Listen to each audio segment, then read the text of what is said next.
It was pure hell. Any doubts that such a place existed vanished the moment you saw it for yourself. And there he was, right before them. The wounded man turned toward Prince Burin. Then, with the last of his strength, Kiri collapsed against the prince's shoulder.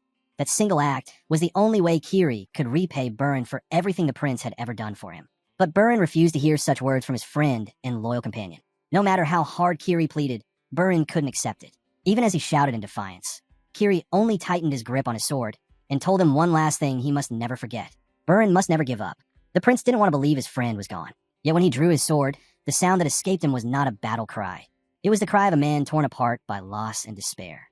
That tragedy marked the beginning of everything. Years ago, a powerful nation called Kyrus, born from the union of dragons and humans, demanded a treasure from Sakrisha, the time axis. But Sakrisha refused. In retaliation, a sudden magical strike targeted Prince Burin.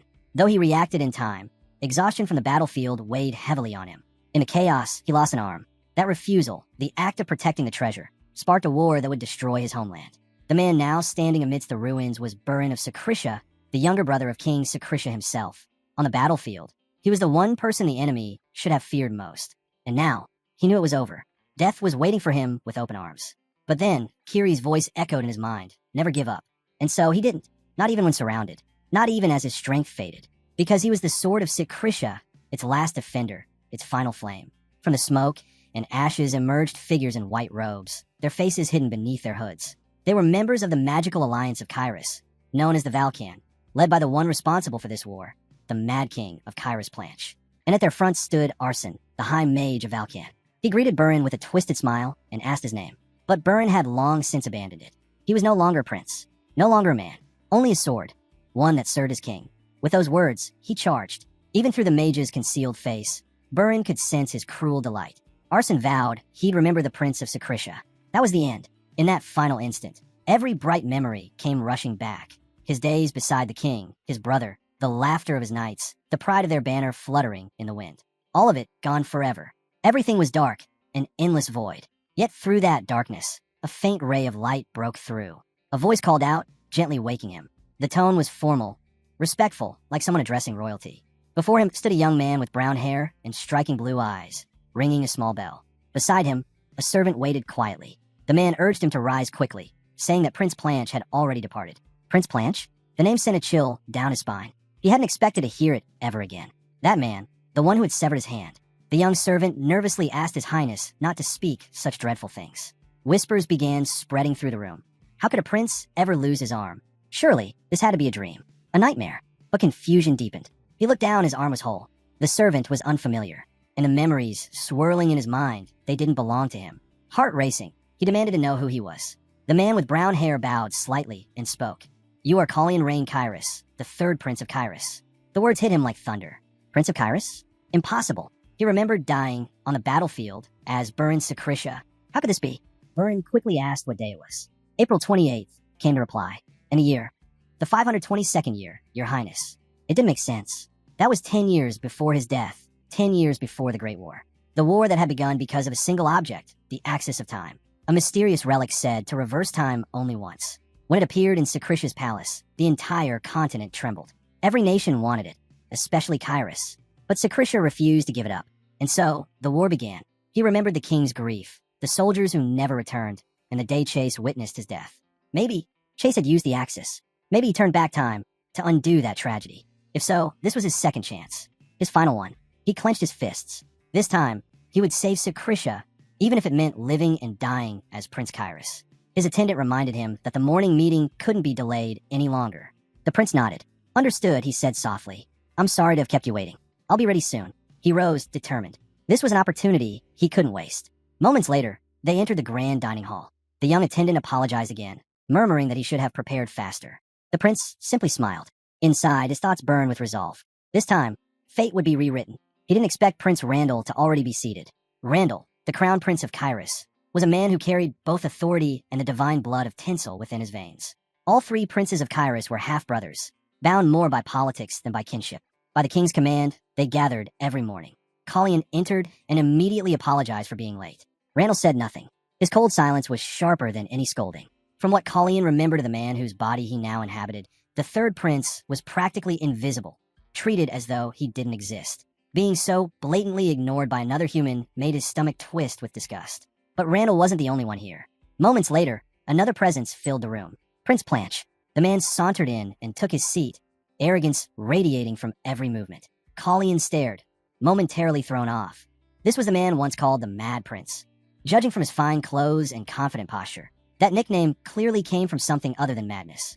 He recalled that Randall and Planche rarely saw eye to eye, and with Planche's mother, the Queen of Kairos, wielding unmatched power in the palace, life here must have been suffocating.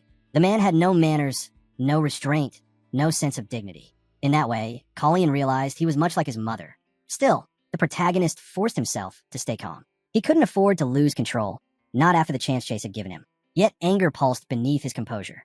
Every fiber of his being screamed to reach across the table and wring that arrogant bastard's neck. The tension broke when Planche suddenly smashed his teacup against the table. "How dare you look at me like that?" He spat, fury spilling into his voice. Before things could escalate further, Randall intervened. "Enough," the Crown Prince commanded. Planche glared at his elder brother, then at Colleen, seething. With a sharp breath, he stood. "I've lost my appetite," he muttered, and stormed off. Randall rose soon after. His parting words were calm, but cutting. "Watch your behavior, Colleen. The king's birthday is near, and the entire palace is on edge. Don't make things worse." As the tension faded, Callion's young attendant stepped forward with concern. "Your Highness, are you hurt? You haven't looked well today." He quickly began dabbing at the spilled tea. For someone considered a background figure in this palace, having such a loyal servant was rare. Colleen gave a quiet thanks. Once, the real Prince Colleen would have sat there trembling, on the verge of tears. But now he smiled faintly. His thoughts drifted to the royal bloodline. The first queen of Kairos had been a pure-blooded dragon from Sisphanian, a being of shadow and fire. Her hair as dark as the void, her eyes burned like molten light. Colleen resembled her more than anyone. But the powers he inherited were faint, barely there. Worse, he'd been forced to conceal his crimson eyes for years, ever since Planche had called them disgusting. What a fool, Colleen thought bitterly. He'd hidden himself away because of someone like that. The young servant hesitated before asking softly, "Your Highness, is there anything I can do for you?" Colleen shook his head.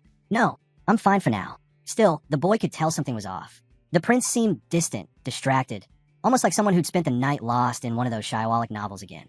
But the truth was far more complicated. Colleen, the third prince of Kairos, son of the king and a low-born mistress, was a fragile figure in the palace. Weak, timid, and utterly alone. No one protected him, and everyone looked down on him, and something terrible was about to happen. The prince asked quietly, "How old am I now?" The servant replied, "In 4 months, your Highness will turn 15. 15, the age when everything would go wrong. On the eve of his coming-of-age ceremony, the third prince was destined to die. History recorded it as a scandal. Accused of trying to poison the queen, he failed and took his own life out of fear. No one ever believed the story, but the result was the same. The prince was dead, and no one mourned him. Colleen now knew that day was drawing near, only a month or 2 away. He couldn't sit back and wait for it to come. He turned to his servant. "Bring me a pair of scissors." The boy blinked, confused, but did as he was told. "May I ask what your Highness needs them for?" Colleen took the scissors, his tone calm. It's time for a change. If he already knew what the future held, then all he had to do was shift one small piece of it. A single act could shatter the chain of fate. The servant watched nervously, unsure what the prince was thinking. "Your Highness, Prince Planche won't like this," he murmured. Colleen didn't care. "Let him. I'm not afraid." Soon after, Planche appeared, and as expected, his expression turned sharp. He muttered that Colleen had clearly lost his mind. Yet if Colleen knew how his brother would react, why provoke him at all? "Bloody eye brat," Planche sneered. "I have a name," Colleen replied evenly. "It's Colleen." That only fueled Planche's irritation. He grabbed a knife from the table, turning it in his hand. "Then should I call you by your name, little brother?" Before anyone could respond, the knife flew through the air, straight toward the servant standing behind Colleen. The boy froze in terror, but Colleen moved faster, catching the blade before it struck. The servant gasped, horrified at the blood trickling from the prince's hand. Planche gave a mocking smile. "Oh dear, my knife must have slipped. Poor Colleen, you're hurt." Ignoring the taunt, Colleen stepped forward and calmly placed the knife back on the table. "It's fine, brother," he said. "No harm done." That one word, brother, made Planche's jaw tighten. Rage flickered in his eyes, but Colleen only repeated, "Really, it's nothing." The confrontation ended there, the air heavy with unspoken tension. Later, back in his chamber, Callion's servant hurried in with a first aid kit and bandages. The boy carefully treated the prince's wounded hand, saying nothing, but in his silence was fear. Fear of what might come next. The servant argued they should fetch a doctor, but Colleen refused. The boy insisted it was only a scratch, yet his concern ran deeper. Why hadn't the servant ducked? Planche had aimed for him. What would have happened if Colleen hadn't intercepted the blow? They needed to be able to repel attacks like that. And admitted he didn't know how the prince would react, and worried Planche might redirect his anger. Merritt, now flecked with blood, stood rigid. Colleen told everyone to leave. He would clean the wound himself and forbade anyone from calling a physician. The servant could not understand why a doctor was banned. Colleen had intended to use his aura to repel Planche's strike, but a sudden pain stabbed at his chest. He forced himself to replay the incident, checking Callion's physical state. Then he noticed 3 magical seals pressed against his heart. The realization hit. The real Colleen had been a mage. Days passed, and the wound refused to close. The servant renewed his concern. Colleen repeated that it was nothing. Present with him was the court's measuring official, Seton, who, when Colleen approached, dropped the measuring tape in surprise. Seton stammered an apology, saying he'd been reminded of Lady Freya, but Yin curtailed him. The resemblance to Freya had long been a burden. Colleen had once removed all mirrors from his chambers to avoid seeing his own face. Now, however, he accepted that he looked like Freya and let the court proceed. Seton took the measurements as ordered. The attendants fretted over the prince's small size and urged him to eat more. Colleen insisted he was a good eater, but the court's concern persisted. The royal line of Kyrus traced its descent from dragon blood and from 2 of the 8 heroes who once sealed the evil god, Hakara and Sisphanian of Sisphania. That direct lineage carried both healing and magic, the Sisphanian blessing. Under normal circumstances, Callion's wound should have healed long ago. Instead, it lingered, and each time he attempted to use mana, he felt that stabbing pain in his chest. This was dangerous. If the seals continued to interfere, he would lose access to aura and magic, leaving him vulnerable to assassins. The court attendant prepared the clothing Seton had brought and left the room, the wound still unhealed and the mystery of the 3 seals unresolved. Colleen began to wonder if there was anyone in the palace who truly understood mana. The court tailor had finished preparing his clothes, formal attire suitable for the upcoming royal celebration. The king's birthday was fast approaching, and among the many guests, one name stood out above all others, the great wizard, Elon Manisil. Colleen had to meet him. Elon Manisil was a legend, one of only a handful of mages on the continent to ever reach the 7th circle. To every mage, he was an idol. Years ago, he had been invited to the king's birthday banquet in Kyrus, yet an unfortunate incident kept him from even passing through the palace gates. The story of that humiliation spread across the continent, even reaching Sakrisha. Since then, decades had passed, and Elon had ascended beyond all others, becoming the continent's only 8th circle grand wizard, a living testament to what magic could achieve. There was no one more qualified to unravel the mystery surrounding Callion's body. Though Colleen didn't know exactly what had happened back then, one thing was clear. Kyrus had never treated mages with much respect. That might make approaching Elon difficult. Still, he had to try. The influence of Planche's mother's family, the powerful Breeson family, had filled the kingdom with knights, not mages. Their dominance was absolute. But if Colleen could gain Elon Manisil's trust, he might just tip the balance. Perhaps then, he could prevent the war Planche was destined to start. But before that, there was another matter, one that tested his patience far more than politics. His attendants were fussing over his sleepwear. One girl insisted the ribbons were too small and should be replaced with larger ones. Another suggested adding more lace. Colleen groaned. No ribbons, no frills, and absolutely no bells. What am I supposed to be, a festival doll? He sighed as they continued debating the details. Despite his protests, this had become routine. Tea, in his chambers, endless fittings, small talk.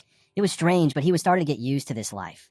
At least his arm had nearly healed, and Planche had been ignoring him completely since that incident. A small mercy he didn't take for granted. Soon after, Yin entered the room with the day's schedule. Your Highness, tomorrow morning you have a riding lesson with Prince Randall. In the afternoon, dinner with the Queen and Viscount Breeson in honor of His Majesty's birthday. Colleen nodded. I'll have to face them eventually. Might as well start now. Ian then asked, will Your Highness also be training your stamina today? Colleen smirked. Just a job by the lake. Nothing to worry about. What could possibly happen there? But even as he said it, something in his chest felt tight, like the world was quietly holding its breath. At that moment, his maid, Marilyn Fiat, the second daughter of the Outer Defense Squad commander, entered the room. Your Highness, she said softly, are you feeling well today? Her tone carried genuine concern, though Colleen could only offer a small nod. The truth was, he didn't know how long he could keep pretending everything was fine. Colleen had been training for several days now. 4.5 laps on the first day, 4 on the third, and today he barely managed 3. His stamina was slipping fast. Each stride felt heavier than the last. Marilyn, watching from the side, grew anxious. Your Highness, should I call for a doctor? Colleen shook his head firmly. No, I'm fine. If a healer came, they'd detect it instantly. The mana circles hidden within him. Even Yin didn't know that Colleen was a mage, and if word got out, it could cost him his life. Besides, what could a healer do about exhaustion? I just need a rest, he said. I'll recover soon. Marilyn didn't look convinced, but she didn't press further. Suddenly, a sharp shout rang across the field.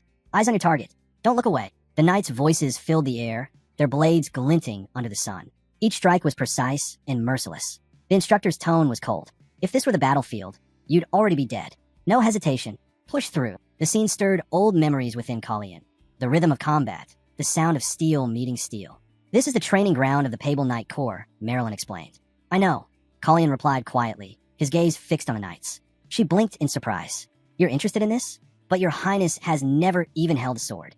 Colleen didn't answer. He just watched, the ghost of his past life whispering in his mind. Then he replied, this corps belongs to the Breeson family. They're not just the royal knights. They exist to keep the king's power in check. As they stood there, the commander himself noticed them. Pable, the leader of the Royal Knight Corps, strode forward, his presence commanding. Who are you? He asked sharply. If you have no business here, leave. My knights can't focus with onlookers lingering about. Marilyn stiffened. Watch your tone. You're speaking to His Highness, the third Prince Colleen. Pable paused, then narrowed his eyes. Ah, that prince. His voice was dry, almost mocking. It was clear he didn't think highly of Colleen. To him, the prince was little more than an idle observer, a mole lurking behind the palace walls. Marilyn was furious. How dare you speak that way in front of His Highness? Pable gave a faint shrug. Just a misunderstanding, he said flatly. Almost mistook him, that's all. But there was something strange in the way he said it. Something that stirred an unfamiliar tension in Callion's chest. Pable's attitude was the same as always, but Colleen himself had changed. The prince who once stood silent now felt a steadiness inside him, a quiet certainty that hadn't existed before. The commander frowned slightly, unsure what to make of it. What's this newfound resolve, Your Highness? Colleen met his eyes. Commander Pable, he said evenly. May I ask you a question? The man hesitated, then nodded. Callion's gaze didn't waver. What is your duty? Other knights approached the commander, curious about the commotion. When they saw who stood before Pable, their eyes widened. The third prince. But confusion quickly replaced surprise. What's he doing here? They wondered. The third prince was known as a weakling, someone even the knights barely respected. Pable turned to them with a sharp voice. We're in the middle of training. I can't entertain the prince right now. Tell His Highness to mind his own affairs. Marilyn opened her mouth to protest, but Colleen stopped her. He stood firm, gaze steady. I've already asked my question, he said. I expect an answer. The field fell silent. The commander hesitated, then spoke stiffly. My duty is to strengthen the royal family's power and to protect both the royal family and the kingdom. Then you understand your responsibility, Colleen said quietly. To protect. Pable frowned. Of course. Then explain this. Colleen continued, his tone calm but cutting. If your duty is to strengthen the royal family, how does this, he gestured toward the chaotic training field, serve that purpose? From what I see, this is disorder, not discipline. Before the commander could reply, Colleen moved. In the blink of an eye, he was no longer standing in front of Pable, but behind him. The commander's instinct screamed danger. If he didn't block this next strike, he would die. Steel rasped from its sheath as Pable swung his sword up just in time, meeting a sudden, sharp impact. The sound cracked through the air. Colleen was holding nothing but a thin branch. Yet the force behind it rattled the commander's arms. Pable's eyes widened. This power, from a boy who's never even held sword? Before he could recover, Colleen twisted, and the branch struck again, disarming him completely. The sword clattered to the ground. Disbelief flickered through the commander's face. He hadn't even been able to predict the movements of someone supposedly untrained. Colleen exhaled slowly, disappointment settling in his eyes. And that was only the first part, he said. Now, let's discuss the second. Pable froze. The prince's tone had shifted, steady, controlled, but laced with unmistakable killing intent. You claim to protect the royal family, Colleen said, his gaze cold. Yet you address a member of it with contempt and raise your blade against him. Tell me, Commander, should I take that as treason? The man's blood ran cold. Was this truly the same third prince? His body trembled as he dropped to one knee, head bowed. Why, Your Highness, forgive me. I've never harbored any thought of rebellion. Then prove it, Colleen said simply. Pable could only bow deeper, the humiliation searing into his pride. He would never forget this moment. The day the frail, useless prince had made him kneel. Later that afternoon, Yin was startled when Colleen returned from training, leading a black horse by the reins. Your Highness, why do you have a horse? I thought you went out to jog. Colleen smiled faintly. Pick him up on the way. His name's Raven. Ian blinked. Raven? Wait, where did you find him? Before Colleen could answer, one of the stable hands gasped. That's Prince Planche's horse. He's never been broken. Not even His Highness could tame him. The animal snorted fiercely, stamping the ground, but Colleen simply patted its neck. The beast calmed under his touch. Ian's voice was cautious. Is it really okay to bring his horse here? Colleen looked back, a glint of amusement in his eyes. Why not? Some people lose things, others find them.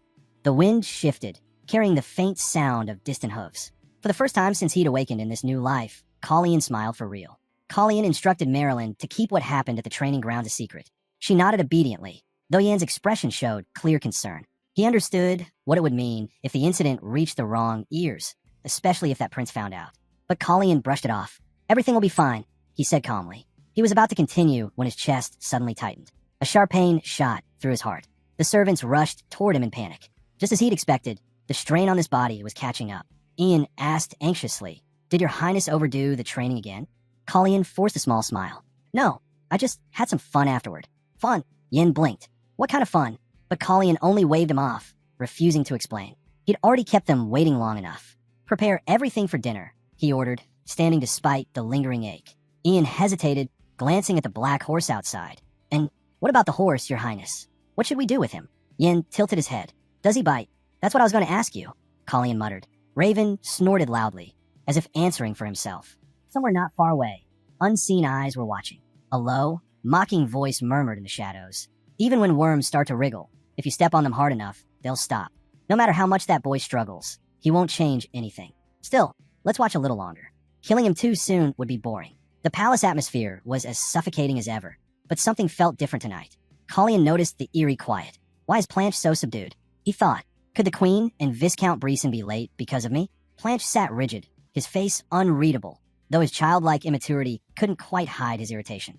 Then, a familiar scent drifted through the air. A sweet, commanding fragrance that made the entire room still. She's here, the true ruler of Kyrus. Celise Breeson, the second queen of the realm. After the first queen's death from illness, Celise had taken her place, and through the power of her family, the Brizons, she seized control of the royal knights. Most of the noble houses now bent their knee to her. With every passing year, her influence grew, while the powerless third prince became a joke even to commanders. Her entrance was quiet but absolute. She carried herself with the calm of someone who knew she already ruled the room. She spoke first, addressing one of her attendants. "Compensate Commander Pable appropriately. There's no need to report such trivial matters again." Her words dripped with cold dismissal. To her, what had happened at the training grounds was beneath notice. Then her gaze turned to Colleen.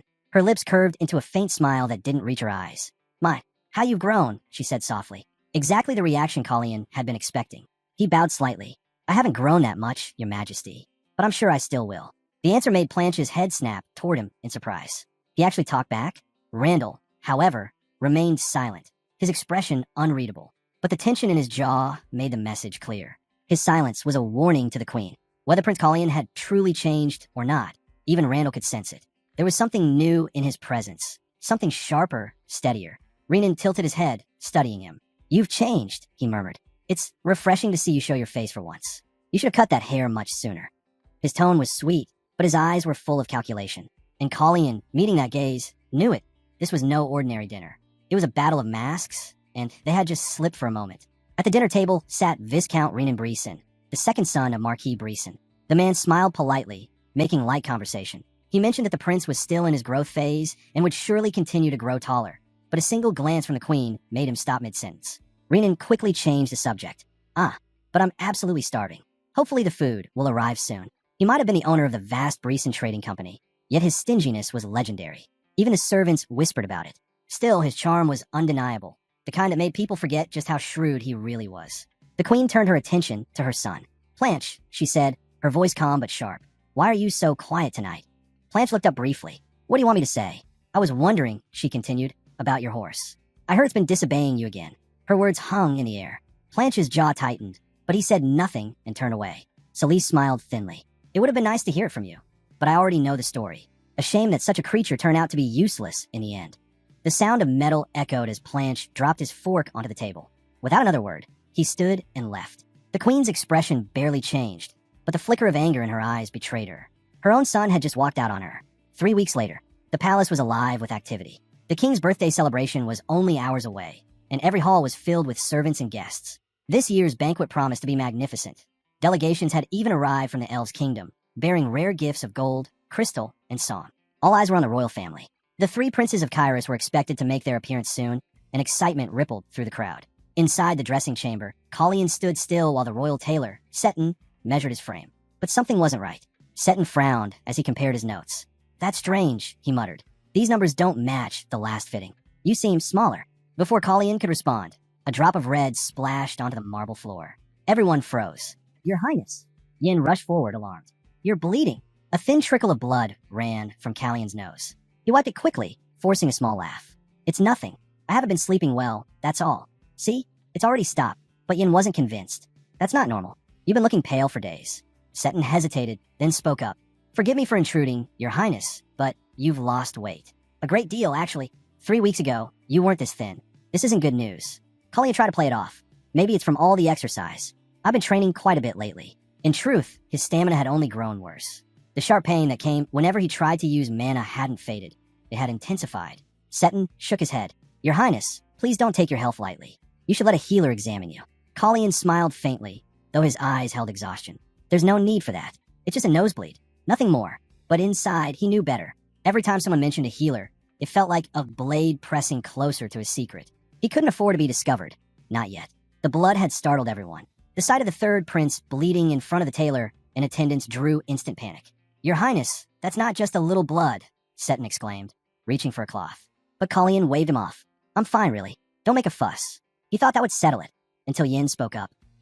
No need to worry, everyone. The prince was just picking his nose yesterday. The room froze. Collier blinked. What? Ian continued, unfazed. It must have been a bit too rough. You know how that goes. The tailor looked awkwardly between them, unsure what to say. The servants exchanged glances. No one had ever imagined that the third prince had such a habit. Yes, that explains it perfectly, Yin said, his tone convincing. The prince eats well, exercises daily. Clearly this was just a small accident. Seton nodded hesitantly. I see. Well, if that's the case, there's nothing to worry about. Ian winked at Collier. That bastard, Collier thought, jaw tightening. But even he had to admit, it worked. The ridiculous story diffused the tension instantly. Still, Yan's eyes betrayed his concern. He could see the prince's color fading, the way his hand trembled ever so slightly. The pain in Callion's heart hadn't gone away. It was getting worse. He couldn't let them find out the truth, that the problem lay in his mana, in the unstable seals around his heart. If anyone discovered he could use magic, it would spread through the palace like wildfire. So he let the joke stand. His dignity might have taken a hit, but his secret was safe. Seton quickly returned to work, adjusting the garments to fit the prince's slimmer frame. Time is tight, Your Highness, he murmured, but I'll have everything ready for the banquet. Ian smiled lightly. No need to rush. The prince has plenty of other preparations today. Seton looked relieved. Then I'll finish the stitching before the afternoon event. Once they were alone again, Yin leaned closer. So, Your Highness, will it happen today? Collier nodded slightly. It has to. If this continues, my condition will become too obvious. Before anyone suspects, I need to meet Elon Manisil. That meeting could no longer wait. Moments later, a butler entered, bowing deeply. Your Highness, the joint breakfast with His Majesty and the other princes has been cancelled. The king will meet with each of you individually. Collier frowned. Individually? Wouldn't it be better to meet together? That's His Majesty's order, the butler replied. He wishes to speak with you privately. A private audience with the king. Unexpected and somehow unsettling. Collier followed the butler through the palace halls until they reached the king's study. Inside, Romain Liu, the king of Kyrus, sat behind a heavy oak desk, his expression cold and distant. Collier bowed respectfully. Your Majesty. The king didn't respond right away. Even for a monarch with little sense of formality, the silence was striking. Finally, he gestured to a chair. Sit. Collier obeyed, taking his seat quietly. I wish Your Majesty a happy 38th birthday. Thank you, the king said, his tone flat. And how are you, my son? I'm well, Collier replied politely. Good. The exchange ended there. No warmth, no affection, just hollow civility. At that moment, Collier understood. He could still see the anxious faces of his servants earlier. Their whispers about calling a healer, their fears over his health.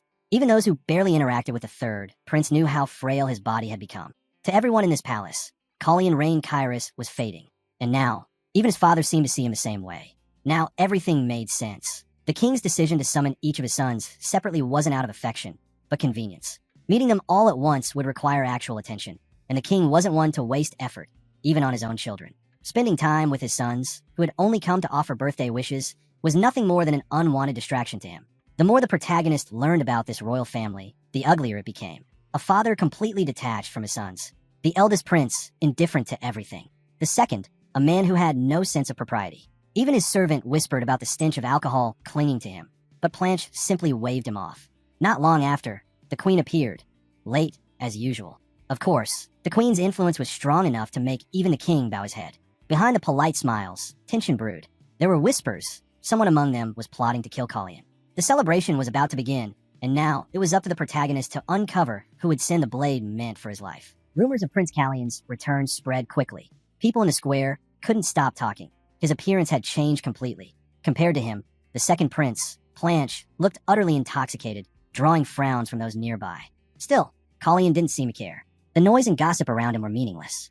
Yet, there was something undeniably different about him, something everyone present could feel but couldn't name. A servant's voice broke through the murmurs, announcing the arrival of the third prince, Colleen Rain Kyrus. Heads turned immediately, and gasps followed. The rumors were true. His black hair and crimson eyes bore a striking resemblance to the Sisfanian bloodline.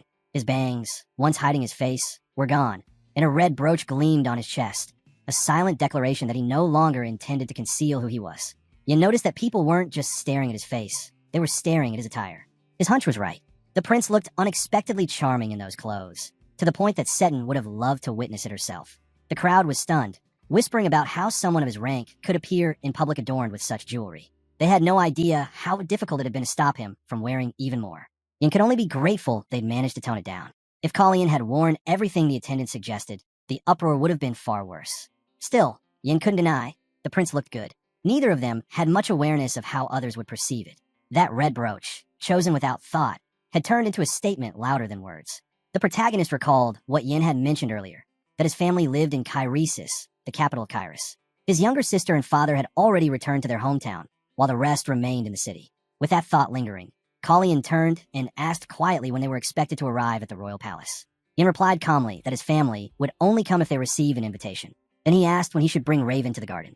Colleen didn't answer right away. Some topics were better left untouched for now. He simply suggested they wait for the right time. But truthfully, there was someone Colleen wanted to meet that evening. Yin, ever curious, immediately asked who it was. Yin, on the other hand, already had a suspicion. After all, he knew exactly why this grand hall was called the Siegfried Ballroom. It was named after the first patriarch, Hans Siegfried, Duke of Quitros, one of the 8 legendary heroes from the Great Bilateral War. The Siegfried family, the only ducal line in the Kyrus kingdom, had remained steadfastly loyal to the royal crown for over 5 centuries. Their devotion to protecting Sisfanian lands was well known across the continent. Hearing this, Colleen felt a flicker of interest. Yin could easily guess who the prince was hoping to encounter. And before Colleen could answer, laughter echoed through the ballroom. The summer night of Siegfried, a name that had become a timeless legend, had arrived. Duke Slayman Hans Siegfried, heir to a lineage of loyalty and power. Exactly the kind of man that intrigued Colleen. Perhaps it was time to test just how sharp the Duke's instincts really were. It didn't take long. The Duke's eyes swept across the room and locked instantly onto Colleen. As expected, even from a distance, his perception was remarkable. Colleen exhaled softly, barely acknowledging it, while Yin quietly noted the Duke's attention. No surprise there. Slayman Hanfried was one of the 5 sword masters of the continent. A man like that couldn't possibly overlook such a presence. Still, it was too early to make a move. For now, they would pretend not to notice each other. Soon after, the king stood and gave his thanks for the birthday wishes, encouraging everyone to enjoy the evening's festivities. Outside, Yin and Colleen made their way toward the stables where the Raven Black Horse waited. The creature lived up to its name, clever and quiet, almost too well-behaved in the prince's presence. Yin couldn't help but warn him, don't let it fool you. The moment you're gone, that horse turns wild. Watching the beast's sharp movements, even Colleen had to admit it was hard to argue. They discussed heading to the main gate, and Colleen said they'd wait there. But nearby, a commotion caught their attention, a man arguing with the guards. He had come from far away, hoping to attend the celebration, yet was stopped at the entrance. The guards refused him bluntly. No invitation, no entry. The traveler introduced himself, Elon Manisil, asking if they were truly denying him just because of that. Even with his name, the guards didn't budge. Without an invitation, he was no different from any commoner. It was a humiliating sight. So this was how Kyrus measured worth, by appearance and formality. Colleen couldn't help but frown. Judging people by their looks felt wrong. But as he watched Elon Manisil's calm persistence, he realized something else. The man wasn't frustrated because of the insult. It was as if he was searching for a reason not to enter Kyrus at all. If that was the case, Elon should have simply turned back.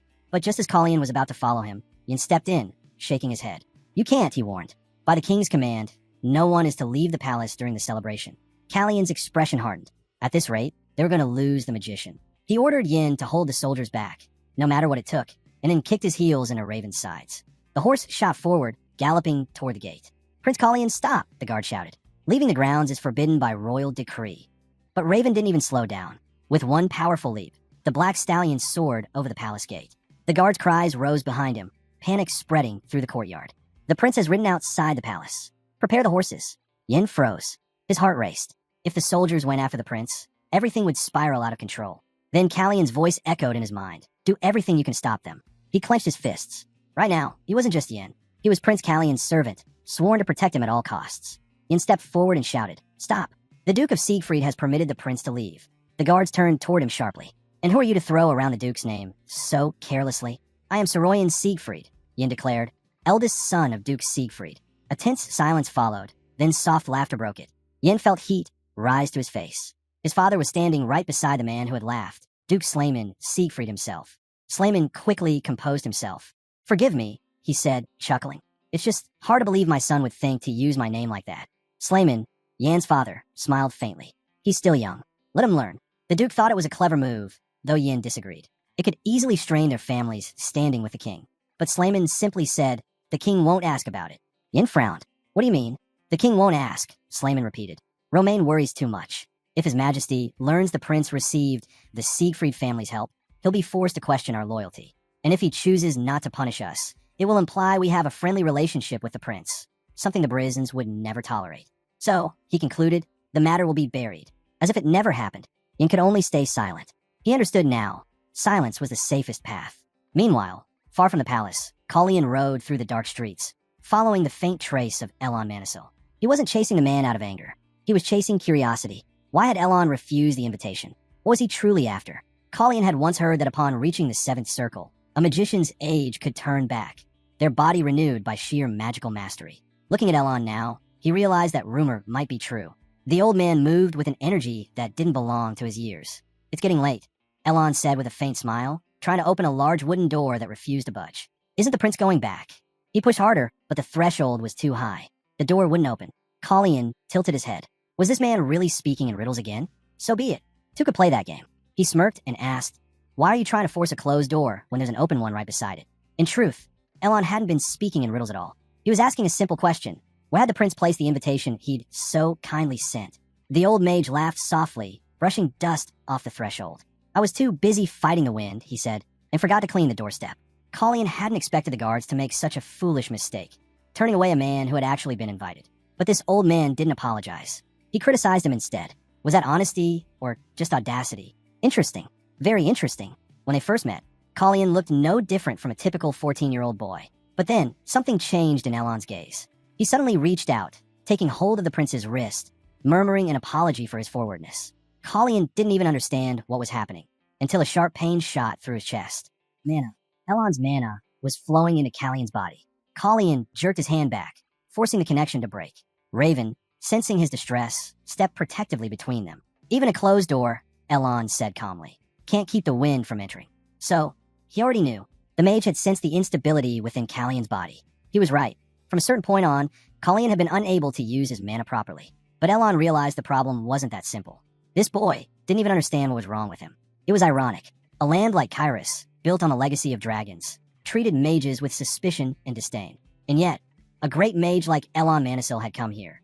Not to serve, but to expose their foolishness for letting someone like him slip through their fingers. Still, as he looked at the young prince, Elon couldn't help but wonder, was this meeting truly a coincidence?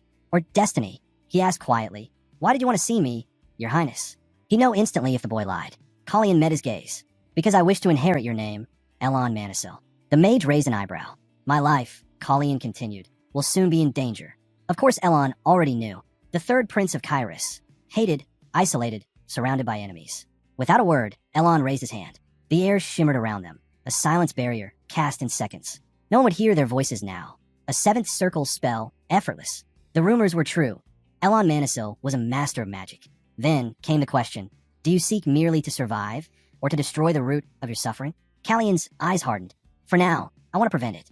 But in the end, I will eliminate the cause, even if it means taking the throne. So, the crown wasn't his goal, only a tool. Spoken like someone already standing at death's door. A dying prince, bearing the same aura as Sisfanian. A boy who needed Elon, not for protection, but for purpose. Fascinating. Elon smiled faintly. In that case, I'll need another invitation. Let's see what the Prince of Kyrus can truly do. Callian sank to one knee. Callian Rain Kyrus, he declared, greets his mentor. Elon Manisil nodded, accepting the gesture. Then I accept your invitation, Your Highness. Let's see if this student of mine can be saved. Back at the palace, Yin glanced toward the gates, unease tightening in his chest. Father, he asked quietly, are you sure no one in the royal court knows who I really am? Slayman had already taken care of everything. There was no need, he said, for Yin to worry so much. But Yin couldn't shake the thought. If anyone in the palace recognized him, he wouldn't be able to remain by the prince's side. Even if he was the duke's son, loyalty wasn't exactly his strongest trait. Trying to shift the topic, Yin asked about Leah, the younger sibling he had left behind. The duke smiled faintly. Leah's doing well, handling the family matters better than you ever did, he teased. If you're tired of playing servant to that boy, we'll welcome you home anytime. Yin didn't respond right away. He knew his father meant it, but he also knew his place was still beside Kalian. The next time we meet, the duke added, we'll see what kind of decision you've made. Yin tilted his head. What do you mean? 3 months from now, his father replied. We'll meet again. Tell me then, are you truly planning to abandon your role as that boy's servant? The duke's gaze hardened slightly. The prince turns 15 soon. Do you know what they call our family, Yin? Yin frowned, unsure where this was going. They call us Kyrus's elephants, Slayman said. We haven't so much as glanced toward the throne for generations. But we are strong enough that even predators avoid us. Kings of beasts, they say. Yin blinked, confused. Why bring that up now? His father stepped forward and pulled him into a firm embrace. Because, son, that name you've undervalued carries power. You can do whatever you choose to do. Just don't forget who you are. Yin nodded slowly. I'll remember. Slayman chuckled softly. You really make your father worry. You know that? Please stop. It hurts, Yin muttered, trying to break free. The duke's expression softened. So you really intend to walk this dangerous path, then? Yin finally stepped back, bowing respectfully. Goodbye, father. Until next time. As his son walked away, the duke let out a long sigh. Stubborn as ever, he murmured. Truly, Siegfried through and through. But deep down, he couldn't help but feel curious. When had Colleen grown so much? What kind of man was he becoming? The next morning, the capital buzzed with whispers. A carriage had appeared bearing an unmistakable coat of arms, 7 red flowers encircling a silver staff. People blinked, wondering if their eyes deceived them. Wasn't it the sigil of Elon Manisil? Rumors had said his contract with the kingdom of Reborn had ended. So what was he doing here in Kyrus? The more they speculated, the quieter their voices became.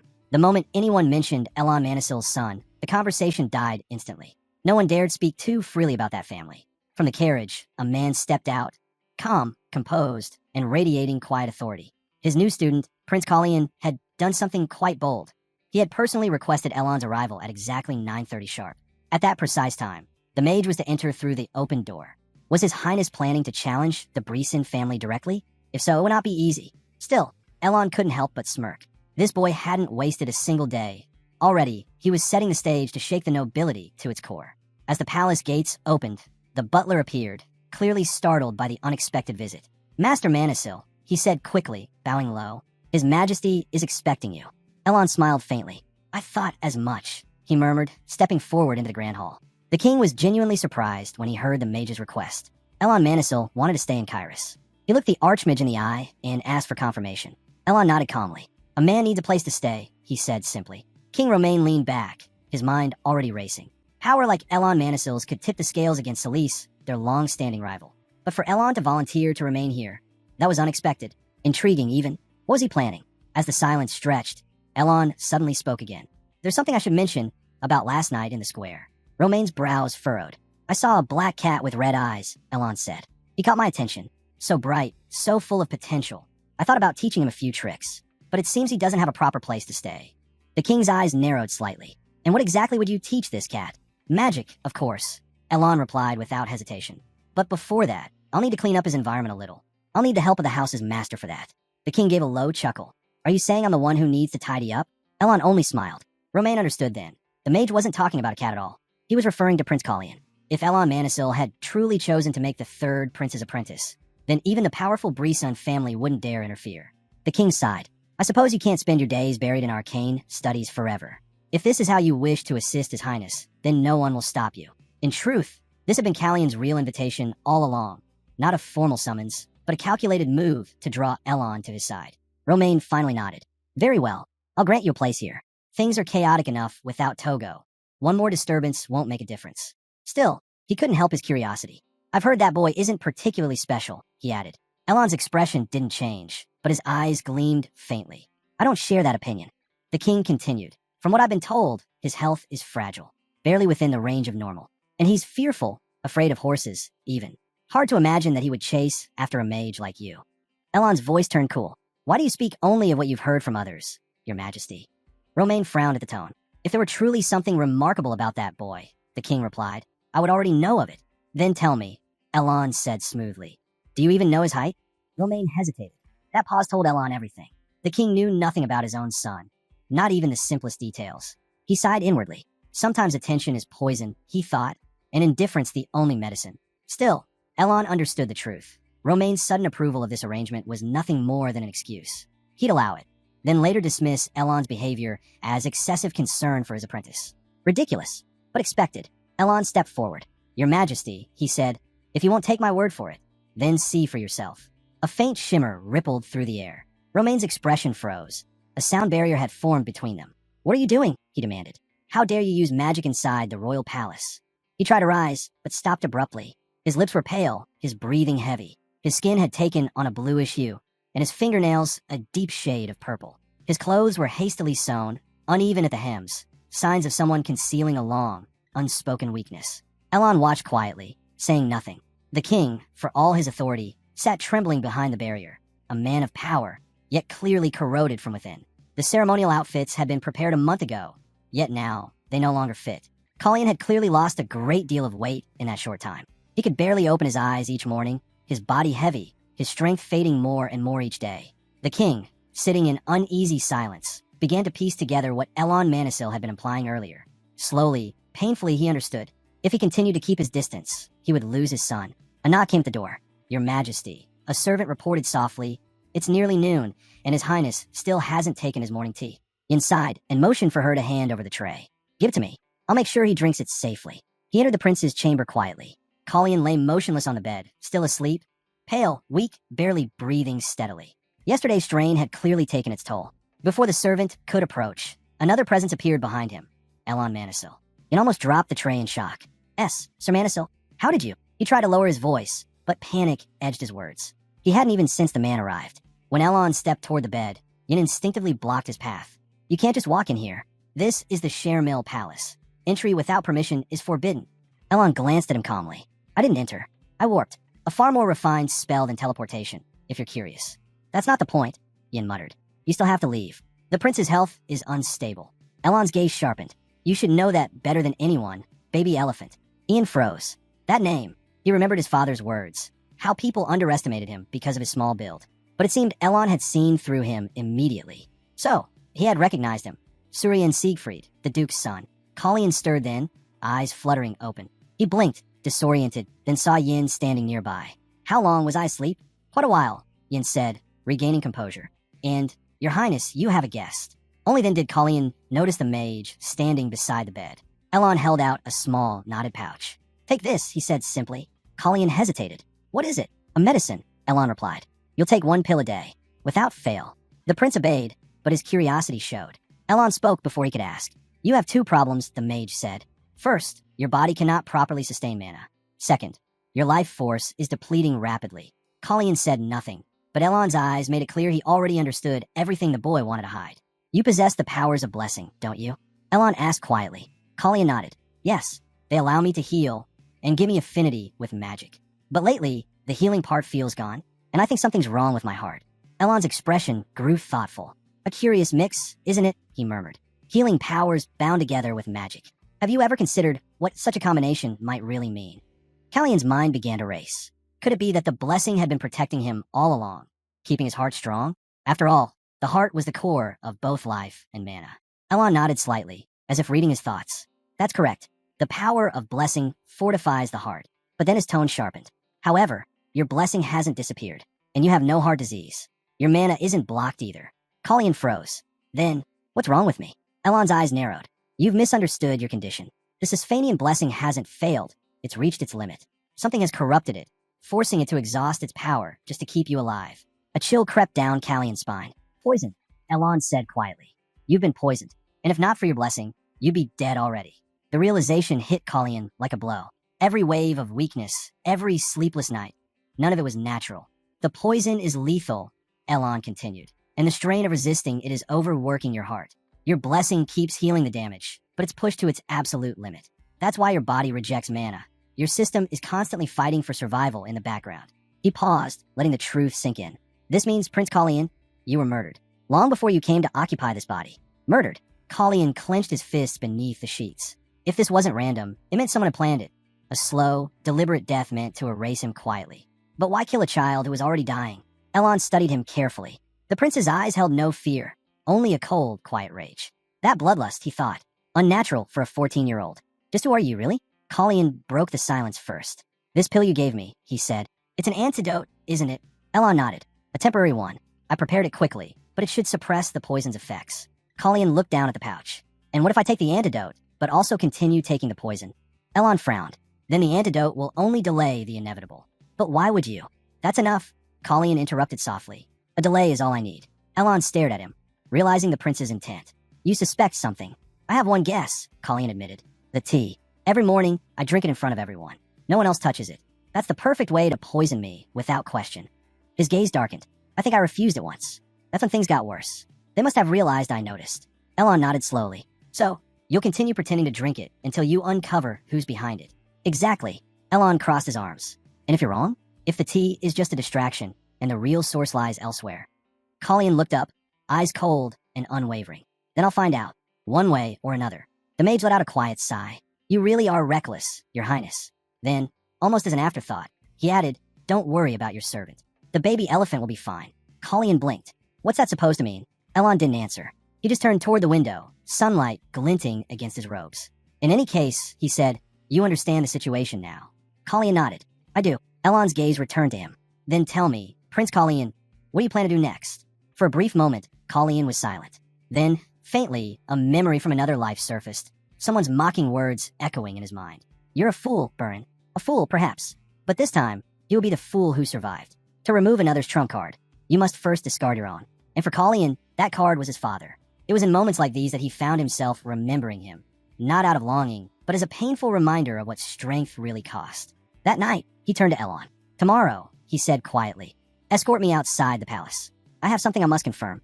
Elon didn't ask why. He simply nodded. Morning came. The servants entered softly, calling for the Prince Blanche to wake. But before they could even set the tea tray down, the door flew open. The queen swept in, her voice sharp as glass.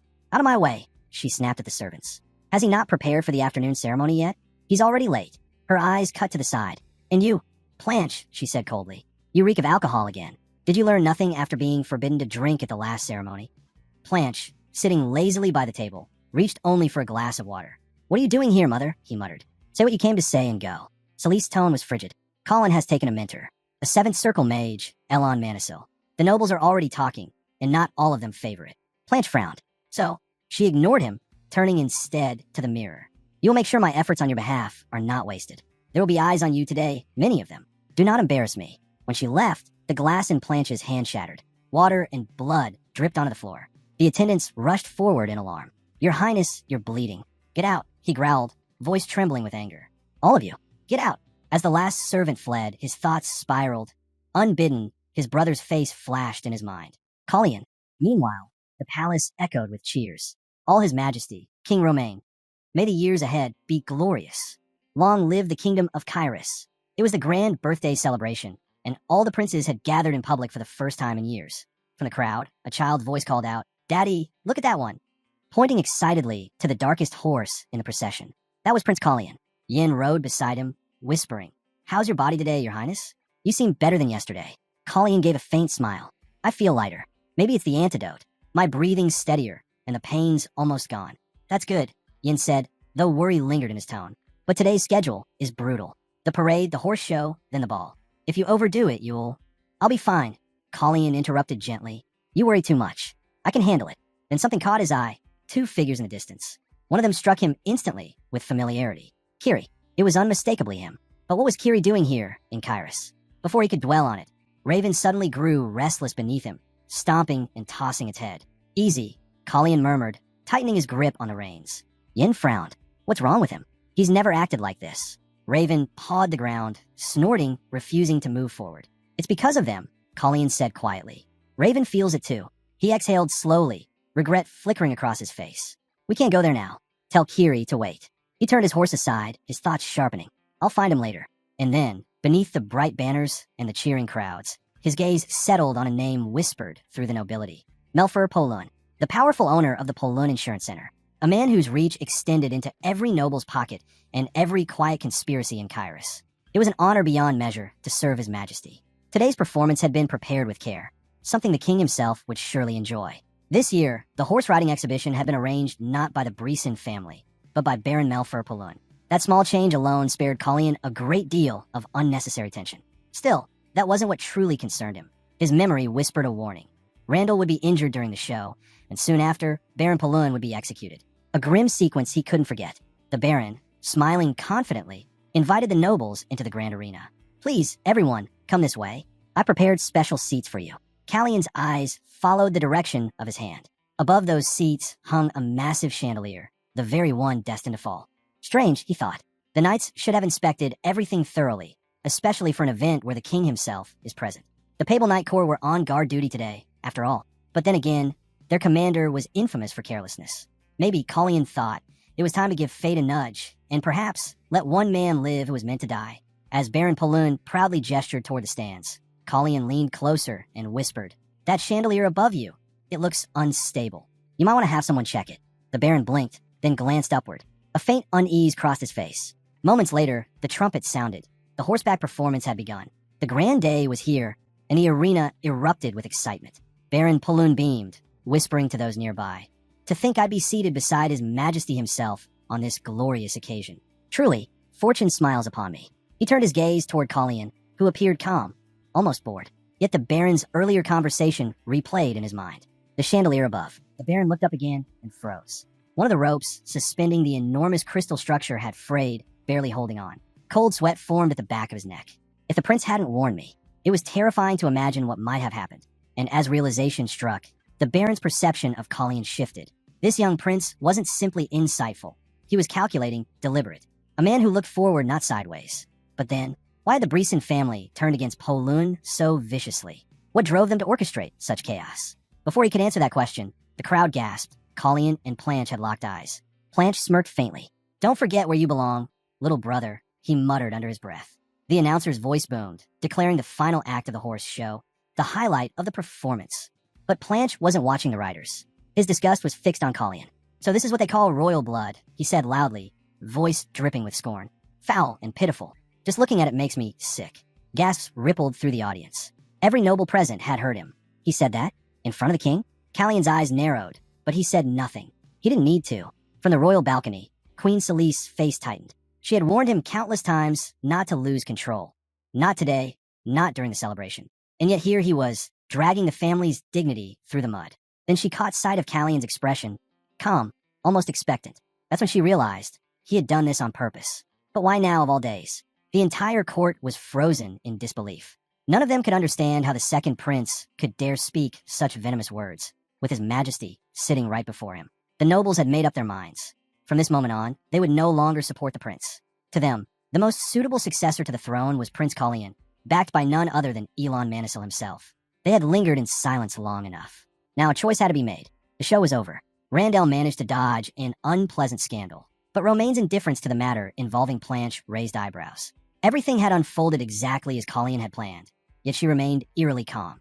Was she expecting this outcome? Or did today's events catch her off guard? A memory from a past life surfaced in Burin's mind. Could it be that Burin truly believed the so-called accident in Kyrus was just another assault on the royal family? The more he thought about it, the more he began to suspect that someone close to them had orchestrated the whole thing. But if it were that simple, it wouldn't be so intriguing, would it? The king then proposed a wager. Burin, half amused and half bitter, remarked that he was already losing. Had his brother forgotten how much debt he still owed? Every coin, every favor, Burin remembered them all. And with a sly smile, he decided to offer a hint. He told his brother to ask himself this. Wasn't the attack just a little too obvious? It almost felt like the culprits wanted everyone to believe it was an assault on the royal family. If the second strongest trading house in Kyrus was wiped out, who would stand to gain the most? The answer was clear. Rin and Brisson, the head of Kyrus's most powerful trading house. Collion questioned which of Polun's businesses was the most profitable. Yen answered without hesitation, the Polun diamond mine. If Polun were to vanish, Brisson's reach in the diamond market would become unmatched. Renan's cleverness was finally starting to show. Collion wanted to understand everything, both to protect Polun and to uncover the truth. But before that, Collion demanded something in return for saving his life. Orders were sent to Yen. Cancel all of Callion's plans for the night. But with most nobles gathering at the royal ball, that wouldn't be easy. The words he'd heard earlier kept echoing in Callion's mind. His expression gave it away. He was disturbed, and seemed to buy the excuse, which only made it harder for Collion to attend the event. When they finally returned to the palace, confusion filled the air. The king couldn't make sense of anything that had happened. Manisil's warning echoed in his mind. If he continued to distance himself, he would lose his son. Then came the cruel memory of Blanche, spitting words of disgust at Colleen, calling his blood filthy and worthless. And the image of Callion's dying mother, worried only for her child, refused to fade. The queen burst into the study, startling the servants. The butler hurried to announce her, and the maid quickly poured fresh tea. Celise hadn't been told anyone else would be there, yet the king assured her it was fine, because the guest wouldn't be staying long. Then, turning his gaze to Celise, the king calmly asked, "So, what brings you here today?"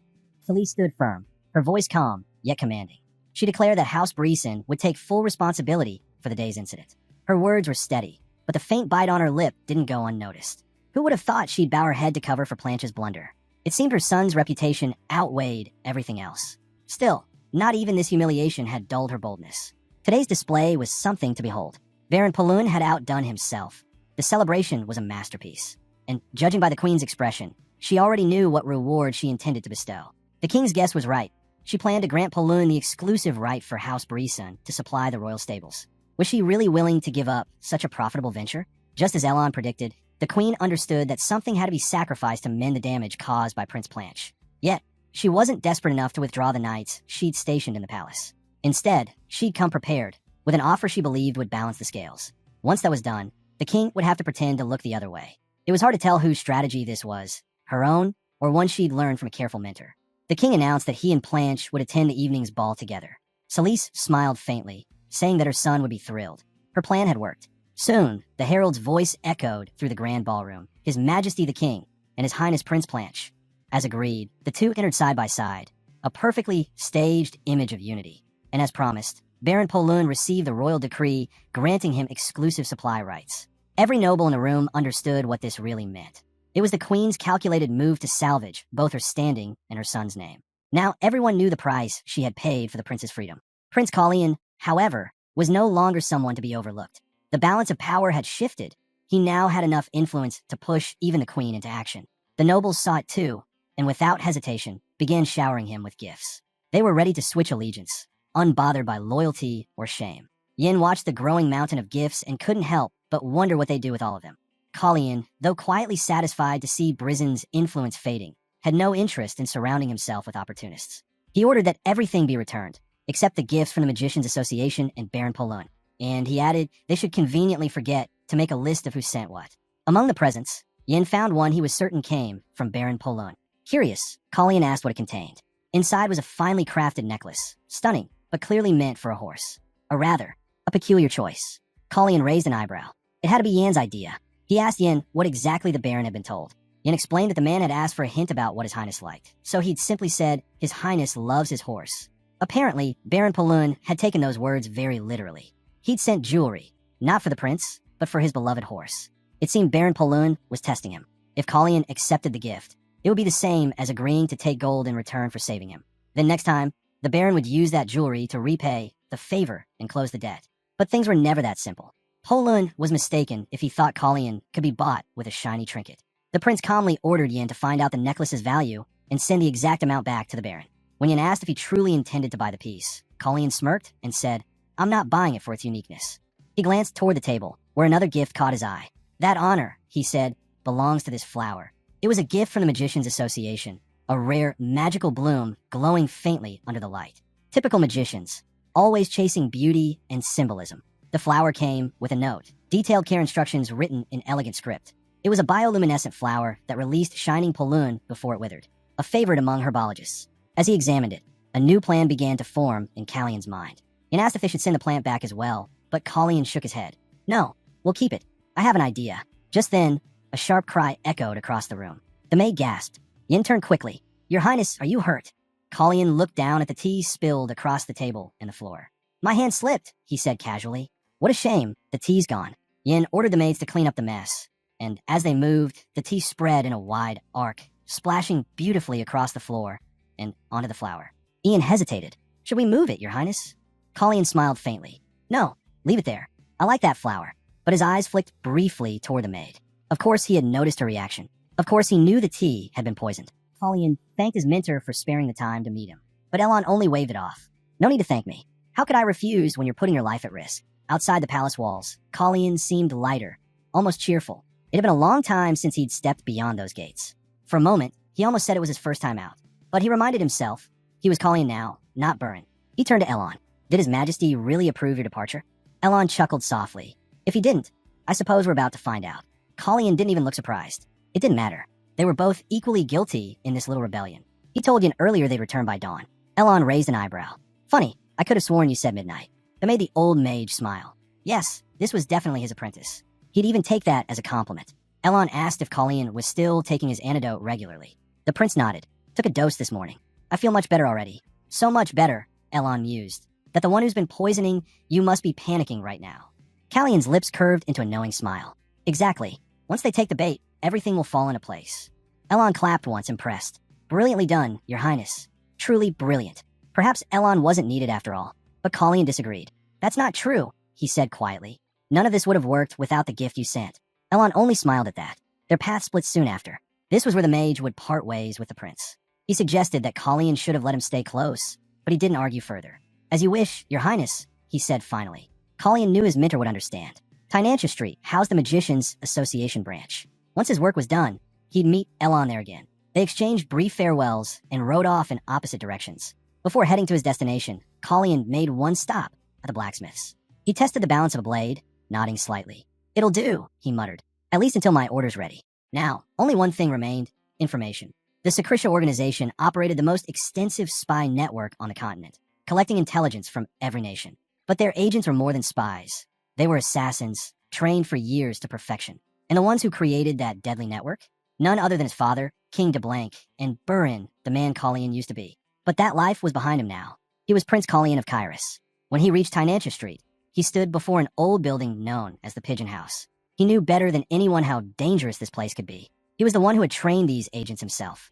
And now, as a prince, showing up here was almost suicidal. One look at his black hair and red eyes, and his cover would be gone. He had to move quietly, so quietly that even the wind wouldn't notice him. He stepped inside.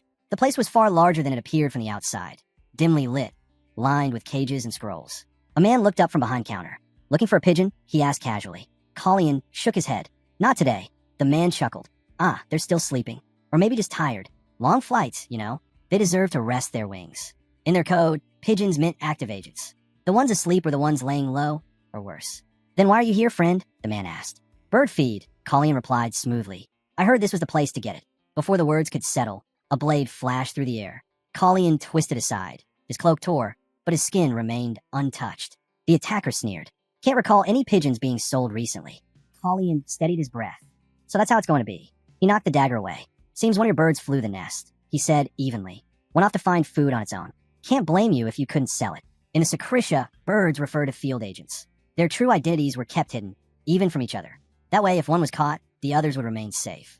The man narrowed his eyes. Whose bird are you, then? Colleen smiled faintly.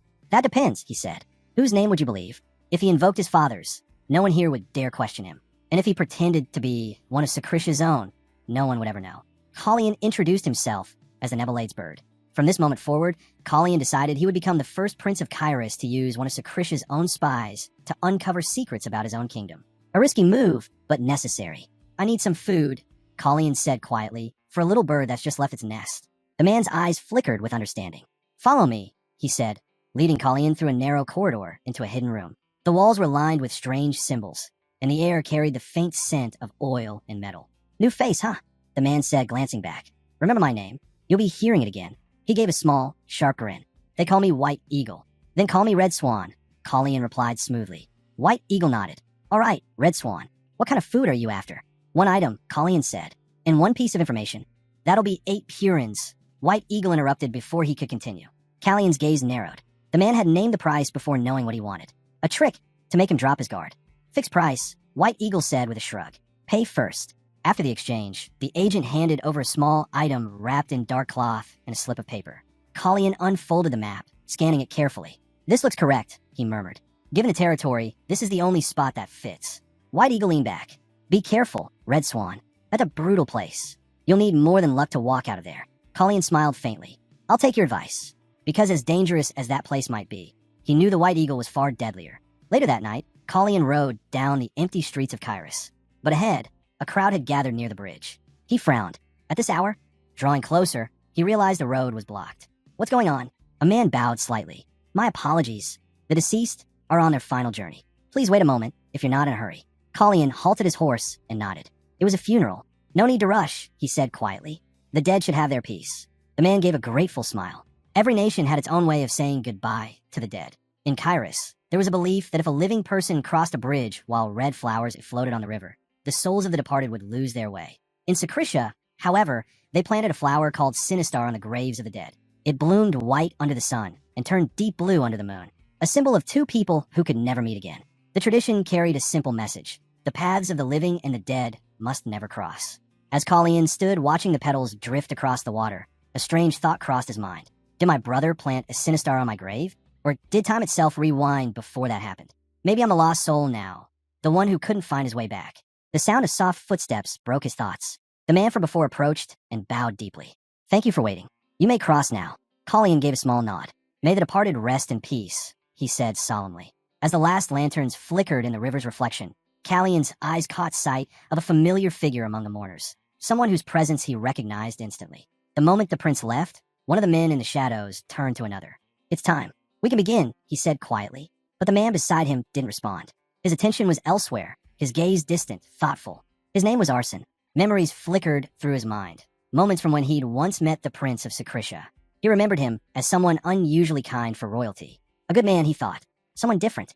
Colleen continued his journey, passing through streets lined with signs carrying the same name over and over. Sisfanian. Sisfanian deep sleep.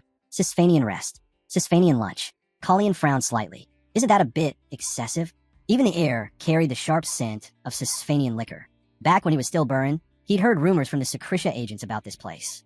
They used to joke that the Sisfanian clan had taken over half the capital. It seems they hadn't been exaggerating. A man approached, offering to guide him to a seat. I need to go to the fourth floor, Colleen said. The man's eyes flickered in understanding. He knew what that meant. Without a word, he led Colleen to a small corridor and wished him a pleasant evening. Of course, there was no fourth floor. Colleen stepped inside and pulled a lever hidden behind a wall sconce. The mechanism clicked, and the floor beneath him shifted, revealing a staircase spiraling downward into darkness. The code phrase, fourth floor of a two-story building, was a signal. It meant the real action took place below. The information he'd bought from White Eagle had pointed him here, a venue of illegal underground fights, buried deep beneath the city. Not gambling for coins, but something much darker.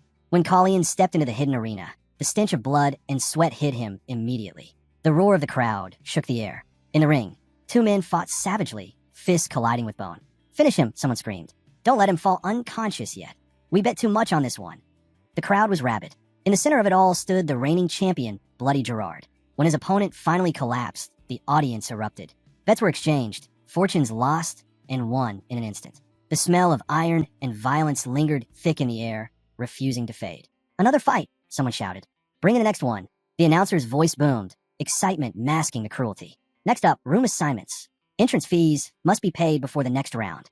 A hooded figure, Colleen, stepped forward and handed over a coin pouch.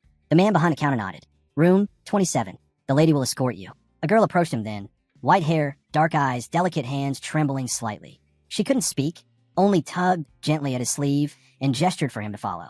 Callion's gaze lowered, and he noticed. Her ears were cropped. Her clothes weren't her choice.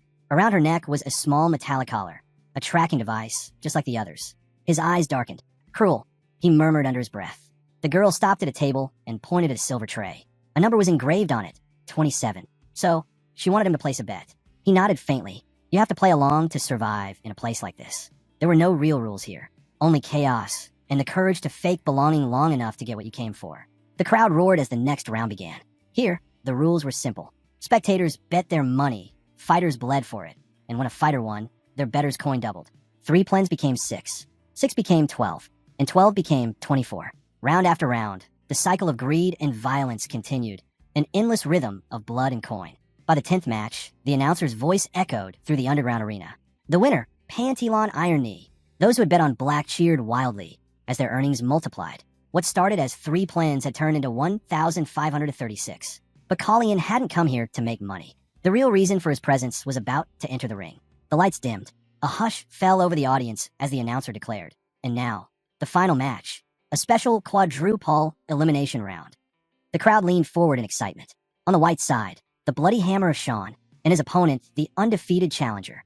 As the gates opened, Callion's eyes narrowed. He recognized the man instantly. It was him. In his previous life, the man had fought to survive, forced to battle for coin, caged like an animal. He'd made a living in the ring until tragedy struck. His sister's death had taken everything from him. The announcer's voice cut through the noise. Introducing Monstery Kiri. The name hit Kalyan like a blow. Once, he had asked Kiri if he wanted to be a knight. But Kiri had simply smiled and said, "No, your highness. I want to be your sword." And now, here he was broken, bloodied, fighting for scraps of survival. A tragic fate for the sword that once swore loyalty to him. Without hesitation, Kalyan placed his bet. "Everything on black," he said. Gasps rippled through the stands. Even the dealer froze. "All of it? Are you sure?" The crowd began whispering. Has he lost his mind? Who in their right mind would wager everything on a fighter with a 0% win rate? "He's never won a single match," someone scoffed. "That's suicide." Another man approached Kalyan, lowering his voice. "That's a heavy bet, friend. No need to waste it. Put on the other one. Bloody Hammer Sean will crush him." Kalyan turned slightly. "You've checked the chips, haven't you?" The man blinked. "What?" "Check them again," Kalyan said quietly. Carefully. The man hesitated, confused. But Kalyan's tone left no room for argument. Meanwhile, the crowd chanted for blood. "Kill him. If he dies, the payout goes tenfold." The arena shook with bloodlust. And as the gate clanged shut, the final match began.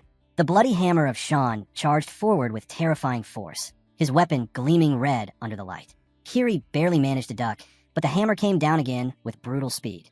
He blocked one strike, then another, but the sheer power sent him stumbling back. Pain lanced through his ribs as the bloody hammer kicked him hard, the impact throwing him into the steel netting of the arena. The crowd erupted, the ring filled with the sound of metal and flesh colliding, the chants of gamblers echoing like thunder. Kiri's breath came in ragged gasps, but his eyes didn't waver.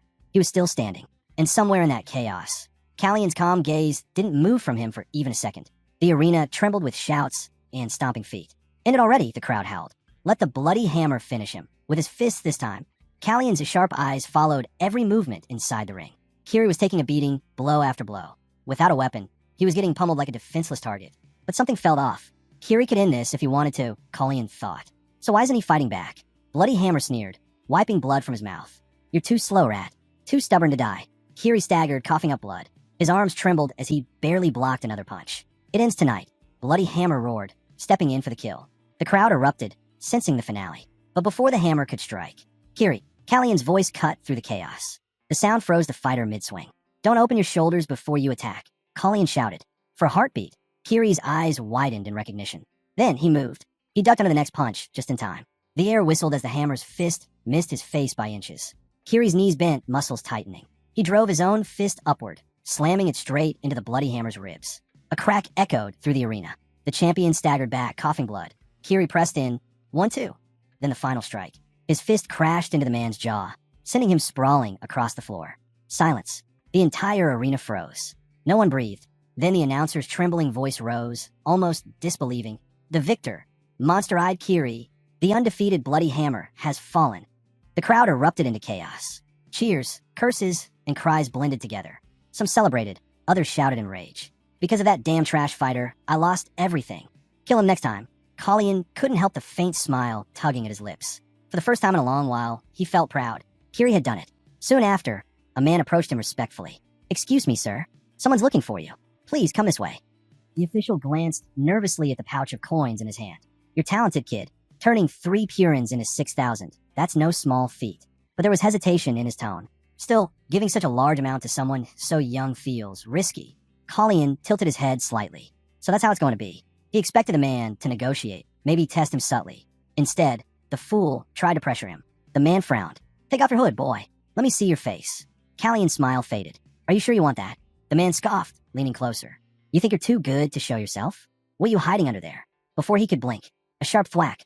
A dagger buried itself through the man's hand, pinning it to the wooden counter. He screamed in agony. Kalyan withdrew the blade, his expression calm. "What's wrong? I thought you had at least some common sense."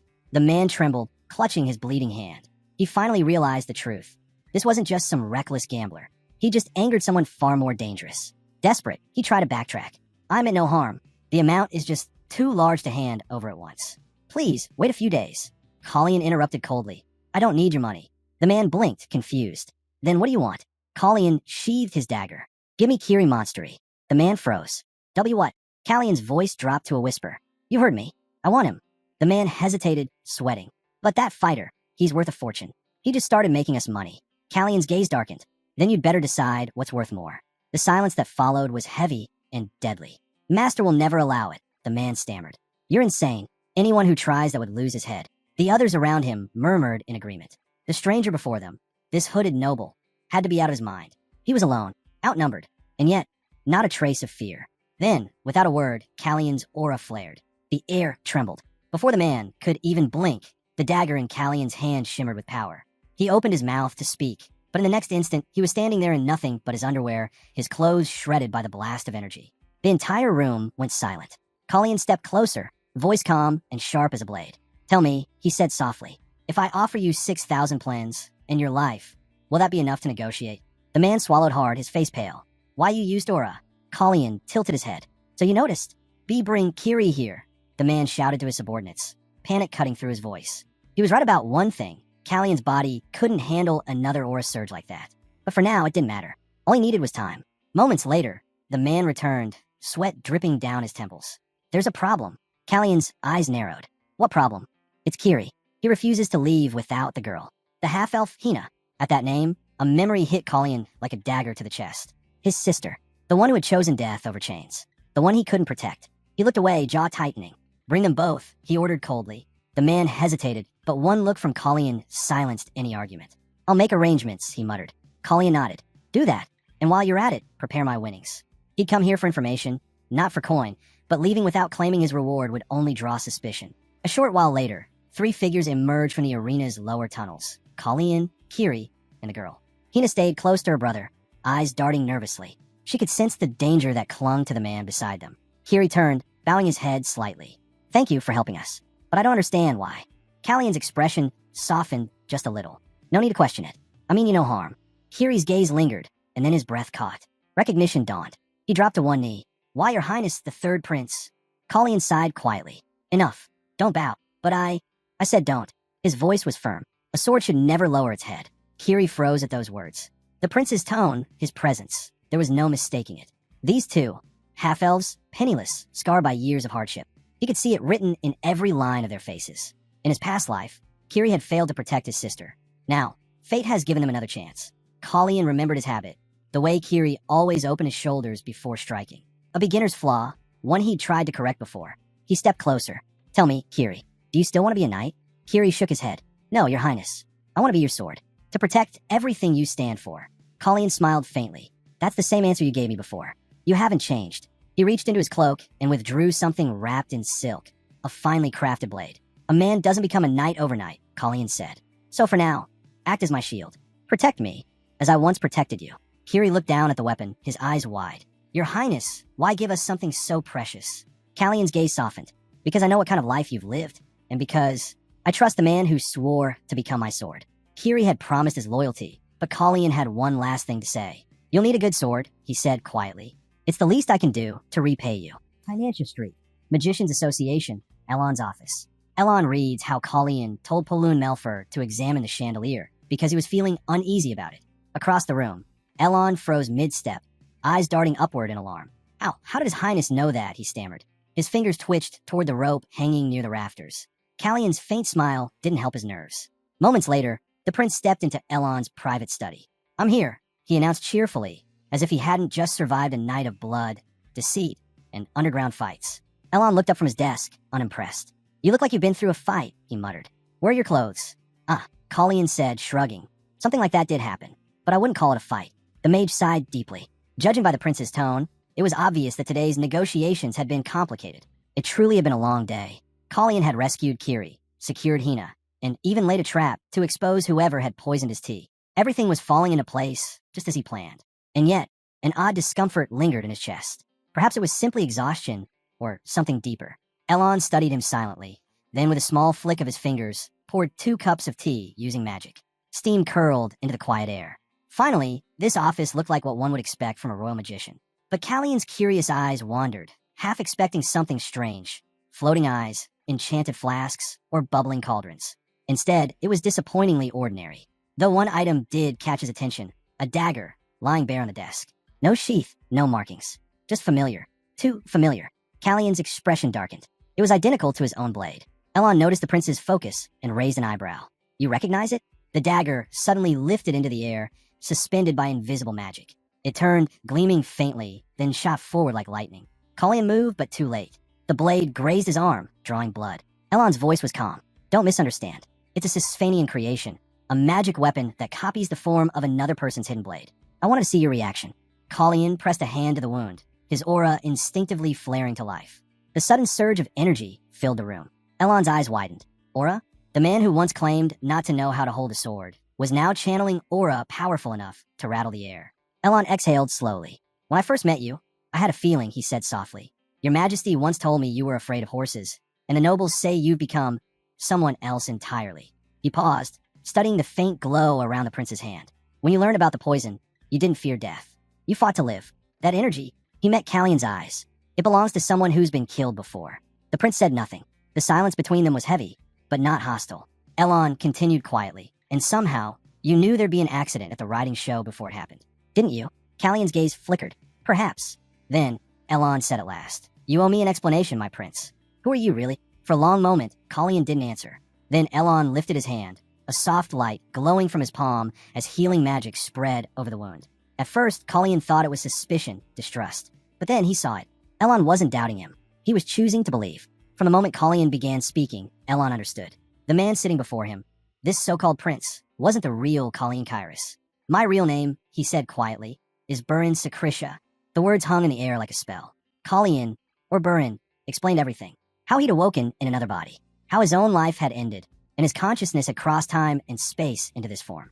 Elon listened silently, his expression unreadable. Then, finally he spoke. So, it's about the time axis, isn't it? Burin nodded. Elon frowned in thought. Then the real Prince Colleen, is he dead?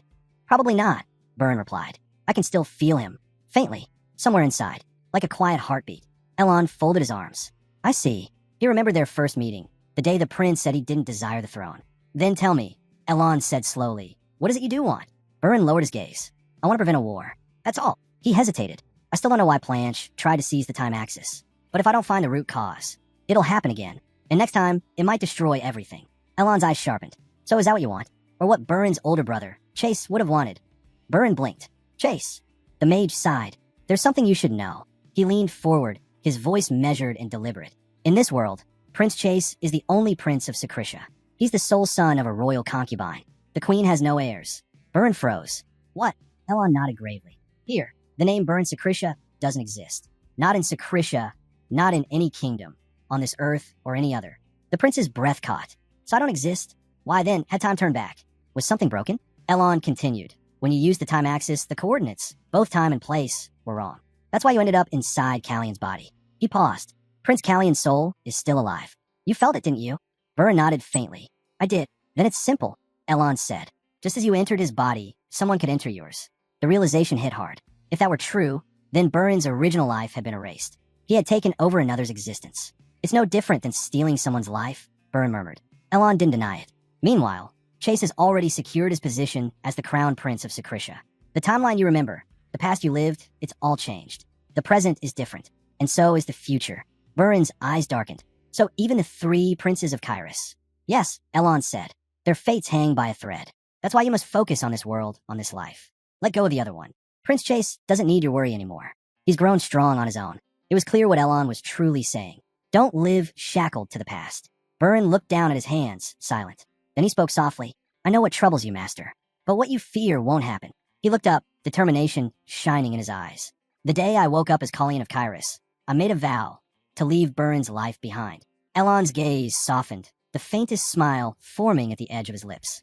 Those words, simple as they were, carried weight. They meant acceptance. Still, a trace of uncertainty lingered in Burin's voice. But even if I'm not the real prince, even if I'm not truly Colleen Kyrus, will everything really be all right? Elon met his eyes, and after a long pause, said gently, Then let me be honest with you too. He had only one student, one he intended to face last. Colleen looked straight at the wizard and asked if he knew anything about the time axis. The old man didn't even flinch at the name. That alone said enough. He clearly knew something. About a year ago, Prince Chase had sought the wizard's advice about the Wasp of Time. Elon, ever cautious, had studied the relic carefully. But in the end, he discovered only one thing. It wasn't made by human hands. Then, just a month ago, news came in. The time axis had vanished. Odd, considering the prince had appeared in this very timeline only about a month earlier. The timing was too perfect to be a coincidence. When the protagonist returned, the time axis disappeared. How could that happen? And why did he come back at all? Elon cut off Callion's questions before they could spiral further. No matter how long they thought, they wouldn't find the answers on their own. But there was someone who might know more, someone even Elon respected. Her name was Sisfanian, and soon, the prince would meet her himself. His coming-of-age ceremony was approaching, a royal tradition known as the Roselida. Every prince of Kairos had to visit Sisfanian's estate to formally declare himself a full member of the royal family. Only then could he learn the will of the Sisfanian. But before any of that, Callian needed to stay alive. The seeds he'd planted were beginning to sprout, and time was running out. Back at the palace, Yin told Callian that he didn't realize how deeply worried he was. The man who'd promised to return by midnight didn't come back until dawn. Still, that was nothing new. When Callian turned to Yin, the man bowed slightly and suggested the prince wash up before resting. But instead, Callian smirked and told him there was something interesting he wanted to show. Yin followed him to the terrace, confused. The early morning air bit at their skin, cold and sharp. On the table sat a small pot with a delicate flower, a gift from Magicians Association. Hobbyists loved it for one peculiar reason. Even after it wilted, it released glowing pollen. Because it was so rare, its traits were still a mystery. Callian accidentally spilled some of his tea into the pot, the same tea he'd laced with poison. He wanted to see how the servants reacted, knowing that even a single sip would kill an ordinary person within a week. Naturally, a plant exposed to the poison should have withered on the spot. But this one didn't.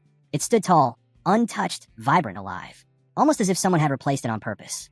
And once the switch was made, they couldn't simply throw it away. So they placed it in the safest place they could find and waited.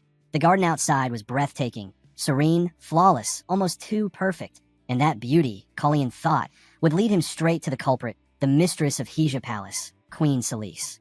Rain tapped softly against the windows as Yin entered the prince's chamber, carrying a tray of steaming tea. Callian greeted him casually, and after setting the tray down, Yin asked if His Highness had slept well. Callian smiled faintly. I did. And you? Yin nodded, returning the familiar morning greeting he always gave the prince. But somehow, it felt different today. Callian's tone is calm. It all seemed oddly out of place. I'm just an early riser, Callian said. Yin chuckled. That's strange. The sun rises in the west now. The prince said nothing. His eyes lingered on the cup before him, silent and watchful as the rain continued to fall. When he finally took a sip, the flavor caught his attention, faint, but not quite the same as usual. There was something off. Celise had done it. She'd slipped the poison into the tea after all. Setting the cup down, Callian asked, almost idly, has there been any word about gathering the aristocrats within the week? Yin straightened. Yes, Your Highness. Next week, there's a meeting of all nobles, His Majesty included. A banquet will follow afterward. Callian's lips curved slightly. Perfect. Then let's make sure Queen Celise has a reason to lose her mind by then. He swallowed a small pill from his pocket. Yin noticed and frowned. You've been taking those for days now? What are they? Supplements. Callian replied easily. My body's been weak lately. Let's head to the gym later. Maybe have breakfast early too. Yin nodded, still uneasy. He glanced down at the tray, the teacup, the pot. Something about it all gnawed at him, but he said nothing. Later that morning, one face was notably missing from the breakfast room. Planche. Honestly, Callian didn't mind.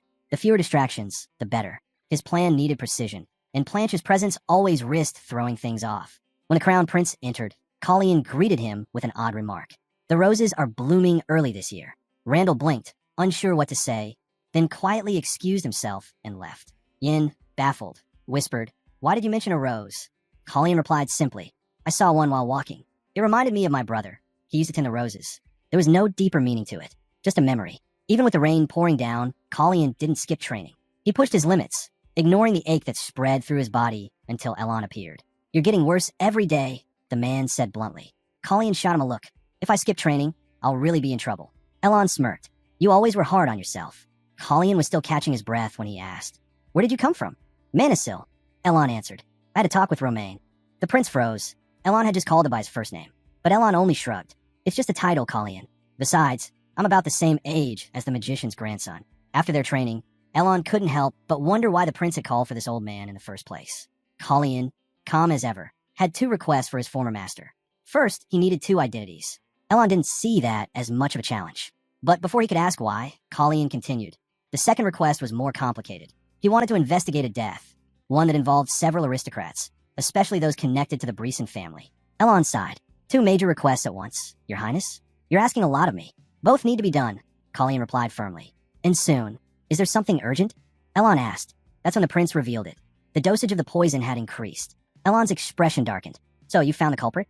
Callian didn't answer directly, but his silence said enough. Elon could already guess. It wouldn't be long before the mages began to intervene. And when that happened, control would shift quickly. Going up against an archmage was no small thing. Elon looked at his pupil, uneasy. "You're not planning to use them as a shield, are you?" Colleen shook his head. "Not a shield," he said quietly. "A weapon." He knew better than anyone how deadly magecraft could be. He'd seen it destroy his homeland, watched entire armies fall before a squad of white demons crafted by magic. That was why he wanted to form an order of mages of his own. Elon frowned. "Mages aren't like knights, Colleen. They don't grow stronger through simple training. You must understand that." Colleen smirked. "I do, but it's still possible." He remembered how Romaine once tried the same thing. When Romaine announced he was creating an order of mages, everyone, even the Brizons, dismissed it as a fool's dream, which, ironically, was what allowed him to succeed in secret. And he did succeed for a while. But soon after the order was formed, Romaine died. Everything he'd built passed quietly into the hands of Planche, who then ascended the throne. Elon already knew how that story ended. This time, Colleen said, "It won't be so easy for them. The Brizons will interfere, and I'll use what Celise did to make sure of it." Elon crossed his arms. "And how exactly do you plan to do that?" Colleen smiled faintly. "That's a secret. You'll find out soon enough." Elon rolled his eyes. "Ah yes, very reassuring." His tone dripped with sarcasm. Colleen only laughed under his breath. "Tell me, Master, you've been talking with Romaine, haven't you? I'm sure Manisil's thinking about plenty of things right now." He reached into his sleeve, a quiet, deliberate motion, before changing the subject. "When Celise makes her move, we'll have to dominate the negotiations," he said. Meanwhile, in another corner of the palace, the maid had just reported back. She had increased the dosage exactly as Her Majesty commanded. Celise sighed, tired of the endless whispers and the noise around her. "Just make sure it's done right," she muttered. She wanted nothing more than for this entire mess to end. Her servant nodded and left, just as another figure stepped into the room, someone who seemed more like an observer than a helper. It was Planche, looking weary and frustrated. And indeed, it was hard to blame him. The man who should have been doing the real work was sitting idly by, while chaos unfolded around them. Celise shouldn't have been so hard on herself. Planche had come to tell her that none of this was her fault, and, honestly, there was nothing he could do either. Still, she said nothing. Maybe this pain was simply her fate, something she had to bear alone. Planche clenched his fists, anger and frustration twisting inside him, then turned and walked out. Weak or not, she was determined to make sure nothing, and no one, would stand in her way. The day finally came. Their carriage rolled toward the palace gates, and Hina was in such high spirits that she hummed all day long. The excitement in her voice filled the air. At last, they were about to meet the prince. Kiri couldn't help but notice how Hina's eyes sparkled whenever his name was mentioned. She liked the prince, far more than she wanted to admit. As the sun dipped lower, Hina found herself hoping evening would come sooner. Inside the palace, Yin was busy assisting the prince. The meeting of the aristocrats was nearly over, and the banquet was to begin within the hour. Colleen pulled Yin aside. "There's something I need you to do for me," he said quietly. An hour later, the moment finally arrived. A special tea, meant for the weakest prince, was ready. Colleen had a plan, and tonight it would unfold. When the third prince stepped into the banquet hall, it would mark a turning point, one that would change everything. Meanwhile, Yin had already saddled his horse and was riding hard through the rain. Colleen had handed him 2 letters, one addressed to the Magicians Association and the other to his teacher. "Deliver this one to the association first," Colleen had said, "then bring the teacher back with you." Yin nodded, but couldn't shake the unease building in his chest. The idea of the prince going alone to the banquet, it didn't sit right. But Colleen had smiled calmly. "Don't worry, I'll handle the rest." Even so, Yin couldn't shake the feeling that something was wrong. Maybe it was nothing, just the same anxious thoughts that had been haunting him these past few days. After all, what could possibly happen to a prince at a royal banquet? At the Magicians Association, a young girl hurried into the study where Manisil was working. "Everything's ready," she announced. "We've gathered plenty of information, though it's only on the official cases." Oria Siren, the head of the Kairos Mages Association, glanced up from her desk. "But the fact that none of this has been made public, that's suspicious." Elon leaned back in his chair. "Not really. Weak nobles wouldn't dare question the Brisson family. If they did, they'd be the next unsolved case." Oria frowned. "Then how exactly does the prince plan to use this?" Before Elon could respond, Yin burst into the room, breathless and soaked from the rain. "Good. Sir Manisil and the head are both here," he gasped. "The prince sent letters for you." He handed one to Oria, who tore it open immediately. Elon fastened his cloak, his expression hardening. "Where's the banquet being held?" he asked. Yin blinked in confusion. "Wait, you don't have an invitation. You can't enter." Elon ignored him. "There's no time for that." Yin's voice trembled. "No time? What do you mean?" Elon's eyes darkened. "Because if we don't go now, your prince might die." The words hit Yin like a blow. He looked down at the letter again, and there it was, written in the prince's own hand. Colleen intended to make a deal with Queen Celise tonight, and he was putting his life on the line to do it. If anything went wrong that night, the teacher's duty was clear. He had to save Kalaion. 1 hour earlier, the banquet had yet to begin. In a quiet, lavish chamber, only two people sat facing each other, Prince Collian and Queen Celise. Collian spoke first, his tone calm but sharp. Why don't we be honest with each other? The queen gave a small, amused smile. Honesty, she repeated. I suppose I don't mind. But I wonder, what could possibly change from that? Collian raised his cup and took a slow sip of tea. Let's just not forget about decorum while we do, he added. Celise studied him, still trying to figure out what he was after. In the end, she decided to argue. Anything to maintain control. For a brief moment, she even regretted ever taking an interest in someone like him. How unbecoming, she thought, to even entertain a man of such low birth. But Collian didn't give her time to insult him. He cut her off mid-sentence. Let's stop pretending, he said. You and I both know about the poison in that tea. The queen froze, only for a second, then masked her expression behind a smile. I have no idea what you mean, she replied smoothly. Both of them sat there, wearing polite smiles, their words soaked in venom. It was a dangerous dance of deceit. Two masks talking over a cup of poison. Celise repeated her denial. I truly don't know what you're implying. That's fine, Collian said, setting his cup down. I assumed you'd say that. He had already prepared himself for this. He knew he had to take a risk, one that might kill him, if he wanted to stop the queen from ever trying something like this again. Reaching in his coat, he revealed a small vial. Inside was a clear liquid. This, he said quietly, is a poison that can stop the heart for a short while. I got it from the White Eagle. He explained that it left no trace. It didn't react to silver, and no magical test could detect it. Of course, he added, thanks to the blessing I carry, my heart will keep beating. The blessing only works once, though, so while it neutralizes this poison, the one you've been feeding me until now will finally spread through my body. He smiled faintly. I wonder who everyone will suspect first. Celise laughed, loud and cruel. You really think everything will go according to your plan? She sneered. You think this is the first time I've done this? Her voice dropped, venomous and cold. Who do you think sent your mother to the far side of the world?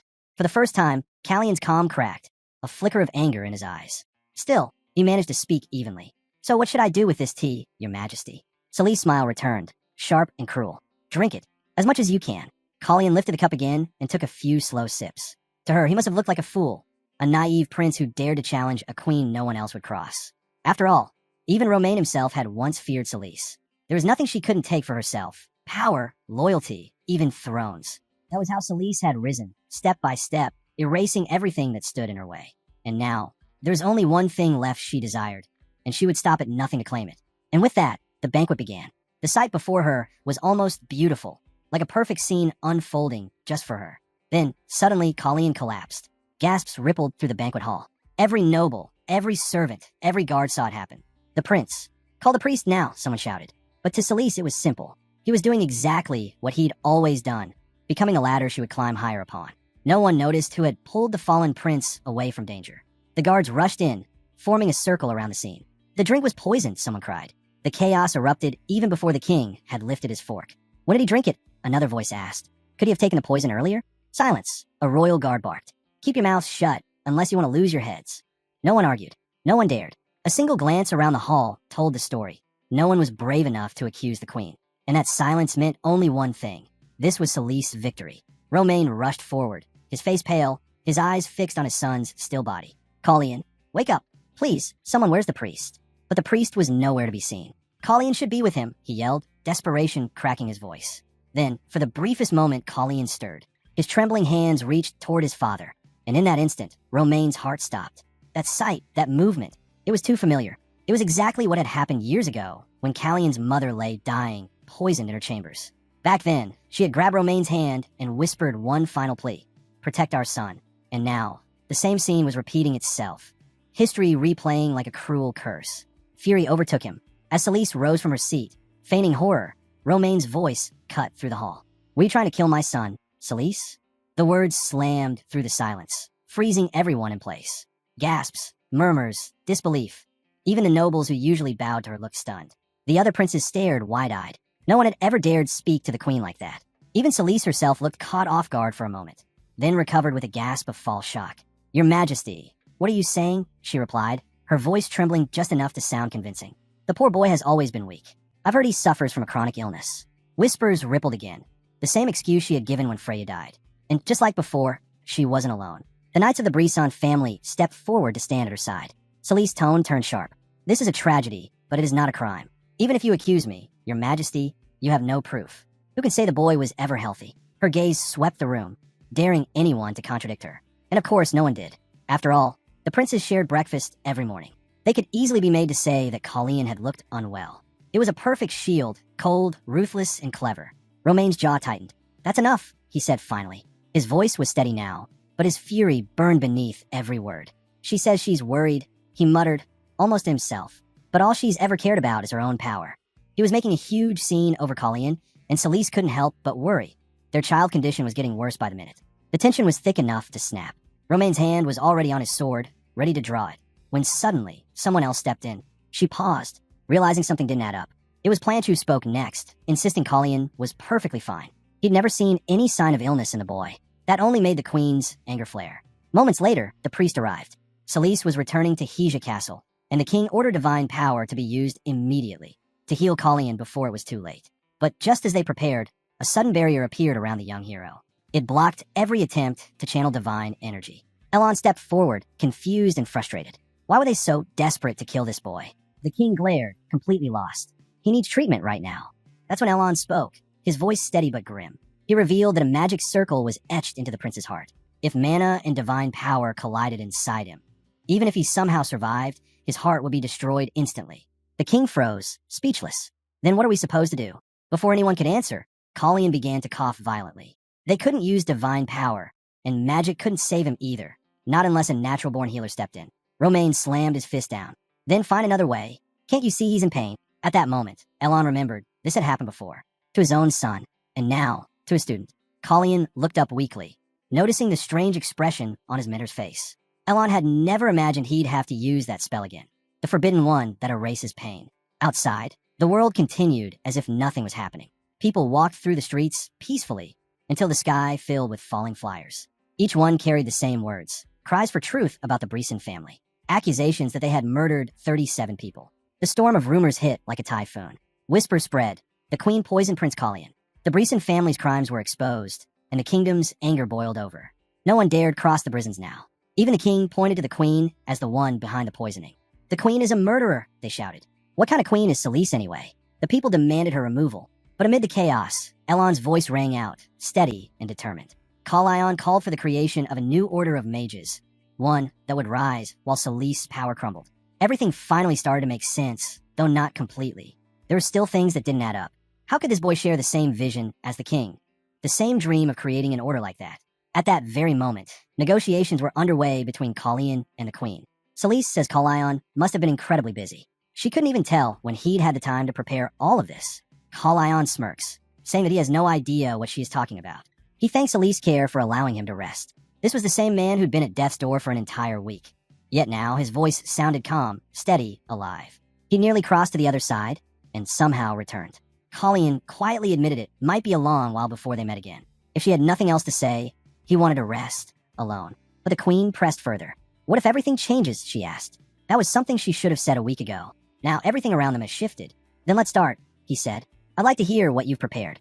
As long as the information was correct. The queen claimed she had no objections to His Highness's plans. But Kallion only laughed. She had misunderstood him completely. He never needed her permission to begin with. Now, she had nothing left to bargain with. He leaned forward.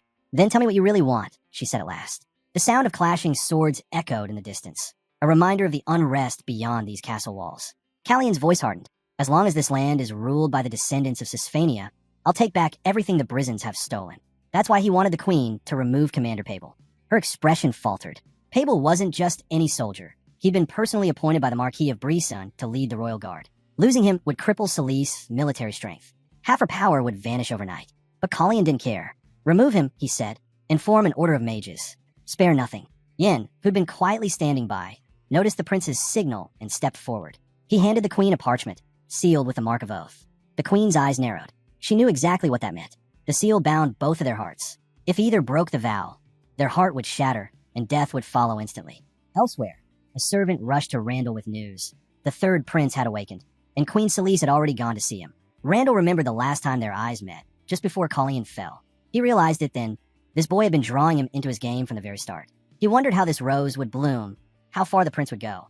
Randall almost considered giving Kallion what he wanted. But then Planch appeared. Randall hadn't expected that. Planch never backed down. Something was definitely different this time. Back in the negotiation chamber, the air grew tense again. The oath was unavoidable. Callion's trust in the queen was far too weak for anything else. In silence, the queen snatched the quill from Yan's hand and signed the contract. With everything finally settled, Colleen spoke again, his tone calm but sharp. He explained that he was only being this clear because he didn't trust the queen to understand him otherwise. His words carried weight. He'd never shared a good relationship with his brothers, and everyone knew it. That day, Planche's actions hadn't been for Callion's sake at all. If the queen had said even one more word, the king's sword would have silenced her where she stood.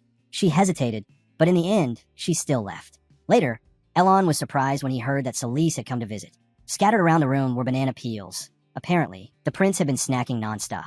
This prince must have quite an appetite, Elon remarked dryly. Colleen grinned. Bananas are delicious, but nothing tastes as good as being alive again. He was half joking, half serious. After all, he had just come back from the brink of death. Elon rolled his eyes. You're unbelievable. He almost kicked the prince off his chair out of pure frustration. If his siblings hadn't walked in just then, he probably would have. Among them was Hina, the girl who had saved him. She wasn't just any healer. She possessed the rare ability to channel the power of nature itself. Without her, Colleen wouldn't have survived. He blinked in surprise. Wait, Hina's a healer. Elon raised an eyebrow. You didn't know? Not even in your past life. Colleen shook his head. When I met Kiri, she was already gone. There was no connection between us back then. So, Elon said, you're telling me you purged the poison from your body purely on faith, just hoping you're blessed? Something like that, Colleen admitted. Though, to make it work, I had to take another poison to counter the first. Elon sighed. You really were sick, weren't you? A week in bed, completely helpless. Colleen gave a small, guilty smile and held out a banana. Then I guess I was wrong. Here, have one. Elon waved him off, clearly done with the nonsense, and tossed him a rolled-up scroll. This is what you asked for. Colleen caught it, confused. He'd completely forgotten. It was the identification papers he'd requested. Easy enough to forge, but something about them stood out. The names Kiri and Hina Burin were written on them. They needed a last name, Elon explained. So, I gave them yours. The old one. It wasn't a forgery at all. It was official identification. Proof that they were plebeians from Whitland, his territory. Elon had been protecting them all along, treating them as if they were his own people. Colleen smiled gratefully. Thank you, teacher. Elon simply nodded. Romaine handled the rest, he added. That caught Colleen off guard. Romaine? He hadn't expected him to be involved. Elon gave a faint smirk. So, how does it feel to be the king's favorite son? Colleen laughed under his breath. No wonder the rumors had spread so quickly. The king had caused such a public scene before the nobles that it was impossible to avoid gossip. Well, he said, I suppose it's something I should enjoy while it lasts. After Elon left, Colleen turned to Yin. Clean up those banana peels, will you? But Yin didn't move right away. There was something in his expression, something serious. What is it? Colleen asked. Yin hesitated for a moment before speaking. Your Highness, there's something I need to tell you. Colleen looked at him curiously. Go on. Yin took a deep breath. I'm going to stop serving you. The words hit like a blade to the chest. Colleen froze, completely stunned. Yin had been just a child back then. The rightmost room on the second floor of the mansion. That's where it all began. He entered quietly, greeting his older brother. In that small room, his brother could feel the weight of guilt pressing down on him. He greeted Soroyan as well. Yin turned to his brother with a smile. Did you hear the cicadas today?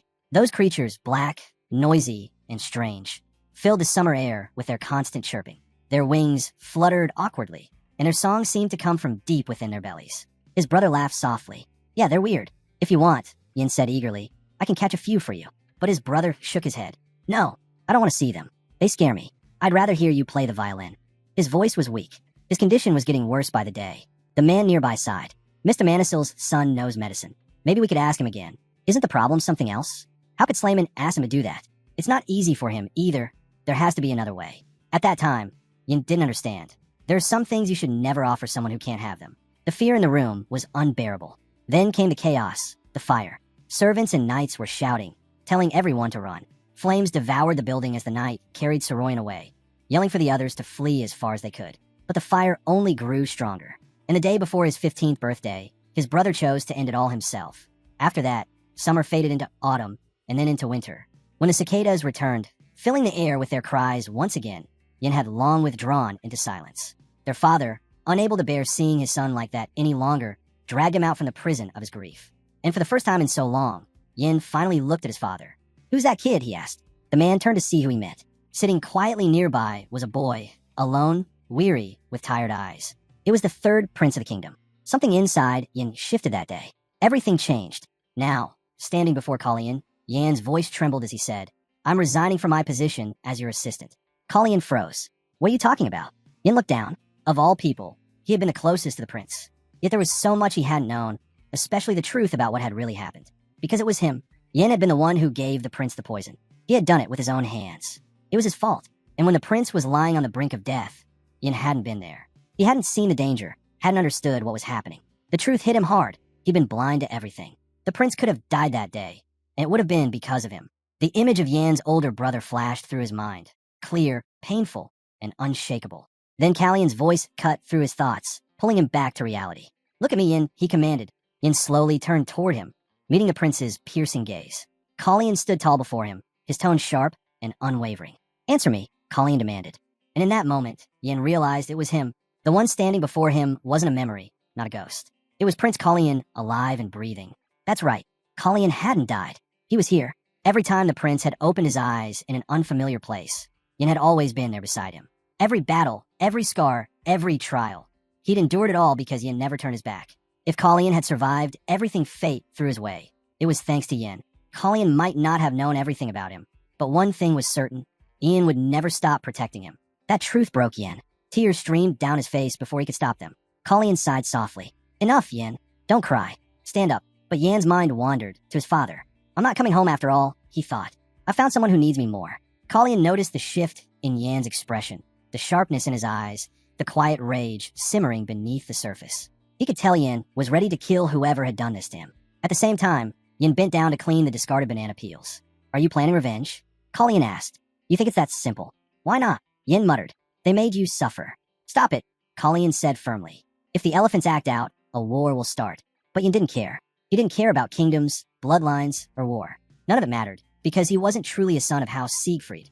And then it hit him. Elephant? The prince had called him that. Yin froze. You know? You knew everything." Callion didn't answer. He only gave a small laugh, the kind that left everything unsaid. Somehow, he'd known all along. It was just how things had played out. And Yin realized it wasn't fate or enemies. It was his father's fault all along. "Brew me some coffee," Callion said casually, breaking the tension. Yin wiped his eyes and nodded. "Right away, Your Highness." The two exchanged a few words, even arguing for a moment over who had gotten taller. The heaviness lifted just a little. Later the night, Callion dreamed. In that dream, he saw Callion, the real one. Callion walked toward him, but Callion didn't stop. Instead, he ran joyfully past him toward two familiar figures, the ones he cherished most. Then Callion turned. For a fleeting second, his gaze met Callion's. He smiled. Callion reached out a hand toward him, but Callion just stood there, smiling softly. And then, the world around Callion began to fade. He was being pulled away, back into his own reality. The real Callion said something, his voice fading, his figure dissolving into light. By the end, Callion could only smile back. He didn't want to leave him there alone, but he had no choice. That was the end of the dream. Callion's eyes opened. He was awake, and beside him stood his mentor. Before leaving, the protagonist thought he might as well enjoy the peace he had longed for all this time. But before he could, he vanished suddenly, without warning. In that fleeting moment, his voice echoed. "I gave him this life. Let him live it as he desires." If this life had become a chain for the child, then perhaps freedom, true freedom, was something even he could envy. Callion understood perfectly well. He wouldn't pretend otherwise. He had work to do, plans to set in motion. And for that, he needed his mentor's help. There was only one thing he truly wanted now, to live his second life properly. Soon after, the core unit of Pable's Knights was disbanded, their members sent back to the Marquis's territory. Rumors were still circling around the royal family, but Romain warned everyone not to believe anything without proof. Meanwhile, Elon Manisil made his announcement. He would form an order of mages. 3 months passed. During that time, something about Callion began to change. The servants noticed it first, his posture, his voice, even his presence.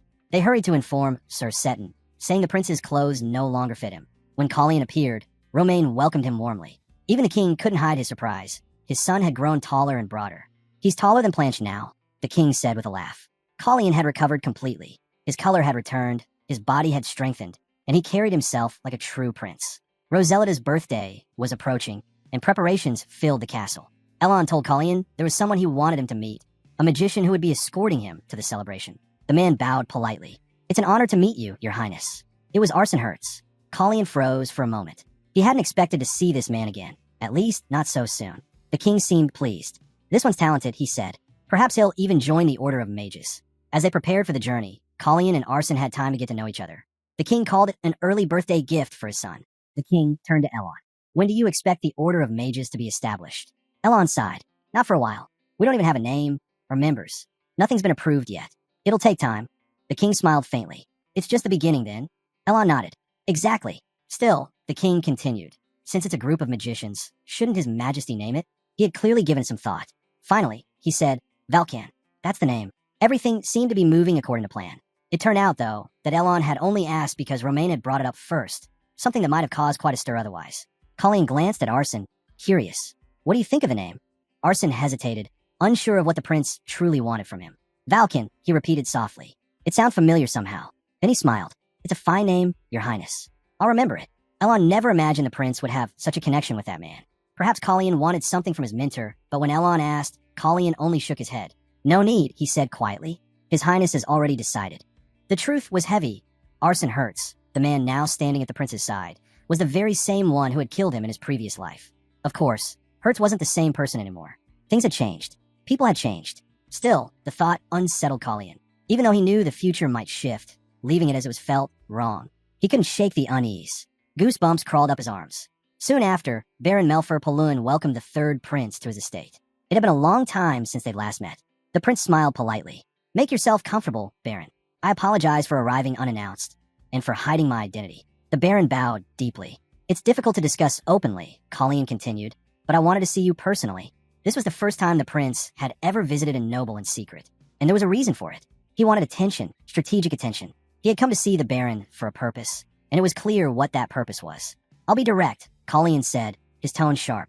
It's time to repay your debt for saving your life. The Baron straightened, his face uneasy. The Palun Trade Guild, the prince continued. What do you sell these days? The Baron cleared his throat. We recently began trading diamonds with Tinsel. There are also negotiations with the Imperial family, but I doubt that the answer Your Highness is looking for. Is there a formal contract yet? Colleen asked. Not yet, Your Highness, the Baron replied. Callion's gaze darkened.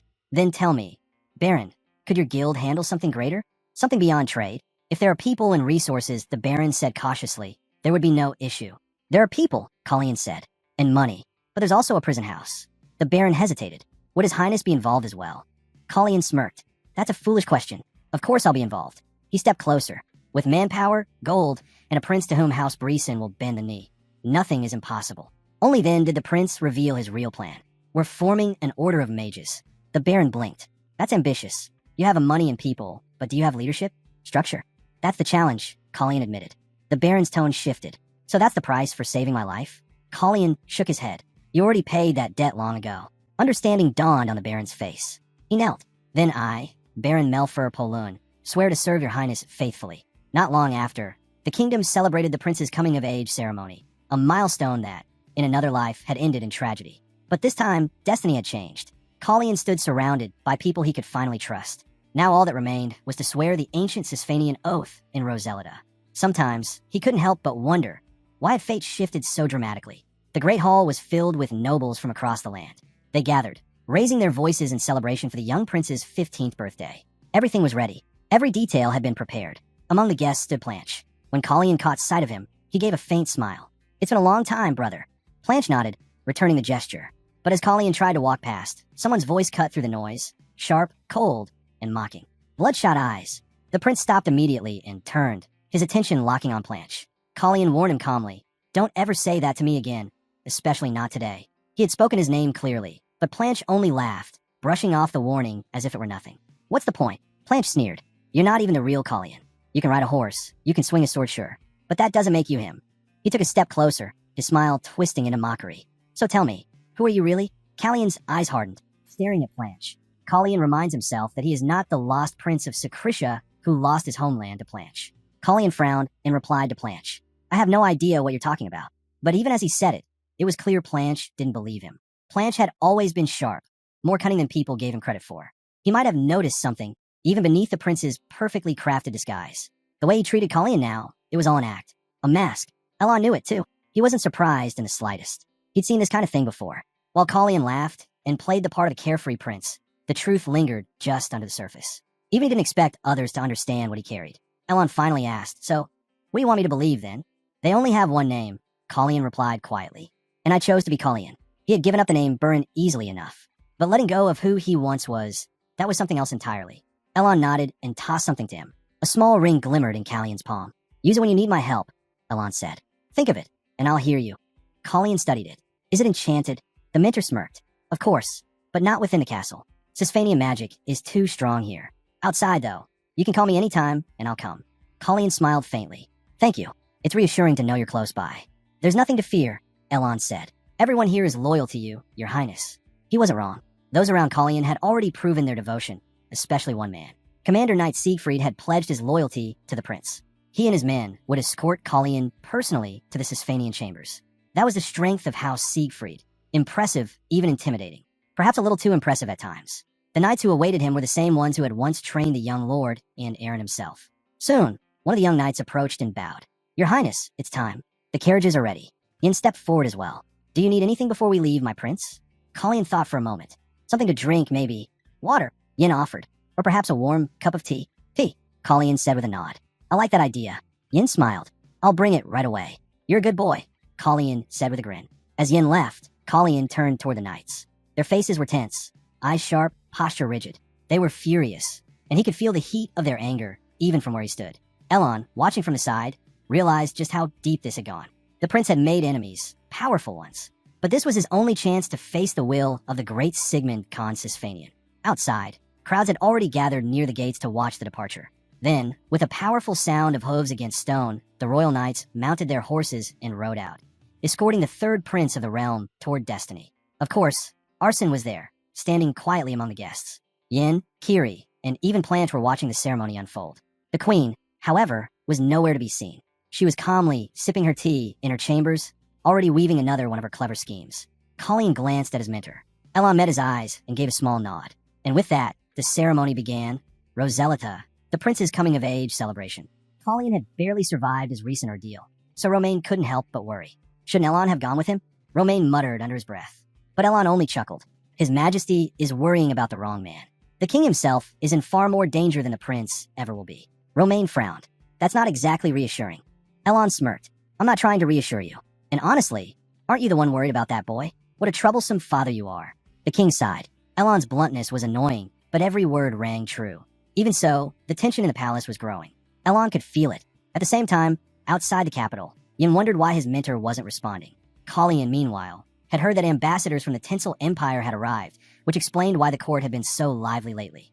It must have been so hectic. Yin spoke in his usual tone. You could talk to me instead, so stop being bored.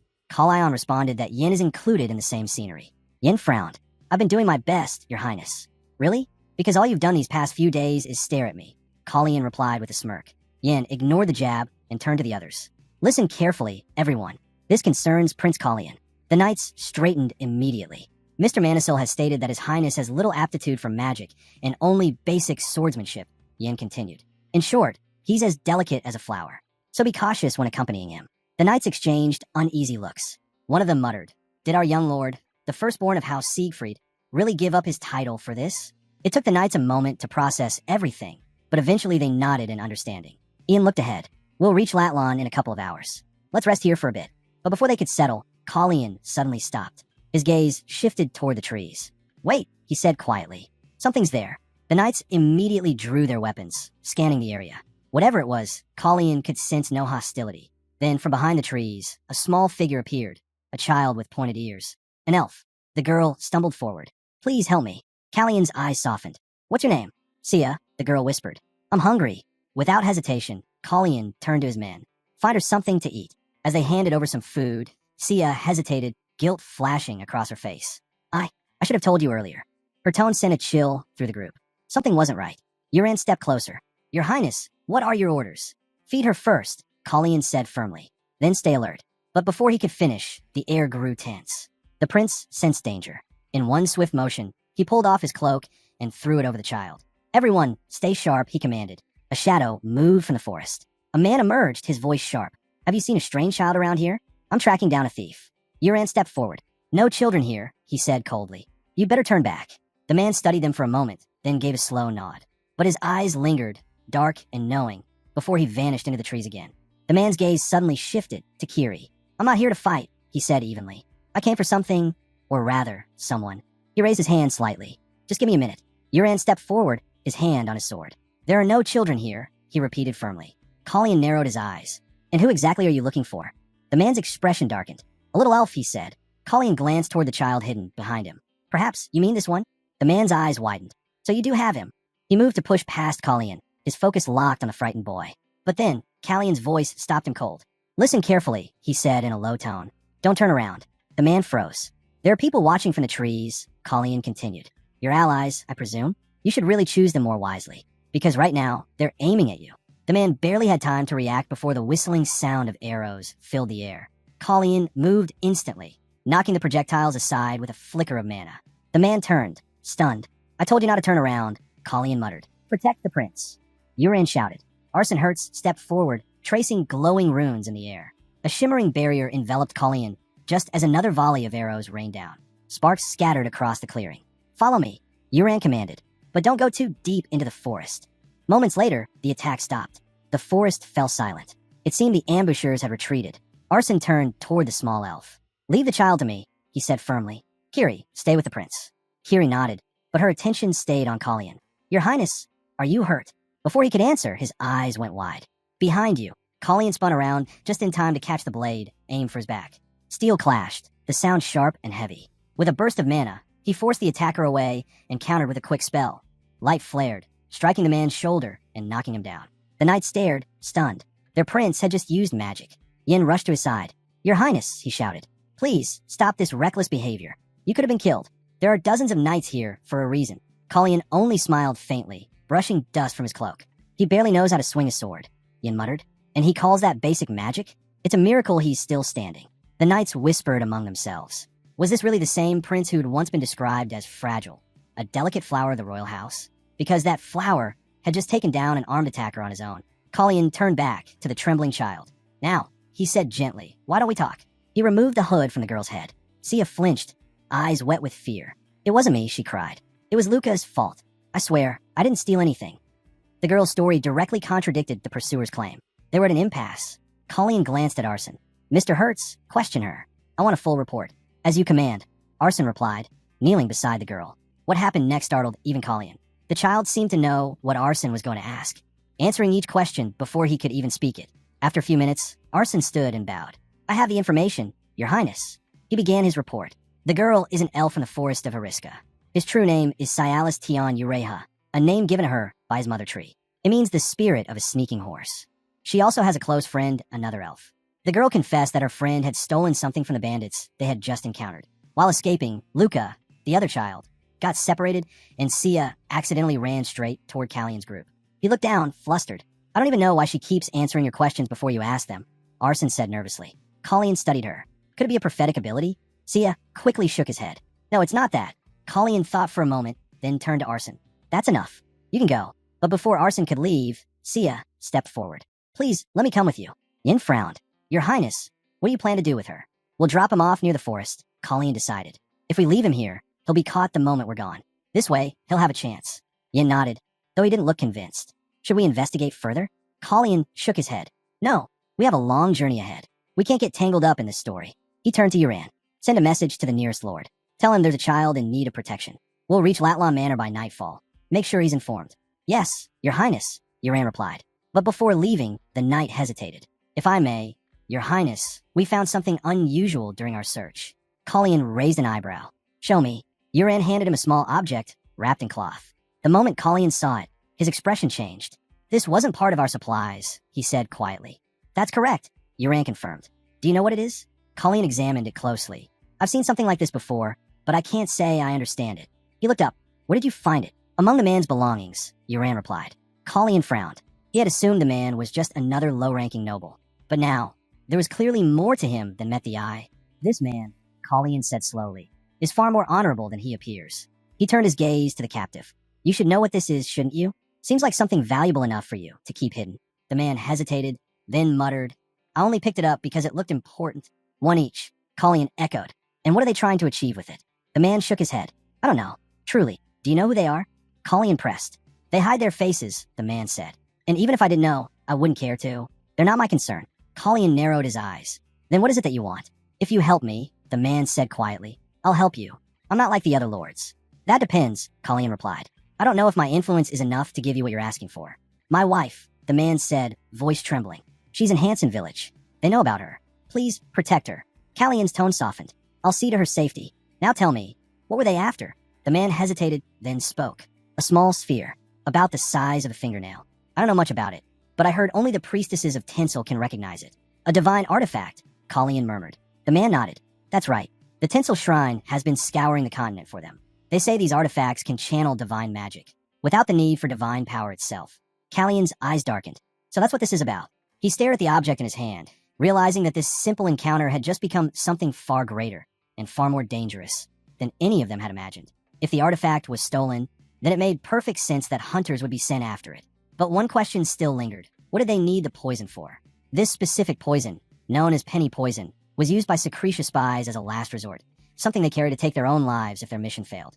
The man claimed he had gone to the White Eagle to obtain it, because no one else could. He didn't know who these mysterious people were, but he did recall one thing. They called their leader by a strange code name, Blue Warbler. The name struck a chord with Callion.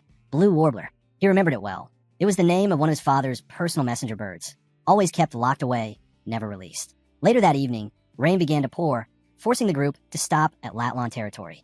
Count Hale Latlon welcomed them at the gates, his face beaming with pride. "It's an honor beyond words to have His Highness under my roof," he said. "Truly, this must be a sign from above."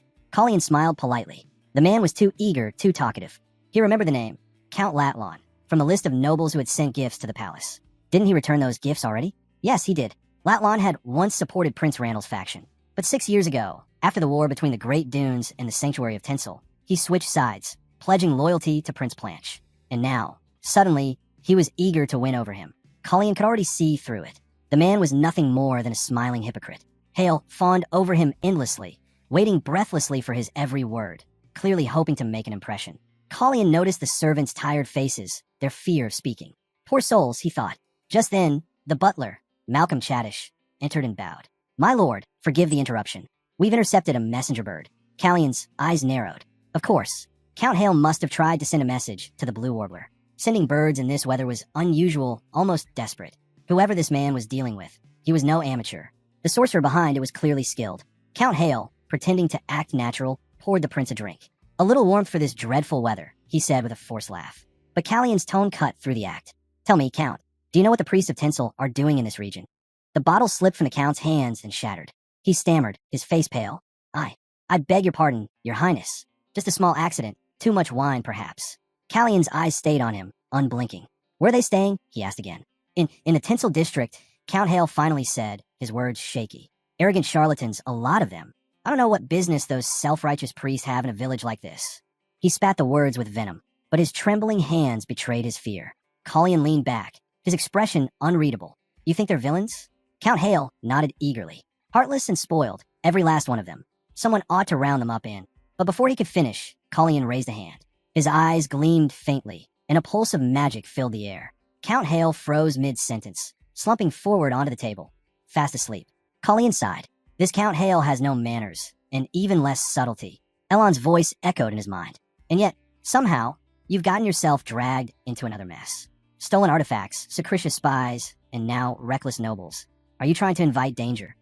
Callion smirked. "Maybe so, but I'm still alive, aren't I?" He stood, looking out the rain-streaked window. "Let me handle this my way. We'll see where it leads." Elon's tone softened. "This old man of yours, he'll stop caring one day. Probably head south, chasing the sun." Callion smiled faintly. "Maybe, but not yet." The storm raged outside, lightning flashing across the manor walls, while the young prince, still drenched from the rain, stared into the night. This web of lies, artifacts, and spies was growing tighter by the hour, and Callion knew it was only the beginning. Inside a dim, quiet tavern, someone wiped down a glass.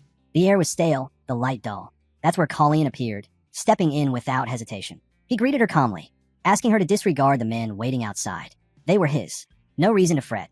He wasn't here to send killers after anyone uninvolved. He believed she knew the prince's true identity and had already ordered the ambush herself. She didn't know. That's why she'd warned them not to act rashly. Then, right before Callion's eyes, a man collapsed. The rest of the visitors followed, lifeless, one by one. Callion looked at the Blue Warbler. "So, you're getting involved now, too?"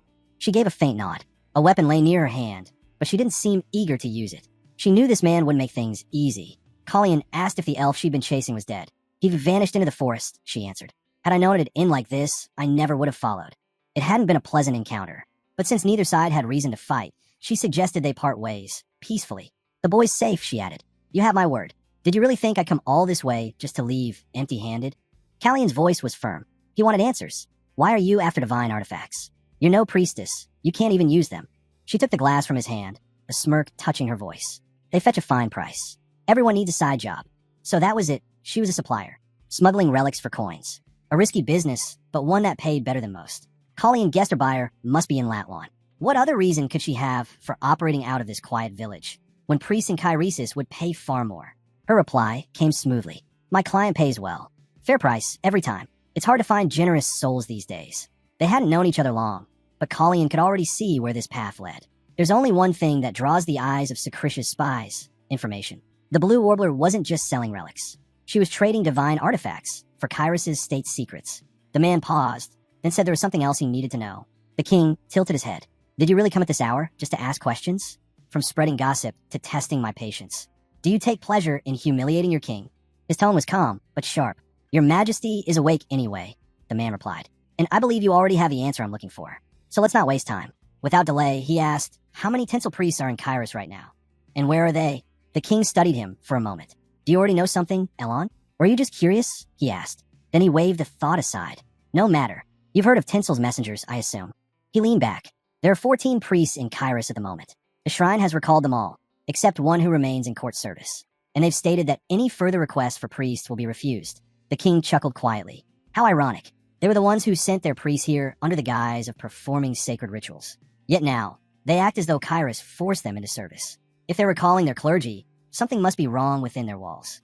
Elon's voice lowering. It seems they're hiding a crisis, masking it while trying to rally more followers.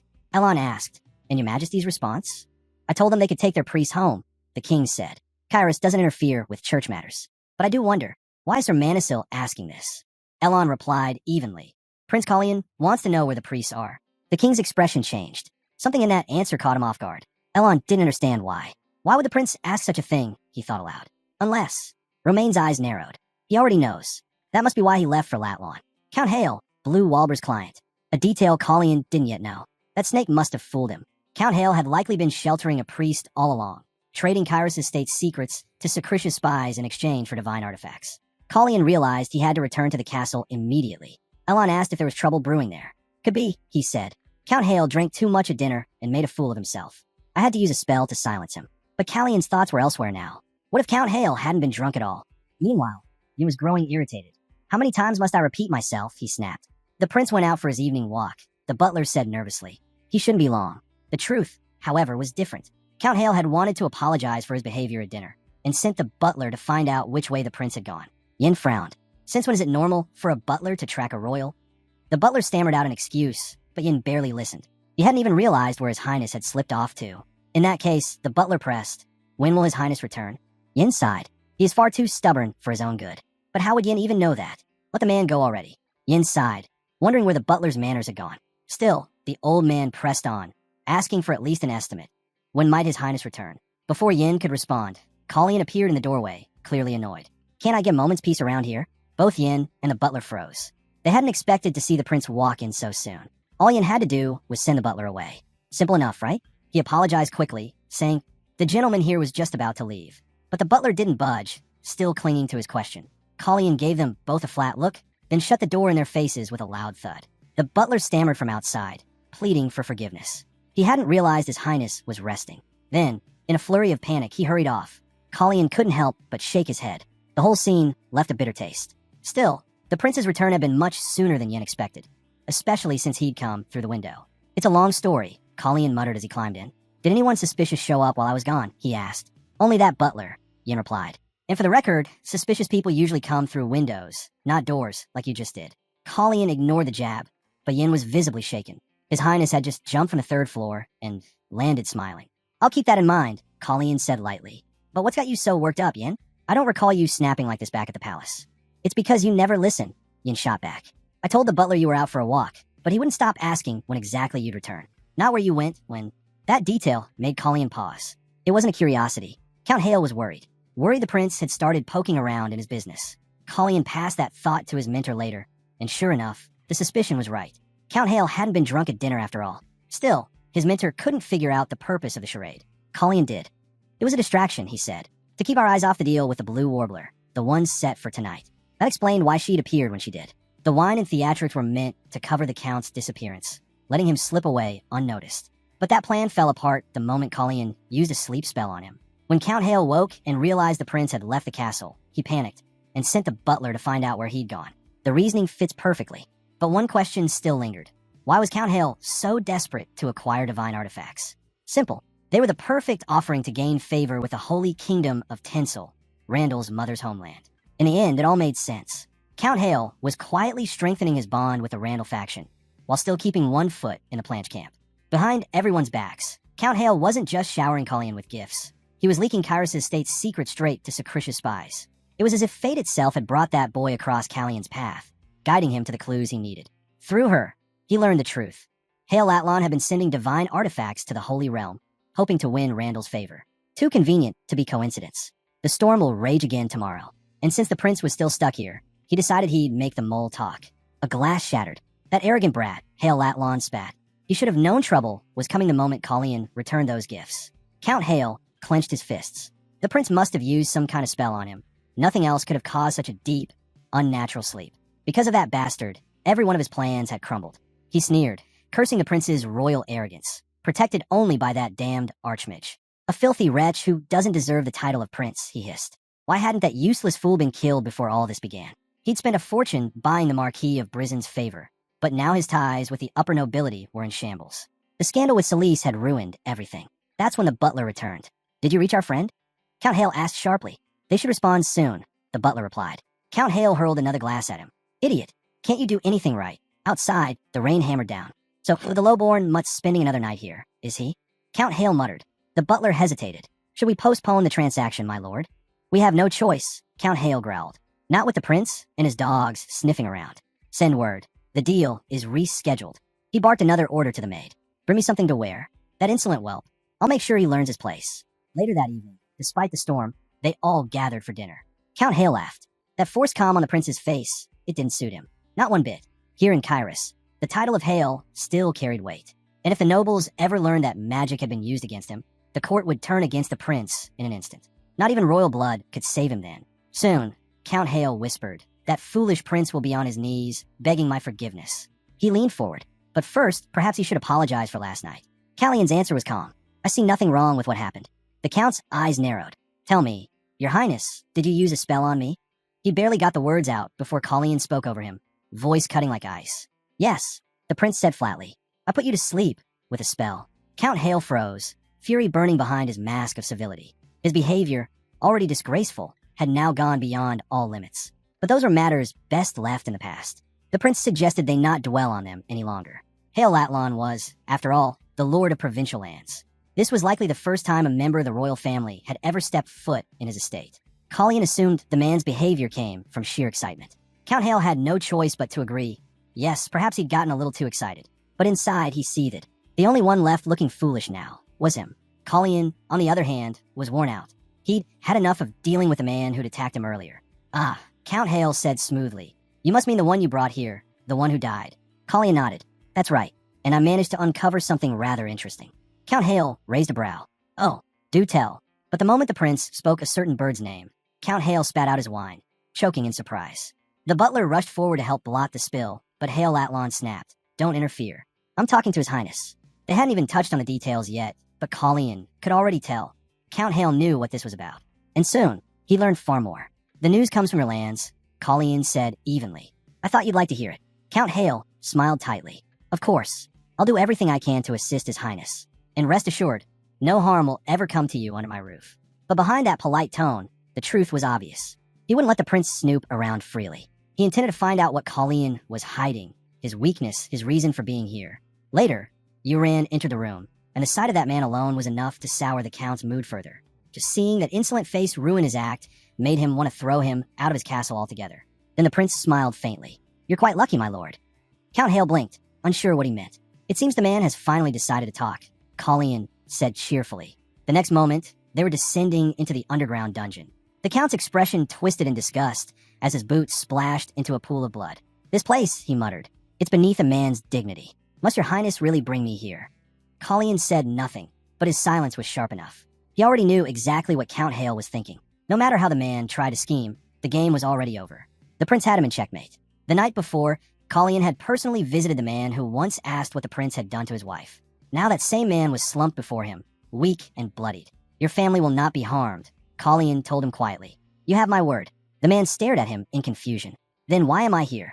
You should already know, Colleen replied. You made an attempt on my life. Once the investigation concludes, you'll be sent to Kyrus. Public execution by hanging. The man's face went pale.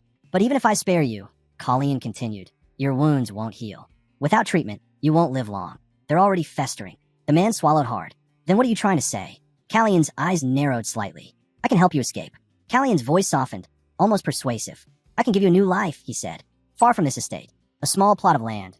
A home where you and your wife can live quietly, in peace. The man's eyes flickered. In return, the prince continued, all I ask is your help. Do that, and your punishment will be reduced to the loss of your infected hand. You'll live, and you'll be free. Silence hung heavy between them. After a long moment, the man nodded. He would do it. What do you need me to do? He asked. And so, he began to speak. The truth spilled out, one piece at a time. Information the prince had long suspected. The one they called the Blue Warbler, the man said, she's a spy. She came here to sell certain items to her client. They've known each other for years. Callion's gaze sharpened. A spy with personal ties to her buyer. That alone was enough to raise alarms. Friendship with spies was treason in Kyrus, unless one was a double agent. Otherwise, it was a crime punishable by death. The prince turned to the count. Is that true, Hail Atlan? Count Hale forced an uneasy laugh. Ah yes, it appears so, your highness. His attempt at humor couldn't hide the tension in his voice. He was cornered, and Colleen knew it. The prince waited calmly, letting Count Hale sweat, waiting for him to slip to hand over the proof himself. Then, the butler broke down completely. He fell to his knees, begging for mercy. Please, your highness, I only obeyed my master's orders. I admit my guilt, but I beg you, spare me. Colleen had expected Latlan to crack under pressure, but not this. Still, the truth unfolded faster than he imagined. Only then did Colleen realize. The butler was no ordinary servant. He was a priest of tinsel. Only priests were trusted to handle sacred relics. Now, Count Hale had leverage, knowledge he was never supposed to possess. The temple will execute him the moment they learn he sold relics, Count Hale said smugly. But Colleen wasn't finished. Wasn't this supposed to be about offering a relic to tinsel to earn their trust? He asked. So tell me, who was buying them? The butler hesitated, trembling. It was Queen Celise's brother, Viscount Rain Breeson. The air went cold. He delivered the relics to the temple himself. The man continued. Renan has been trying to win Tinsel's favor for years. He abandoned Planche and joined the Randall faction.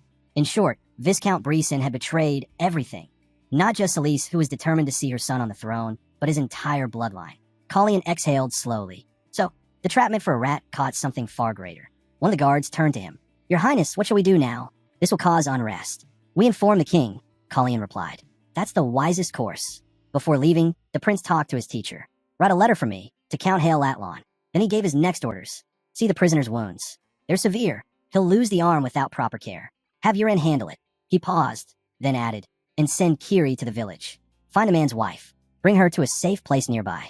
They've both suffered enough. That's when the elf kid barged in, announcing that Hina had come to clean the room. He said he wanted to see the bird. Hina tried to stop him. No, you can't, she said quickly. But he was already inside. Colleen frowned. You didn't even ask permission. I didn't need to, the elf replied. You're just trying to keep the prince from punishing her, aren't you? That's Arson's concern, not mine, Colleen muttered. The elf stepped closer to the cage where the bird sat. Yin glanced at the prince. Your Highness, what should we do with it? Do you intend to keep it? Colleen shook his head.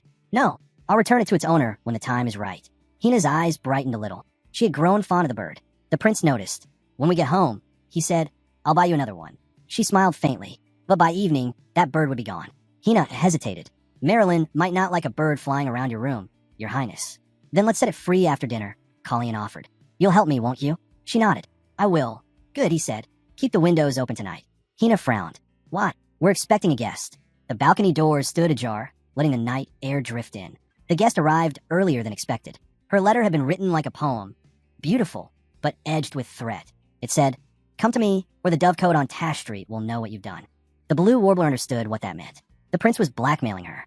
Colleen only needed proof that Hale Latlan was involved in the sale of sacred relics. Once he had it, her secret would remain buried. But what would her answer be? He barely had time to think before she attacked. She hated deception, and the prince embodied it. The air cracked. Colleen immediately recognized the flash of magic. Projectiles, fast and precise. He deflected them with a pulse of power, forcing some space between them. The Blue Warbler, he remembered, fought with a sword, not hidden weapons.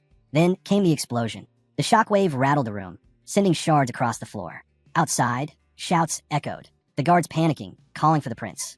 But Colleen raised his hand and whispered a command. A barrier flared, sealing the doors. No one comes in, he ordered. He turned back to her. Do you really want me dead? The blue warbler didn't answer. She simply drew her blade. Callion's sword was plain steel. No enchantment. No aura. It wouldn't last long if he pushed it. He had to end this fast. Their blades clashed. Sparks flew. He pressed her back, forcing her guard low. Her sword slipped from her grip, skidding across the marble floor. I told you, she said breathlessly. I'm not hiding anything anymore. But her stance said otherwise. Too tight. Too guarded. Too ready. She lunged again, faster than before. Without aura, Callion couldn't block it cleanly. He felt the sting of shallow cuts along his arm. He sighed. So be it. Light rippled around him, his aura flaring to life. The moment their blades met again, the prince's sword shattered under the force. Through the splintered light, he saw her, the blue warbler, standing before him, sword raised high, ready to strike the final blow. Only then did she truly see what stood before her. Not a boy, not just a prince, but a master of the sword. Her hand trembled, blood slipping from the fresh wound. Callion froze for a moment, uncertain what to do next. Then his voice cut through the silence. Isla. The name stopped her cold. She blinked in disbelief. How do you know my name? Callion stepped closer, his tone quiet but unwavering. He caught her chin, forcing her to look at him. Do spies of Secretia not carry poison cubes? He asked. You're supposed to keep one in your mouth at all times. Her breath hitched. Tell me everything you know, Callion said. Isla's eyes darted to the side. And if I do, she asked, will you let me go? The prince said nothing. They say agents of Secretia can endure anything. Pain, torture, death. But this one was different. Either she wasn't the Isla he once knew, or something had changed her beyond recognition. Let me die, she whispered. It'll be better that way. Her sword hand shook. Your technique is too refined for a mere guardsman, she added bitterly. You hide your true strength. Afraid someone might find out who you really are. Her tone sharpened. So let me go. Keep your secret intact, or I'll walk out of here and tell the knights exactly what I just saw. In her past life, the blue warbler had been unwaveringly loyal to Secretia, a blade devoted to the shadows. But this woman, she wasn't that person anymore. Callion's eyes darkened. He grabbed her by the collar, yanking her close. If your life matters that much to you, he said coldly, then don't test me. Isla stiffened. She hadn't expected anger from him. Not like this. Don't think you can use me as a bargaining chip, Callion warned. You're not worth that much. He released her, letting her stumble back. Just tell me what you know, he said. Do that, and I'll spare you the pain of what comes next. Because someone else will be asking questions soon. Someone like the White Eagle. Elsewhere, fury boiled through the halls of Latland's manor. Count Hale was pacing livid. Where is that useless old man, Malcolm? He roared. First the mercenaries, and now this damned letter. His plan was unraveling. If he wanted to convince the court of his innocence, he needed to act fast. He had already drafted a report to Her Majesty, explaining everything that had happened, every detail that had driven him into this corner. Elon signed it neatly, Elon Manisil. But as Count Hale reread the lines, a chill ran down his spine. Could it be that the prince had uncovered his dealings with divine artifacts? Clever little snake, Count Hale muttered. If the letter had reached him, then the prince already knew. But if Callion thought he could intimidate him with petty threats and blackmail, he was mistaken. I won't bow before that low-born imposter, Count Hale hissed. No more crawling, no more fear. He straightened his coat, rage sharpening his voice. Let that arrogant child come. We'll see who kneels in the end. They weren't going to give him up that easily. Did they really think Hale Latlan would involve himself in something this big without an escape plan? He slipped into a hidden room overflowing with treasures, shelves glinting with gold and relics, the air thick with dust and greed. Still, none of it pleased him. All his work, all his schemes, wasted because of that wretched prince. At least he still had one thing left, his most precious possession. He opened a carved chest, and inside were countless shimmering beads, divine artifacts. With these, he could start anew, build another fortune. He had once believed that his deal with Renan would make him rich. Instead, it had buried him deeper in trouble than he could have imagined. Then, a voice came from behind him. Thank you, my lord. You made my job much easier. Hale spun around, startled. He hadn't even sensed the presence. Out of thin air, Arson appeared, the shimmer of an invisibility spell fading from his form. You, Hale hissed. The prince's dog. Arson smiled politely. Arson, mage to his highness Prince Callion. He gave a courteous bow. And truly, my lord, I can't thank you enough for procuring such valuable evidence on your own. The count's face went pale. There's no need for concern. Arson continued smoothly. Soon enough, the prince and the court will recognize just how helpful you've been in our investigation. Arson gestured to the open box, now exposed under the lamplight. Such a fine collection of divine artifacts, my lord. And here, he pulled a folded parchment from his cloak.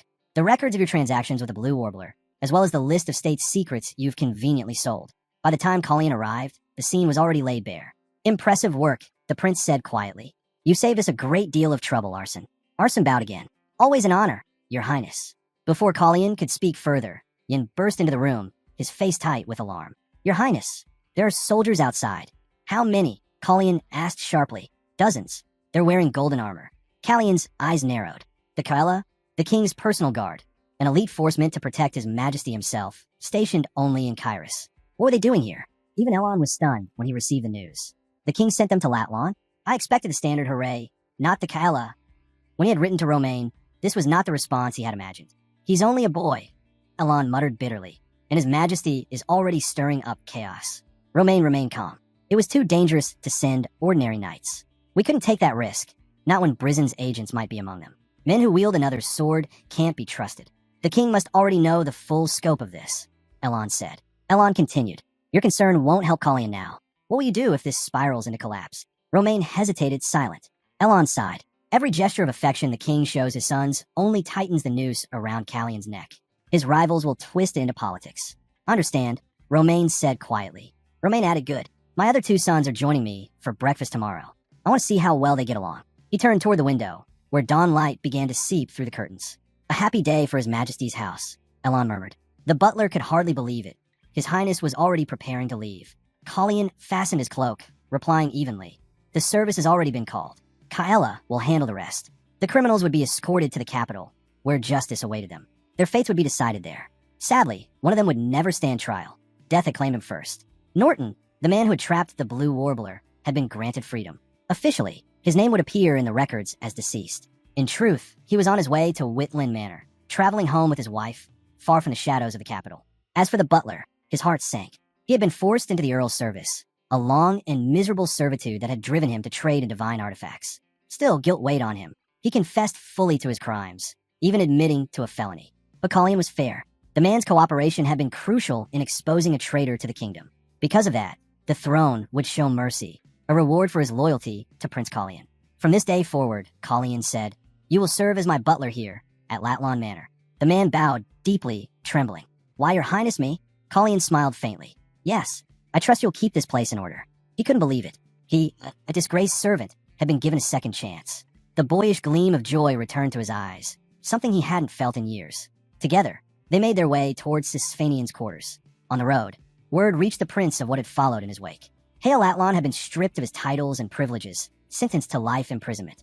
And Isla, the blue warbler of Secretia, had met her death on the scaffold. That day, the streets of the capital were blanketed in Lenacida leaves. They called them leaves, though they were really the thorns of the Lenacida cactus, brittle spines that absorbed the city's damp air. They scattered them across the execution square to keep the white marble from being stained red. But everyone knew why they were there. Randall's intent was clear. He wanted to know whether Planche's mother had been involved with the woman who tried to kill Colleen. Planche dismissed the suspicion at once. My brother's doubts are unfounded, he said calmly. Randall said, since Callion's departure, Planche has even given up drinking. Planche let out a dry laugh. And what? Do you miss the smell of my wine breath? Randall said nothing. Of course, that wasn't true. But with his days of drunkenness behind him, Planche had learned the value of silence. Still, the prince's quiet tone only seemed to provoke him. Planche clenched his fork until it snapped, tossing it aside in frustration. Randall's calm face irritated him more than words ever could. Moments later, Uran approached Colleen with grim news. Your Highness, it's too dangerous. A landslide hit the main road. Another delay, Colleen muttered. The rain had ruined yet another plan. How long will it take to clear it? He asked. Uran shook his head. Too long. We'll have to take a detour. We've already lost enough time in Latlan. Colleen looked toward the blocked road, then exhaled slowly. This journey, he said, is turning into a long one. He turned his gaze toward the horizon. Once we return to Kairos, I'll establish a portal. No more delays. The child suddenly suggested they head to his village, an elf village. Luke and the village elder live there as well. The elf offered them a place to stay for the night, promising they'd depart in the morning. Before leaving, he casually referred to Colleen as the commander. It was, surprisingly, the most reasonable thing that an elf had said so far. So, they set off toward the elven village. Along the way, Colleen raised an eyebrow and asked when exactly he'd been appointed commander. The boy simply smiled and replied that he always had been.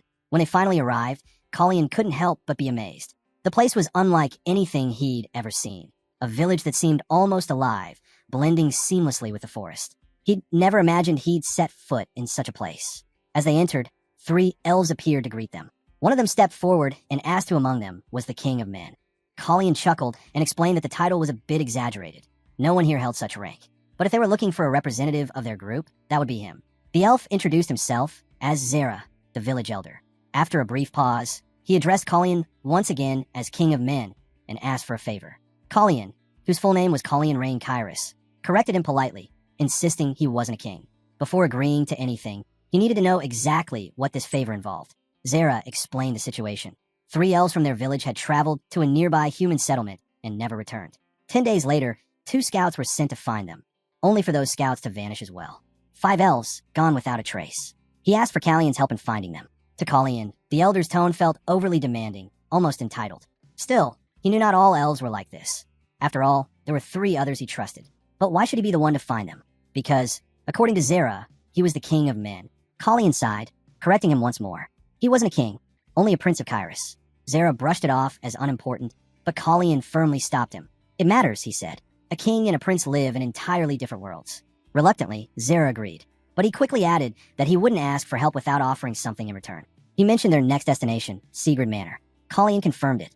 The elder then explained that while human roads would make the trip long and difficult, the elves knew hidden forest trails that could shorten their journey fourfold. What would normally take 2 months could be done in just 2 weeks. The offer was tempting. So, despite his doubts, Prince Kyrus agreed to help them search for the missing elves.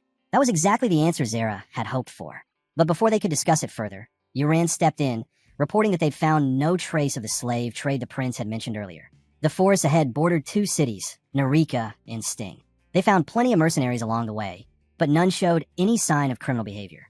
That was at least one piece of good news. Collian had suspected the missing elves were victims of slave traders, but that no longer seemed to be the case. With that off the table, the group decided to start their search in the nearest towns, just as planned. Sting was closer, so they would begin there. Uran pointed out that both Narika and Sting were nearly identical in size and influence, and that their lords, being around the same age, shared a fierce rivalry. Still, a bit of healthy competition wasn't always bad. It often pushed cities to grow. As they arrived, Collian mentioned he wanted to see if he could get himself a new sword. But to his surprise, the blacksmith told him there weren't any available. That didn't make sense. How could a weapon dealer have no swords at all? Were they sold out? The man behind the counter eyed Callian's companion skeptically. Your friend looks a little small for a mercenary, he said. Collian replied calmly, I'm a mage, and he's a mechanic. Swords aren't just for mercenaries. The blacksmith leaned closer and dropped his voice. Then I'll be blunt with you. You're wasting your time here. All the weapons are being sent to the Lord's castle. Every last one. If you're looking for swords, that's where they are. Collian frowned. I'm not here to make deals or chase rewards. I just need one for myself. The man shrugged. Then you'll have the same luck in Arika. It's no different there. As they stepped back into the street, Collian finally began to understand the elf elder's true intentions. Kiri glanced over. Your Highness, what's going on? Collian looked toward the horizon. Both lords, of Narika and Sting, are gathering mercenaries and weapons. It's obvious what this means. War. And the elves' village stood right between these 2 cities. Now everything made sense. The elder didn't just want help finding his people. He wanted someone to stop the war from reaching their borders. Collian ordered letters to be sent to the lords of Sting and Narika, hoping to delay their plans long enough for the missing elves to make it back home safely. At dawn, he and his men would depart. Before leaving, he reminded the elves to keep their word, to lead them through the forest trails, as promised. Zera hesitated. What do you mean by that? He asked. Callian's expression hardened. The elder had nearly slipped up, mentioning the war before quickly cutting himself off. For a moment, Collian tried to let it go. He didn't want to lose his temper, not with an elf. But it was clear now that Zera had known all along. The truth finally came out. The 5 missing elves had gone to a castle in Sting to work as merchants. Even the villagers were beginning to suspect it. The shadow of war was already creeping closer. It was impossible to believe the elder knew nothing. The truth was clear now. Zera had used Collian. The elf understood perfectly well that the prince's duty was to prevent war in his own land. Callian's patience had run out. I don't want to force roads, he said flatly. The deal's off. Zera, try to stop him. Would you really stand by and watch your kingdom burn? Callian's voice was cold. People fight because they have reasons. But wars never last forever. If this village truly means that much to you, then protect it. Don't rely on lies to do it. Without another word, the prince turned and left. The real source of the conflict wasn't the elves. It was the merchants of Breeson.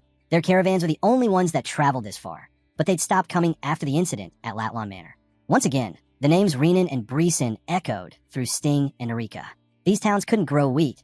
Their soil was barren. They relied entirely on Brison's merchants for food. But when Breeson suddenly pulled out of their agreements, Sting had no choice but to buy wheat from Narika to survive the winter. Narika, seeing the opportunity, raised the prices to an outrageous level, and that greed sparked the flames of war. First, they seized control of the food trade. Then they shut it down entirely. Did they really think that would make them proud? They didn't seem to realize this would starve their own people long before it hurt their lords. A sudden knock broke the silence. Zera stood at the door. He bowed deeply. Please, accept my apology. He admitted that all of this had started with a single shipment, one small trade that spiraled out of control. He'd kept quiet, terrified of how the prince might react if he knew the truth. The fault was his and his alone. But then came the part Colleen didn't expect. Zara revealed that Luca was his son, and the missing elves? They were tied to him as well. Zara had been afraid that if the prince learned everything, he would turn away from them completely. Still, the elder begged for forgiveness, not for himself, but for his son and his people. They didn't have the strength or the resources to handle this crisis on their own. Colleen took a long breath before responding. He handed Zara a set of letters.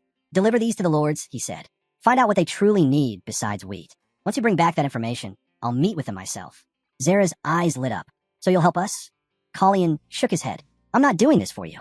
Even so, Zara thanked him sincerely. "Elves never forget a promise," he said. "We will remember your kindness." As the elder left, Colleen turned to his mentor.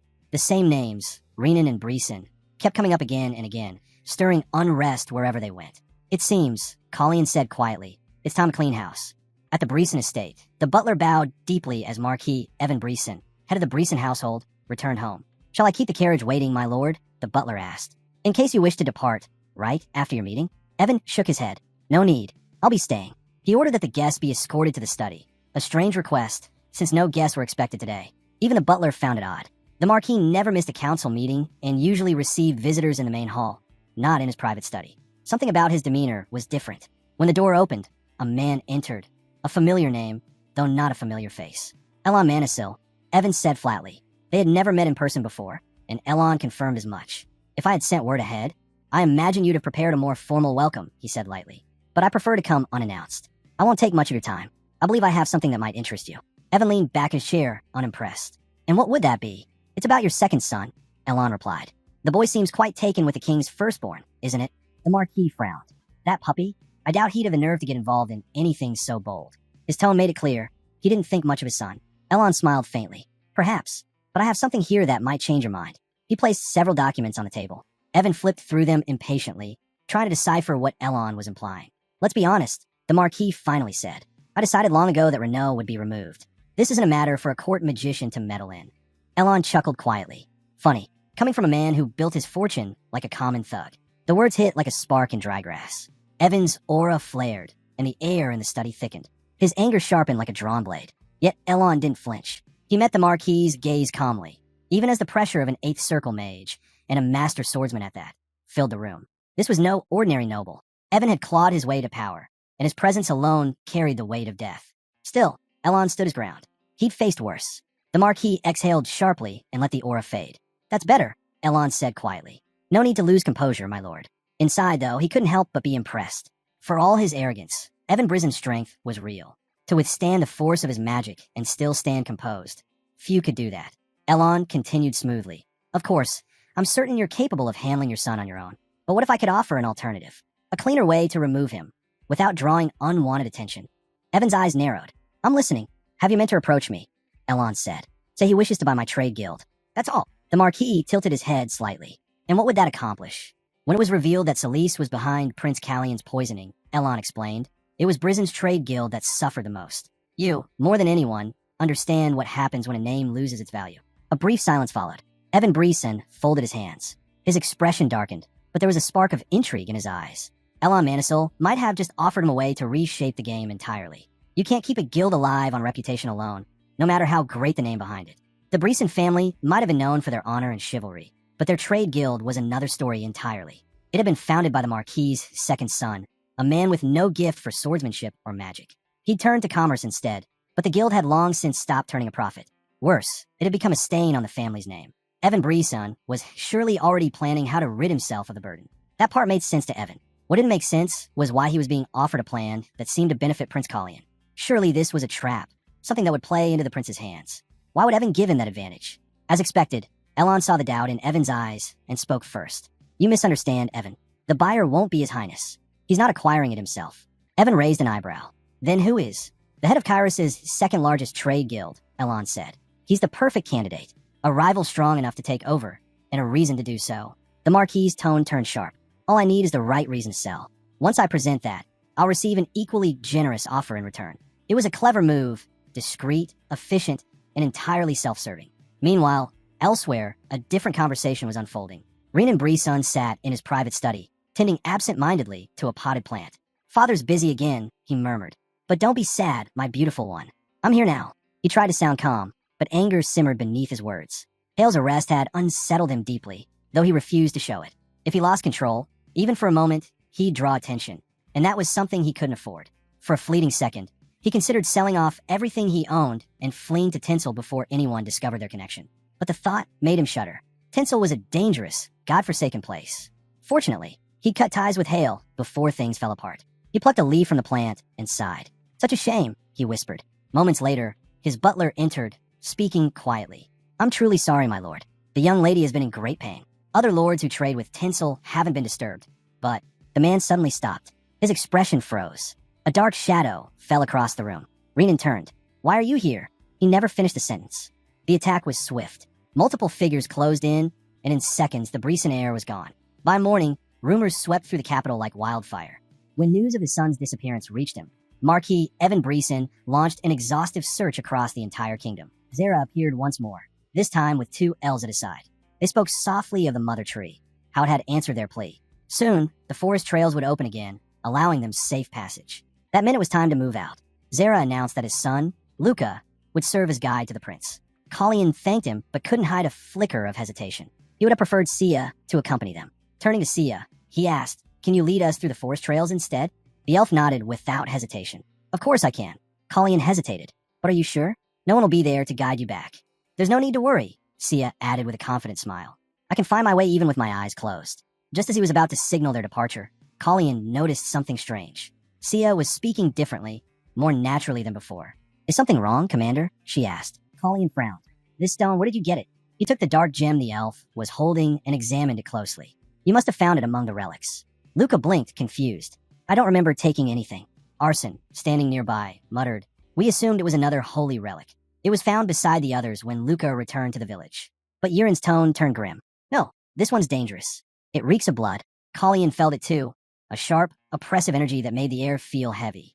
He's right, the prince said quietly. There's something alive inside it. A life force stolen by force. The blood energy still clings to it. Whoever owned this stone was murdered. They'd have to investigate it later.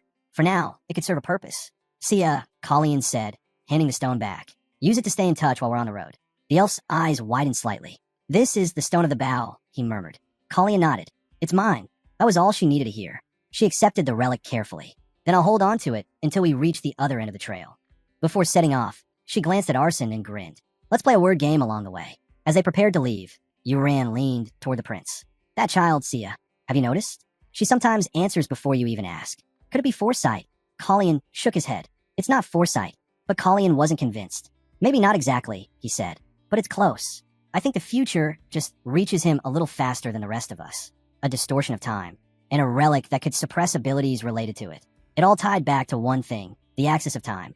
Meanwhile, far away, a messenger knelt before Randall. The report was brief, but made him remember Callion's cryptic words. The roses will bloom soon.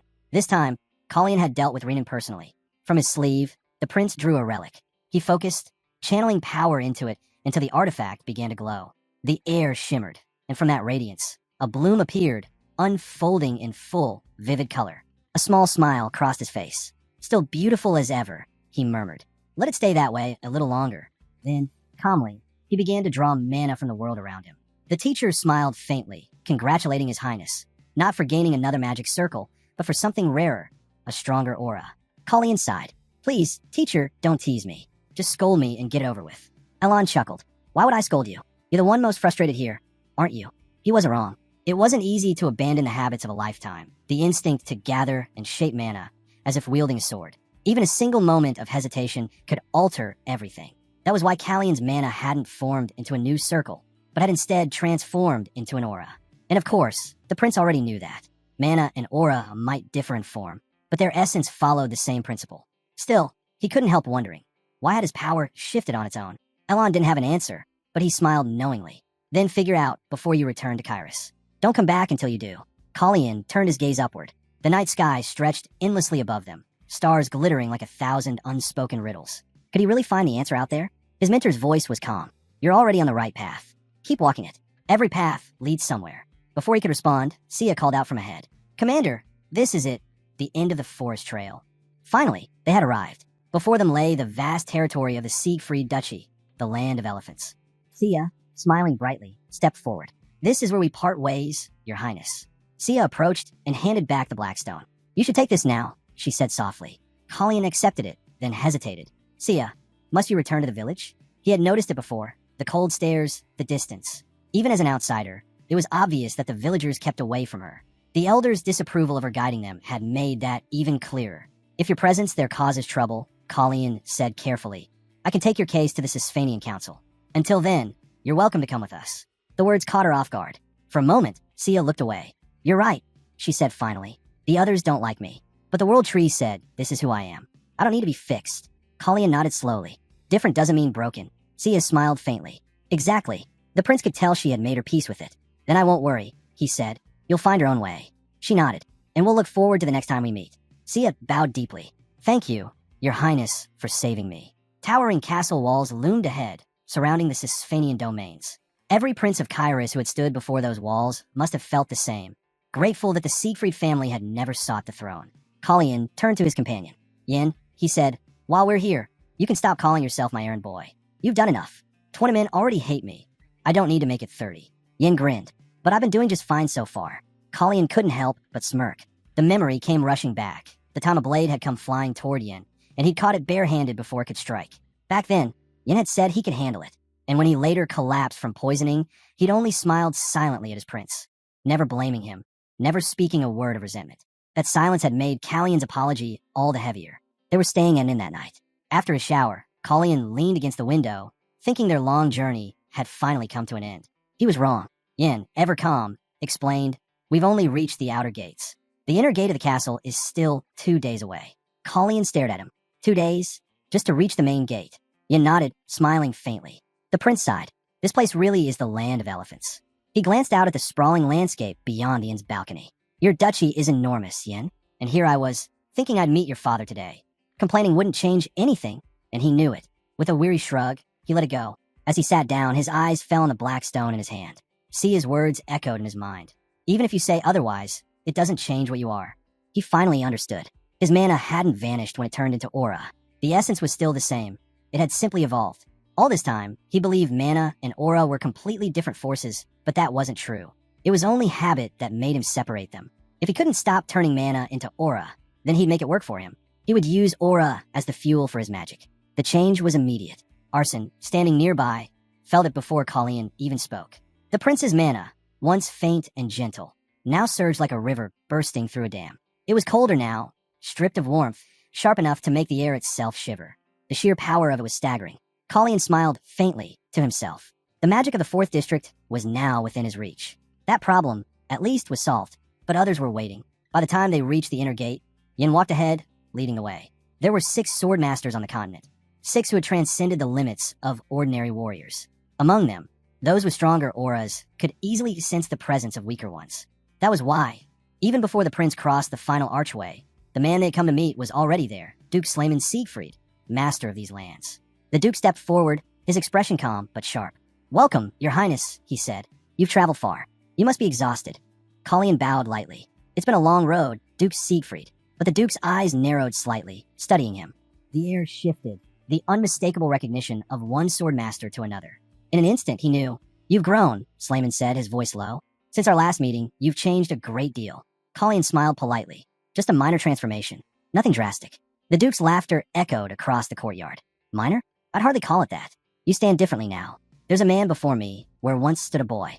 He clapped a hand on the prince's shoulder. Come, Your Highness. The castle awaits. As they walked side by side, Yin followed behind, watching the 2 men with quiet pride. Seeing his father and his prince together like this, he couldn't help but admire both. He had to hand it to Colleen.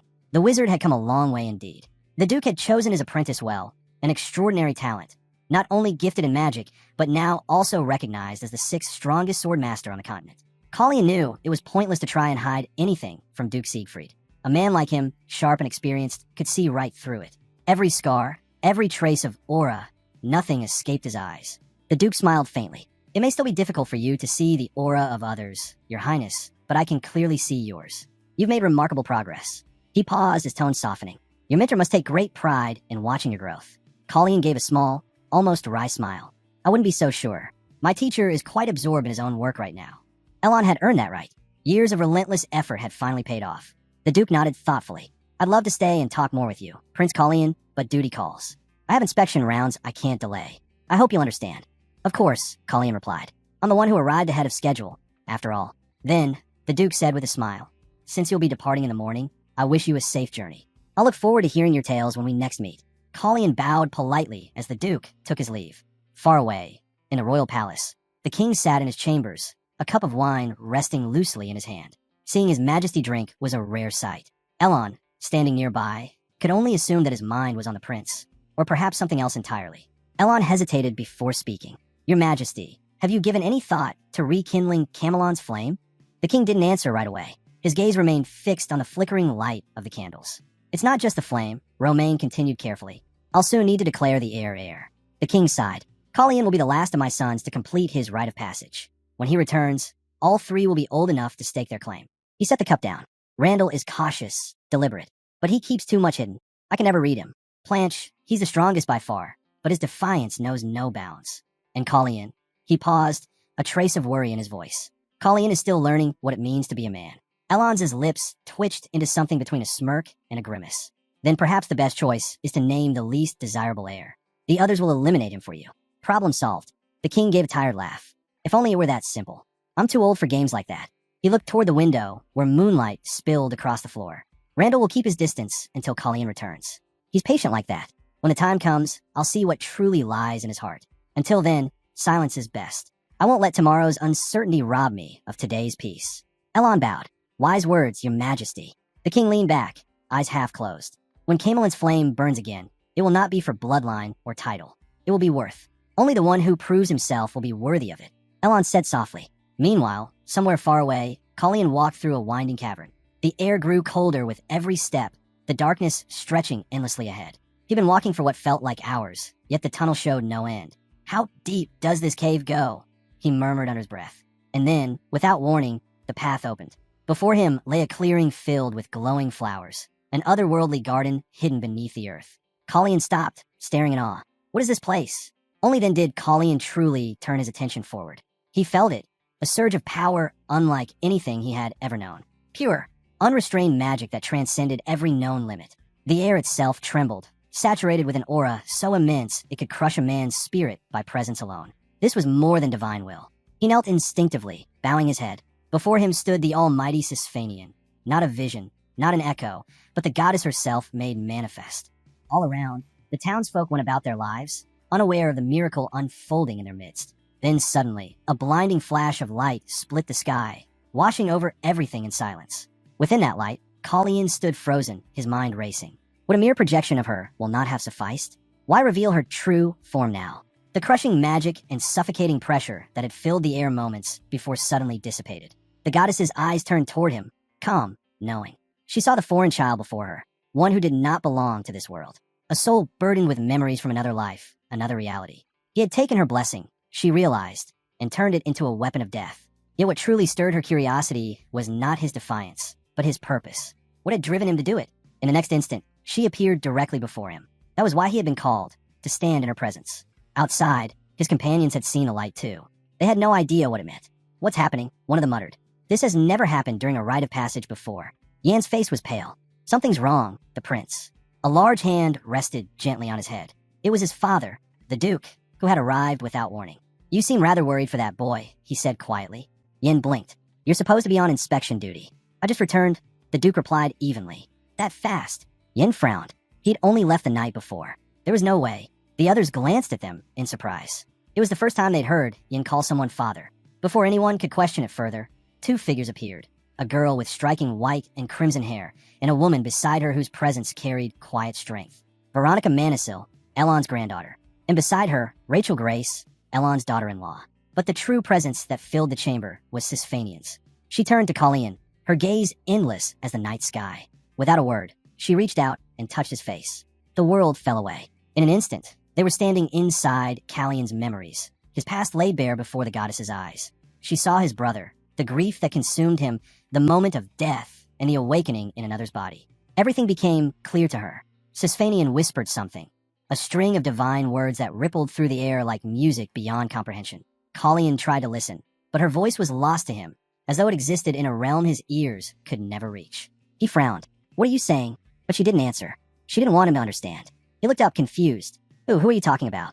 A single name echoed in his mind. Sereni. The goddess smiled faintly. Yes, that was her name. Sereni, the queen of the gods. The one who had stood against the bringer of the void during the great war of the two gods, side by side with the 8 heroes of the Elder Age. They say Sereni fell into eternal slumber the moment she sealed away the tomb of the bearer of the void. If that's true, then she shouldn't have been able to interfere with anything that came after. But then Sisfanian revealed something unexpected. Even in her sleep, Sereni's essence continues to exist. Could it be that Sisfanian herself is dead, only because she allowed her will to become her living form? These questions gnawed at him, yet they only led to deeper mysteries. Once, the kingdom of Sigia guarded a sacred artifact, the Axis of Time. She confirmed it herself. But what was its true purpose? Why had Kyrus tried to claim it through him? Sereni spoke again, her voice faint, her words impossible to understand. The more he strained to hear, the more they slipped away. Why couldn't he hear her clearly? Why was the truth being kept from him? His impatience clashed against Sereni's calm will. He wanted answers. Answers about life, death, and what comes after. But she warned him. To know too soon would unravel the natural course of fate. If even a deity this powerful was keeping secrets from him, perhaps something far greater was unfolding, something that required her direct hand. It was true, far more serious than he had ever imagined. And so his thoughts turned back to the Axis of Time. What connection did it have to all of this? Finally, Colleen gathered the courage to ask one last question, something that had weighed on him from the beginning. Had his brother dared to use the Axis of Time to bring him back to life? The question startled her. Your brother was a king first, she said, not merely a brother. Did he really believe Chase would be foolish enough to break the order of time, just for him? And then it struck him. Chase wasn't the one who had used the Axis at all. Someone else had interfered. The truth hit like a blade, sharp, sudden, and painful. Before he could ask another question, Sisfanian's voice cut through the silence. Then I will show you. At first, he didn't understand. What did she mean by show? He remembered what Sisfanian had once said about that stone, but again, the words faded before he could grasp them. She turned to him, her gaze steady. Keep it with you, she said. Always. Today, he hadn't found all the answers he sought, but deep down, he knew this was only the beginning. Come back, she told him, when you're ready to understand. Time will reveal everything. That day, flocks of homing pigeons filled the skies, carrying messages to masters across the realm. A pillar of light erupted, so radiant it could be seen even from the outer walls of Siegfried. The Duke stood there, stunned. He had never seen so many birds at once, wings cutting through the sunlight, all converging above his land. And yet, there was no time for wonder. Demirius Siegfried, young leader of the Duchy Siegfried, approached with awe. What a sight, the Duke said. Demiria's reply was quiet but firm. Great power always draws eyes and envy. Wherever those birds fly, their paths will meet soon enough. They needed to find out which noble houses had dared to send their seekers on his Siegfried land, and they needed to stay alert. He always knew he'd chosen the right woman to stand beside him. For that, he owed thanks to his mother, for passing her sharp mind down to her daughter and to Yin. Certainly not something he could take credit for himself. Demiria, however, couldn't help but wonder what he was thinking in a moment like this. Still, she'd missed one crucial detail. Too much caution could look like a political move. And their people, they weren't power seekers. They didn't raise kings or chase thrones. They were the foundation that held everything together. The strength they gathered only made their shield of peace stronger, and she must never forget that. Yet this time, something told her she might have to act decisively. Colleen was there, too. Both turned their attention to the prince. Her concern didn't go unnoticed by her father. If there are spies among us, he said, we'll uncover them without delay. They wouldn't make a show of tightening security, but they do it quietly, effectively. Of that, Demiria could be sure. Besides, her brother was watching over the prince. Yin looked up at his father. Did you see all those birds? He asked. Slayman nodded. They filled the entire sky. Yin pointed out another one. The Duke squinted and thought he saw a hawk soaring above them. Those words still echoed in the prince's mind. Come when you're ready. What else would she tell him when that time came? Yin said softly. The prince has been standing there for quite a while. Maybe he saw something. Colleen shook his head. Not really, though there's something amusing in the garden. There, among the flowers, were Haina, Kiri, and a small puppy named Yin, the Siegfried family's pet. Yin panicked. I still can't believe father named that dog after me. The prince smirked. There is a resemblance, he said, except the puppy has a better coat. Ian stiffened, half offended, until Colleen laughed. Relax. It's just a joke. Hina seemed to spend plenty of time with the pup anyway. Apparently, she liked him more than the birds. Maybe I should keep the dog at the palace, Colleen mused. She really adores him. Yin added. Then you'd better teach sign language too, Colleen said dryly. That reminded Colleen. Yin had never told him how he learned sign language in the first place. Yin glanced away. I used to have a brother, he said quietly. He passed away in illness. Callion's expression softened. I'm sorry. Yin shook his head. It's all right. That was a long time ago. I have his highness now. Still, it didn't seem the prince was serious about keeping the dog. Yin knew his brothers would never approve. In that case, Yin said with a grin, I'll just move to Camelon. Yin blinked. Camelon? But that's the residence of the crown prince. Yin shrugged. Exactly. My brothers already said I can't keep the dog here. So, I'll just take him somewhere they can't stop me. What was left for him to do now? Only Prince Calian, probably the only person alive, would dream of becoming crown prince just so he could keep a dog. Yin couldn't help but laugh at that, but then Calian added something that silenced him. I'm also the only one who's seen Sisfanian in her true form. At first, Yin didn't understand, but the moment realization struck, he froze. The prince had actually seen Sisfanian's true form, something no mortal was ever meant to witness. How was he supposed to make sense of that? Meanwhile, far away in the Solis palace, a maid rushed into the queen's chamber, helping her arrange the letters stacked on the table. Any news? Queen Solis asked the moment the door opened. Yes, your majesty. Your letter was delivered safely, and we've just received a reply. Solis' hands trembled slightly as she reached for the envelope. She couldn't wait to see what it said. Back in Siegfried lands, the prince's mentor stood quietly as his pupil approached, apologizing for his delay. I was searching, the prince explained, for a place where Sisfanian's power wouldn't reach. And did you find one? His mentor asked. I did, Calian said, glancing down. In fact, I'm standing on it. The Siegfried family cemetery. Yin had led his highness to a secluded area near the castle, a quiet, untouched place beyond Sisfanian's influence. At last, they could speak freely. Did your audience with Roselda go well? The mentor asked. Calian gave a faint smile. That's a long story. He decided to keep it short. Let's just say I witnessed Sisfanian in her true form, and Elon missed it. His mentor raised an eyebrow. You saw her? I did, Calian admitted. She told me to find her again when I'm ready. When that time comes, I hope you'll join me. The mentor sighed. I would have if not for the business that's kept me here. Has the queen noticed Renan's disappearance yet? Calian asked next. Elon nodded. She's had no word from him for 10 days. If she pretended otherwise, it'd raise suspicion. This morning, he continued, Evan Breeson visited her. You might think he told her about us, but no, he wouldn't dare. Everything between us is sealed by oath. Still, Calian frowned. Isn't that risky? Perhaps, Elon said quietly. But don't trouble yourself over it. One of my students has already surpassed his mentor, and proven that point quite clearly. Calian chuckled softly. Then I suppose I'm the guilty one. In any case, Elon went on, you can rest easy. Renan and Bryson's are no longer our problem. That left only one concern. Renan had been Solis' personal agent outside the palace. He handled every task she couldn't be seen doing, including obtaining the poison used in the assassination attempt on the prince. The queen would no doubt be searching for his replacement soon. And then, the mentor's tone shifted. A rather interesting letter came into my possession recently. One that your father must never see. Calian tilted his head. Let me guess, it's from the Count? Elon nodded. You're right. The queen wrote to him, right after she realized Renan was missing. That man was Grey Bree's son, eldest son of the Evan of Marquis, a noble appointed by the king himself to guard the borderlands. His estate lay at the far edge of Tensel, and his reputation stretched far beyond it. Grey was one of the 6 sword masters of the continent. But now, wounded from a brutal battle against a savage tribe, he sought a temporary steward to manage his lands while he recovered in the capital. The injury gave him the perfect excuse to travel there, and everyone knew that nothing in the capital ever happened by coincidence. Elon and the king were trying to stall his arrival by delaying the appointment, buying time where they could.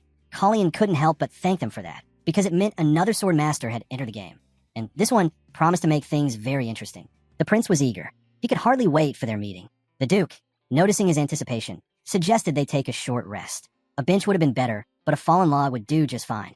As they sat, Calian spoke first. Sisfanian granted me an audience today. Slayman's brow lifted slightly. How did it feel to stand before her will?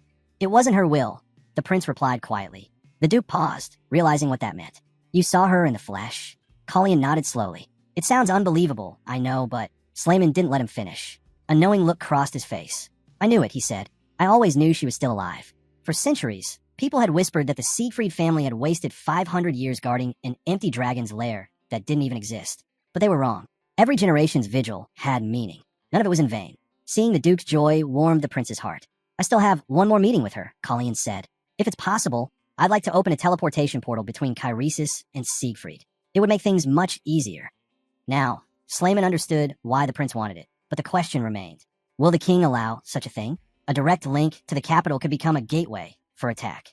Calian thought for a moment. If it's only a matter of safety, I have land not far from the capital. It once belonged to Itherin. It's ideal for the portal's anchor point.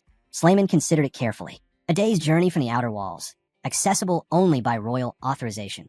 That could work. And if there's ever a threat to Siegfried's domain, we'll have the right to destroy the portal ourselves.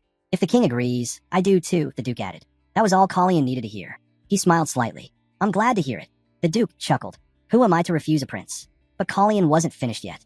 Actually, I have another request. Slayman's eyes lit up instantly. Ah, so you finally come for a sparring match? He remembered the prince once asking him to meet at the training grounds. Colleen shook his head, smiling. Not exactly sparring. He raised his hand and revealed something he'd crafted himself. There were no scrolls, no teachers, no guidance. He had forged it entirely from his aura, shaping it into a weapon unlike any other. A core of magic, condensed and refined until it became a blade. The Duke studied it, immediately grasping what the prince intended. You want to test its strength, he said simply. Colleen nodded. Then attack, the Duke ordered. Across the continent, there were only 6 who could be called sword masters. Among them, Slayman Siegfried stood second to none, save one. And when his sword came down, it wasn't just a clash of blades. It was a blow that could split mountains. Among all who walked the path of the sword, few, if any, can match Duke Slayman Siegfried in skill. His mastery was undeniable. Every strike he unleashed carried both precision and power, a perfect balance that made him nearly unbeatable. His blade moved like lightning, swift, controlled, and deadly. When he attacked again, the prince barely caught the subtle opening in the Duke's defense. But it didn't matter. The sheer force behind that strike sent Colleen staggering back, his boots digging into the dirt to stay upright. He only needed a moment to recover. Yet even that was too long against a man like Slayman. The prince's lean frame made his blows lighter than the Duke's, but that same build gave him unmatched agility. Every step, every turn was quick and precise. Still, holding his aura and blade, form demanded immense mana, draining him with every clash. Perhaps this spar wasn't just for training. Perhaps Slayman meant to push him to his very limit. Even so, Colleen held his stance with confidence, parrying each swing with sharp precision. The Duke couldn't help but think, this boy was no longer the frail child he once knew. How did that scrawny brat become so strong? But strength aside, His Highness still wasn't on Slayman's level. Compared to a true test of power, this was child's play. Then, the Duke straightened, his voice steady. It's time we move to the next stage. Colleen was silent for a moment, then nodded. I was thinking the same. His eyes gleamed with anticipation. Then let's not waste time, Slayman said. The prince met his strike head-on. Their blades clashed. A shockwave burst through the training ground. Colleen managed to block, then countered, his aura blade slashing across the Duke's guard. For an instant, steel screamed, and when they broke apart, a thin line of blood traced the Duke's neck. The prince froze. That wasn't supposed to happen. Such a surge of aura power. It was reckless, dangerous, pure madness. Slayman lunged again, faster, harder. The force of it pinned Colleen in place. This time, there was no room to dodge. He raised his sword to block. The impact rang out like thunder. A brilliant flash split the air. When it cleared, Callion's sword lay shattered. The Duke's own blade bore a deep crack across its length, and a thin wound streaked the prince's face. Silence fell. Slayman blinked, as though coming to his senses. He hadn't expected that. He hadn't even realized how far the exchange had gone. Their sparring came to an abrupt end. The Duke stepped forward, lowering his weapon. What was that, Your Highness? That final strike, what did you do? Colleen started to answer, but before he could, the other knights rushed in. Their eyes darted between the cracked sword in the Duke's hand and the fresh cut on his neck. Impossible, Uran whispered. The Duke lost. No one spoke. No one had expected such a result. Later that evening, a reception was held. The hall was calm, filled with soft laughter and candlelight. There, Duke Slayman took up a violin, and the strings sang beneath his touch. The prince watched, quietly impressed. Who would have thought the man who could cleave steel with a single blow could also draw music so gracefully from a bow? Colleen thought such a magnificent performance shouldn't be heard by him alone. The Duke, lowering his bow with a smile, said quietly, It's in our blood, Your Highness. Even if not every Siegfried can handle a violin, we're always in tune. He bowed slightly. It's an honor to share this with you. If Your Highness ever wishes to hear more, I'll always be ready to play again. Colleen smiled, though a hint of guilt lingered in his eyes. The wound he'd left on the Duke's neck still bothered him. I only hope that a little cut doesn't interfere with your playing, he said. Slayman chuckled. If a scratch like that could stop me, I'd hardly deserve the title of Swordmaster. Then his expression shifted, a hint of warmth under his sternness. No, the real blow landed here. He placed a hand over his chest. Just then, his son stormed in. Father, how could you? You've scarred His Highness's face. The young man's outrage filled the hall. After all he's done for you, is this how you repay him? The Duke groaned. Oh, listen to that. My own son, turning against me. Despite the commotion, Colleen couldn't help but laugh softly. Please, he said, there's no harm done. Truly, this duel was invaluable. I learned more from that exchange than from months of practice. He raised a glass, offering a toast. The Duke accepted, the corners of his lips lifting. Praise like that, especially from a pupil, was music to Slayman's ears. Now he finally understood the limits of his own aura blade, how much power it could endure before shattering. That, he realized, was the missing piece he'd been searching for. Colleen had seen it too, that brilliant flash when their energies collided. He still had a long path ahead, but knowing there was more to reach fulfilled him with quiet determination. The Duke turned to him again. "How's the cut?" "Just a scratch," Colleen replied. "I'll be fine." Slayman nodded slowly. "You handled yourself well, but I noticed something I didn't expect." Colleen tilted his head. "When you swing," the Duke continued, "you use your back to amplify the strike, especially when you sidestep or stop mid-combo. It's subtle, hardly noticeable, but I caught it." Colleen frowned slightly. "I didn't even realize." "It's a common technique among the Knights of Secretia," Slayman explained, studying him carefully, "but not among those trained in Kairos. Kairos-style fencing is all about footwork. The power comes from the hips, not the spine. In your case, it's your back that drives your balance." "That's unusual," Slayman explained. He folded his arms, thoughtful. "Be more mindful from now on, Your Highness." "Of course," Colleen said, nodding. But what surprised him wasn't the advice. It was that Duke Siegfried hadn't asked a single question about who he truly was. As if sensing his thoughts, Slayman spoke again. "You're under Siegfried's protection now," he said calmly. "And we value one thing above all, strength. Whether you're a prince or a pretender, that's none of my concern." The Duke cared for one thing only, whether he and the prince would ever have the chance to cross blades again. Colleen smiled faintly and thanked him. His gaze drifted downward, lost for a moment, as though he saw echoes of a past life reflected there. Then he asked quietly, "Do you think Grey Brisson could sense my aura?" Grey Brisson, the eldest son of Marquis Evan Brisson, had long since left the influence of his family, settling near the borderlands. They said his father had disowned him, unable to accept his son's choice to dedicate his life entirely to the sword. But perhaps it wasn't duty that drove him away. Perhaps it was pride. After all, the son had surpassed the father, and that was a wound no noble ego could bear. Whatever the reason, Grey was a true master. A man like him would instantly recognize another's aura, especially one as distinct as the prince's. That meant Colleen needed to be careful, to be ready, to train harder than ever before. 10 days later, the crisp air of Siegfried's lands carried the sound of steel once more. Elon expressed, hearing as the prince practiced. "I assume your highness is enjoying the fresh air," he said. "But don't you think some people are taking this wandering spirit a bit too far?" Colleen lowered his sword and smiled faintly. "My apologies, master. I had business to attend to. I'll be leaving again soon." The mentor's eyes narrowed. "Has Grey Brisson arrived in the capital yet?" "Not yet," Colleen replied. "I've been trying to delay him," the mentor said. "He managed to buy us 2 weeks at most." "That's enough," Colleen said. "I'll make good use of that time." He meant it. 2 weeks. That was all he needed to sharpen himself further. He was both a swordsman and a wizard, but that secret was one he couldn't afford to reveal. Not yet. If Grey, unaware of the prince's true identity, were to sense his aura, questions would arise. Dangerous ones. And so, the morning after the banquet, Colleen sought out Arson for guidance. "I need to conceal my mana," he said. "Completely." "There are ways," Arson replied. "Spells designed for that very purpose. With your control, you'll master them easily. The incantation's built around fourth circle magic, nothing beyond your reach." He explained that both sword aura and spellcraft drew from the same origin, pure, refined mana. Arson offered to teach him the concealment charm himself. "Tell me what to do," Colleen said at once. With that, they began their work, studying the circles of teleportation as part of the prince's training. Rachel was there too. Elon had mentioned that Rachel and Veronica had arrived earlier that morning. Rachel, his daughter-in-law, was a talented mage in her own right, known for her mastery of teleportation spells. Her research had helped Duke Siegfried cut days from his inspections across his vast territories. Colleen knew her knowledge would be invaluable. He'd invited both Rachel and Veronica to discuss a new proposal, one involving the expansive lands of Kairos. Arson bowed deeply, his voice steady. "I live to serve your highness," he said. And with that, their training began anew, a blend of sword and sorcery, preparing the prince not just to fight, but to hide the power that could expose who he truly was. Rachel and Arson devoted their days to crafting teleportation circles, intricate, glowing sigils that pulsed with layered mana, and to teaching the prince how to conceal his own. The spell itself wasn't difficult to learn, but maintaining it, that was another story. Keeping one's mana perfectly sealed required constant focus, a discipline of both mind and body. Only Duke Slayman could tell whether the prince's aura still leaked through. Until the Duke confirmed that not a trace remained, Colleen couldn't risk stepping beyond the castle walls. Days turned into nights. Nights blurred into dawn, and after countless hours of study, adjustment, and trial, the day finally came. The Duke stood before him, silent at first. Then a faint smile crossed his face. "Nothing," he said. "Not a flicker. I can't sense your aura at all." He was genuinely pleased. Looking at Colleen now, It was almost hard to believe this quiet young man had once stood against him in combat. All preparations were complete. It was time for departure. Slayman crossed his arms. Next time we meet, Your Highness, I won't be so lenient. Callion's lips curved into a small smile. Then I'll make sure not to remain an easy target. The Duke laughed. That's what I like to hear. And so, the prince's journey began anew.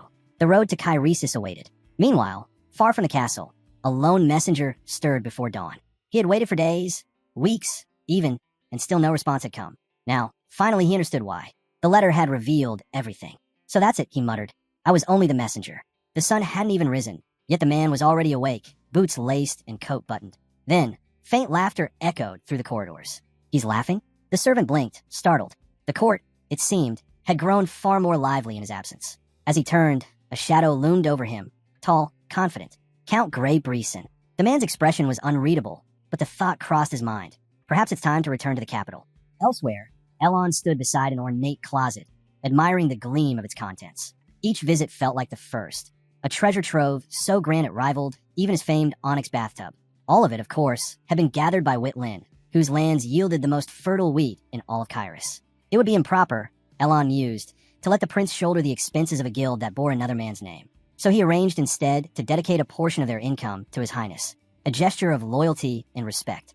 Thus, the guild that once served House Breeson now quietly lined Elon's coffers instead. And he was very good at making sure that gold never stopped flowing. A servant approached. My lord, have you finished? Shall I lock the doors? Yes, Elon replied calmly. He stepped in the hallway, satisfied, only to collide with someone. Planche, he said, startled. What a coincidence. It's been some time. Planche inclined his head in greeting, but said nothing at first. Then, turning to Elon, he asked softly, Tell me, was it you who changed Collian, or has he become someone new entirely himself? Elon smirked. You'll have to answer that one yourself. His eyes narrowed and nodded. Perhaps I could ask Prince Planche the same thing. Has he given up his drink because he's found clarity, or because he's lost control of his own mind? No one answered. Planche gave a bitter laugh. Still, there's someone out there who misses the man I used to be. That's a shame, Planche said softly. But people aren't meant to stay the same. Everyone changes, whether it's crawling out from the bottom of a wine barrel, or finally finding the courage to stand up to reckless brothers and their foolish impulses. Elon replied. He smiled faintly, though there was no joy in it. Change catches us all eventually. When it happens, or how, that hardly matters. With that, he bowed politely. Have a good day, Your Highness. Planche watched him leave, his words still echoing in his mind, especially that line about reckless impulses.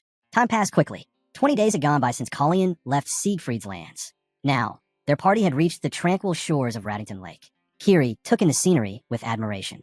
There's peace here, and beauty too, he said quietly. Collian nodded. You're right. It's almost a shame we can't stay longer. Even amidst their troubles, this calm lakeside felt like a blessing, if nothing else. The gentle view eased the tension from their long journey, though the same couldn't be said for Veronica's poor horse, which had been startled by Rachel's rather vigorous use of acceleration magic. Perhaps she'd overdone it a little. He turned to Yin. Deliver my message to the lord of the estate. Ask whether he wishes to inform the guest of my presence. Yin bowed and left at once. The Viscount, overhearing, sighed quietly. Even a man like me, far removed from court, knows the tension between the third prince and the House of Breeson. If that's who's arrived, I'll send him away at once. The prince was here first, after all. Yin soon returned with the prince's answer. His Highness's wish is just that, my lord, with one exception. If the visitor is Hale Grey Breeson, His Highness would be pleased to invite him for tea. The Viscount blinked, then nodded slowly. So if it's true, he's really here. Moments later, a servant's voice echoed through the hall. His Highness, Prince Collian, is entering. The Viscount stood to receive him, then bowed low. Your Highness, Hale Grey Breeson has gladly accepted your invitation. The air grew tense the moment Grey entered the room. His calm posture couldn't quite hide the heaviness around him, the quiet strength of a man who'd seen far too many battlefields. He inclined his head slightly. Your Highness, he said, forgive me for not rising.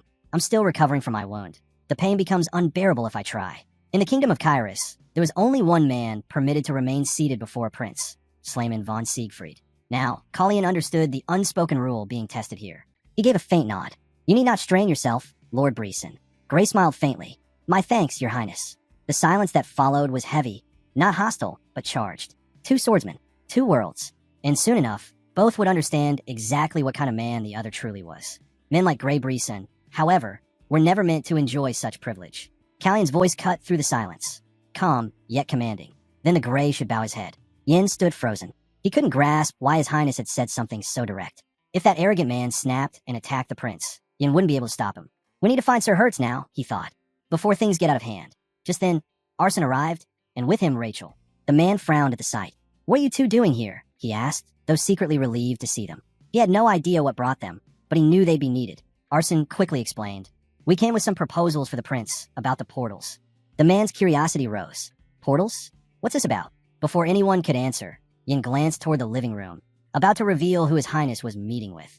When Hina came running, her breath uneven, Yin stepped forward. "Hina, slow down. What happened?" She took a deep breath, trembling. "It's my brother, Knight, and the horse." Yin's eyes narrowed. "Something's happened with Kiri and the Knights of House Bree, son." Arson didn't hesitate. "I'll check it out." Yin nodded. "They're probably at the stables. And whatever happens there, try not to act rashly." Arson smirked slightly. "Don't worry. I know what's at stake." Then he bolted out. Yin sighed. "This isn't good. It's only a matter of time before things in the living room explode." Inside, the tension was already thick. Grey Breeson could barely hold back his fury. The mere thought of bowing his head burns in his chest. How dare he? Colleen, however, wasn't done. "Did I tell you to speak?" he snapped, eyes sharp as glass. Grey stood, seething, his pride on the brink of collapse. "Did my words fall on deaf ears?" Colleen asked again, voice like thunder. "Bow." The air grew heavy with pressure. Off to the side, someone whispered to Yin, "Has he ever met Grey Breeson before?" Yin thought for a moment. Possibly. Long before he served the prince. It's been years, though. No wonder His Highness doesn't remember. If they had met, Grey must be in shock now. Even Celise had warned him in her letters. Do not underestimate Colleen. He's not that helpless boy anymore. Grey hadn't believed her. He thought she'd gone senile with age. But now, facing the prince, he saw exactly what she meant. Perhaps all those rumors about the third prince were true. Still, he couldn't bring himself to accept it. To him, this boy was nothing more than a pawn. A piece meant to fall in someone else's game. But one look at Colleen told him he might be the one standing on the losing side. The Viscount stepped in, cutting through the tense air. He turned sharply toward Grey Breeson. "Show respect to His Highness," he demanded, "and return to your seat." His hand trembled, though not from fear. A Viscount daring to raise his voice at the lord who guarded the borderlands. How ironic. Such courage, wasted on a fool like Grey Breeson. The man didn't even realize that the Viscount had just saved him from walking straight into his own ruin. But first, they needed to deal with the little prince. Grey had never realized how desperately the third prince sought acknowledgement. Very well, he would give him what he wanted. He bowed slightly. Count Grey Breeson expresses his deepest respect to His Highness, Prince Colleen Rain Kyrus. But Colleen, clearly exhausted, dismissed it all with a wave. "That will be enough. I'll take my leave to rest." The Viscount bowed in agreement. "As you wish, Your Highness." Grey clenched his jaw. The prince had turned his back on him, as if the entire scene had been beneath notice. Before leaving, Prince Colleen looked to the Viscount. "While I rest, make sure Grey receives proper attention. He looks unwell." Grey's face darkened. Unwell? The audacity. Did they have any idea who they were talking to? His anger burned hotter. But before he could speak another word, a sudden explosion of flame tore through the street behind them. The night lit up with a roaring blaze. Both men spun around, startled. Callion's eyes narrowed. He recognized the magic instantly. Arson's fire? That wasn't like him. The mage was known for his control over ice, never for something as loud and reckless as fire. Which meant only one thing. This was a signal.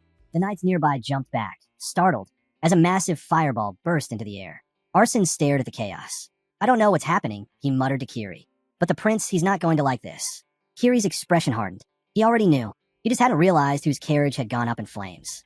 Arson strode forward, fire still flickering around him. "Tell me," he said coldly, "how could you provoke him? Knowing exactly who he serves?" The knight froze. The realization hit hard. You serve the third prince." "Correct," Arson replied. "And I suppose that makes you the Greyhound's lackeys." That name struck a nerve. The knights bristled with anger. "Watch your tone." Before the situation could spiral further, a familiar voice cut through the tension. "I heard my lackey," said Prince Colleen, stepping into view. His tone was calm, but sharp as a blade. "So tell me, who's the brainless mutt making noise here?" The knights turned pale. None of them had expected the prince himself to appear. Colleen glanced at the smoldering wreck of the carriage. "Should I assume this belongs to Grey?" Arson bowed slightly. "Yes, Your Highness. I'll reimburse the damages from my own salary." Colleen nodded. "Then that settles it." His gaze swept over his gathered servants. Everything seemed in order, except one thing. "Where's my maid?" he asked quietly. "She's usually with her brother when he's at the stables." Arson's eyes darkened. "Those knights tried to seize her," he said. "They were going to drag her away. They thought they'd found an obedient, soft-spoken girl, the perfect plaything for Grey's amusement. What they didn't know was that she was part of the prince's personal retinue." At first, Colleen only chuckled, but the smile quickly faded into a cold scowl. Everywhere he went, pests like this crawled around. Corrupt, shameless, unworthy of their titles. Perhaps it was time he started cleaning them up himself. That was when Grey returned, his temper barely restrained. "What's the meaning of this?" he demanded. Those knights were his men. Since when did the prince have the right to punish them? He'd been in a decent mood until this moment. Now, his irritation flared. Arson stepped forward calmly. They've been stripped of their knighthood, he explained, for molesting the prince's maid and for attacking his servant. Even Gray couldn't help but mentally curse them. Idiots. And yet his pride burns. To be humiliated like this, in front of the Viscount and the prince's attendants, was intolerable. Callion's tone was casual, almost indifferent. Lord Manisil will see to your carriage once you reach the capital. Gray's jaw tightened. That insolent brat would pay for this. As Callion walked beside Kiri, he glanced at him. Nothing to say for yourself? Kiri stayed silent. What could he even say? He'd endured this kind of thing too many times to count. Inside his head, his thoughts churned. Who does this half-blood think he is? Always silent, even with that pretty face. You should be grateful we let her curry favor with the Earl. The knights taunted him, their voices dripping with mockery. What's wrong, clever tongue? Lost your words. They wanted a reaction, something to justify another beating. To them, this was nothing worth a prince's attention. But Kiri only said quietly, I have nothing to say. Callion gave a faint nod. Then do as you see fit. With that, he turned and walked away. For once, there was peace. A cup of tea in his hand, the tension fading from his shoulders, exactly what he needed. The Viscount smiled. I'm glad your highness approves, he said, though a hint of concern lingered. But do you truly think this is wise? Callion looked up. Wise? What are you referring to? The Viscount hesitated. Gray. He's furious. If he decides to act, he could threaten your safe return to Kairesis. Count Brisson isn't just any noble. He's a sword master. Callion remembered the aura he'd sensed the first time they met. Powerful, yes, but not beyond his reach. I recognized his strength the moment we met, he said calmly. If it comes to it, I'll put him in his place. The Viscount studied him, surprised. There wasn't a flicker of worry in the young prince's expression, only steady confidence. For someone barely past adolescence, his composure was remarkable. And yet, something about that unshakable calm made the Viscount uneasy, something he couldn't quite put into words. The Viscount noticed the prince staring out toward the training field and wondered what had caught his attention this time. It was the prince's servant. The young man had been running laps for hours, circling the field without pause. Is his highness truly planning to leave him out there all night? The Viscount asked, half in disbelief. Callion's answer came without hesitation. Yes, he'll stay until I say otherwise. A proper lesson takes time. The Viscount hesitated. Don't you think that's a bit harsh? Callion shook his head. If he can't endure something this small, how could I ever trust him to guard my back? Everyone bears their own weight here. It's his turn to carry him. At that moment, the Viscount realized this wasn't just about punishment. The mage who had set fire to the Count's carriage had gone unpunished. Clearly, this wasn't about blame. It was about loyalty. The servant's mistake wasn't his action. It was his lack of endurance, his wavering strength. The prince demanded absolute trust from those beside him. And the Viscount, though he wouldn't say it aloud, almost envied that servant, to be deemed worthy of serving a lord like this. Soon after, word reached them. Count Gray had requested a replacement carriage from the Viscount for the one his servant had destroyed. But to his surprise, he refused.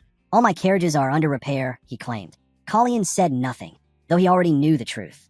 The wheels weren't broken. The man simply had no intention of welcoming Gray Breeson into his home. He would rather lose a few carriages than offer hospitality to that man. The prince understood perfectly, and he respected it. The Viscount's resources were modest. He couldn't afford to part with anything unnecessarily. If he did, he might not even be able to leave this remote region. Callion also knew his family resided in Kairesis. Your home must have its own charm, the prince said casually. But tell me, do you ever long for the warmth of your family? The Viscount blinked, unsure where this was leading. I'm not sure I understand, your highness. Callion reached into his coat and produced a sealed letter. He handed it over. This will grant you an audience with me at any time, even in the royal capital. I'd like you to travel with me to Kairesis. The Viscount paused. He hadn't expected such an offer. Should he really accept? After a moment's thought, he nodded. It would be an honor, your highness. Hopefully, my carriages will be repaired by the time your horses are ready. Callion's expression softened. Excellent. Then it's settled. Meanwhile, far from the estate, the quiet hum of conversation filled the Queen's residence at Planche. A tea party was in full swing. Queen Celise had, of course, already heard the news. Prince Callion would soon return. Wherever he went, whispers seemed to travel ahead of him. She smiled faintly into her teacup. It's been 5 months since I last spoke with Planche, she said softly. Planche frowned, and the first thing we were talking about when we meet again is my brother Callion. Her son, listening nearby, couldn't help but wonder why she'd come at all. If she missed her half-brother so deeply, why hadn't she gone to see him sooner? The Queen's voice carried a quiet weight as she set her teacup down. Gray Breeson will be arriving soon, she said. Planche frowned. And what does that have to do with me? Celise sighed softly. She couldn't understand her son's irritation. You were born to walk this path, she told him. Your moods won't change that. You have no other choice, so stop clinging to this childish defiance. He looked away, jaw tight. Annoying, isn't it? Having no choice at all. Celise's tone sharpened. And who, exactly, do you think planned that path for you? When will you stop acting like a boy? Her son didn't answer, but she didn't need him to. If you think your sharp tongue will change anything, she continued, you're sorely mistaken. She straightened, regaining her composure. Now, back to what matters, Gray's arrival in the capital. But Blanche cut her off, his voice laced with dry amusement. You know, I should have kept my mouth shut that day. He let out a short laugh. Funny, isn't it? Some people change beyond recognition, and others never change at all. Celeste smiled faintly, turning to her favorite son. Don't stress yourself so much, she told him. You could take your own advice for once. Blanche smirked. I was only trying to spare you the trouble, mother. She didn't seem particularly pleased by that remark. Meanwhile, news reached the palace that lifted some of the queen's tension. Prince Colleen had informed his mentor that Viscount Raddington would arrive no later than next week. At least, she thought, their dear Blanche wouldn't die of worry before then. But elsewhere, the protagonist, Colleen himself, let out a quiet sigh. Do I really have to suffer through all this? He vented to Elon. Elon informed him the servants whispered constantly about him. The prince who couldn't stay out of trouble. The one who made the entire court buzz with gossip. He wondered what his father, the king, thought of it all. Elon told Colleen his majesty had decided to accelerate the formation of Valkan. The incident at Siegfried Manor had made Colleen the talk of the entire kingdom. That alone would have been enough to infuriate Bryson. But now, with his family's name publicly shamed, things had escalated beyond repair. The royal advisors were concerned. If His Majesty moves forward with Valkan now, one said quietly, it's practically a declaration of war against House Bryson. The king didn't deny it. If it keeps their attention away from Colleen, he said firmly, then so be it. He knew it was a dangerous gamble, one that left him exposed. But his decision was final. Valkan would be formally announced once the prince returned to the capital. The ceremonies were already scheduled for next week. Even so, there were problems.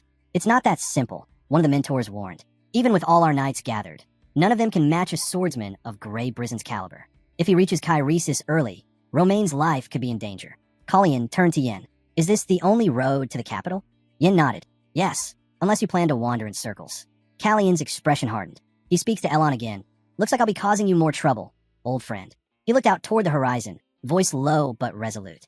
I won't let that ogre set foot in Kairos. Count Grey Bryson, forced to ride in a lady's carriage. His pride burns hotter than the sun.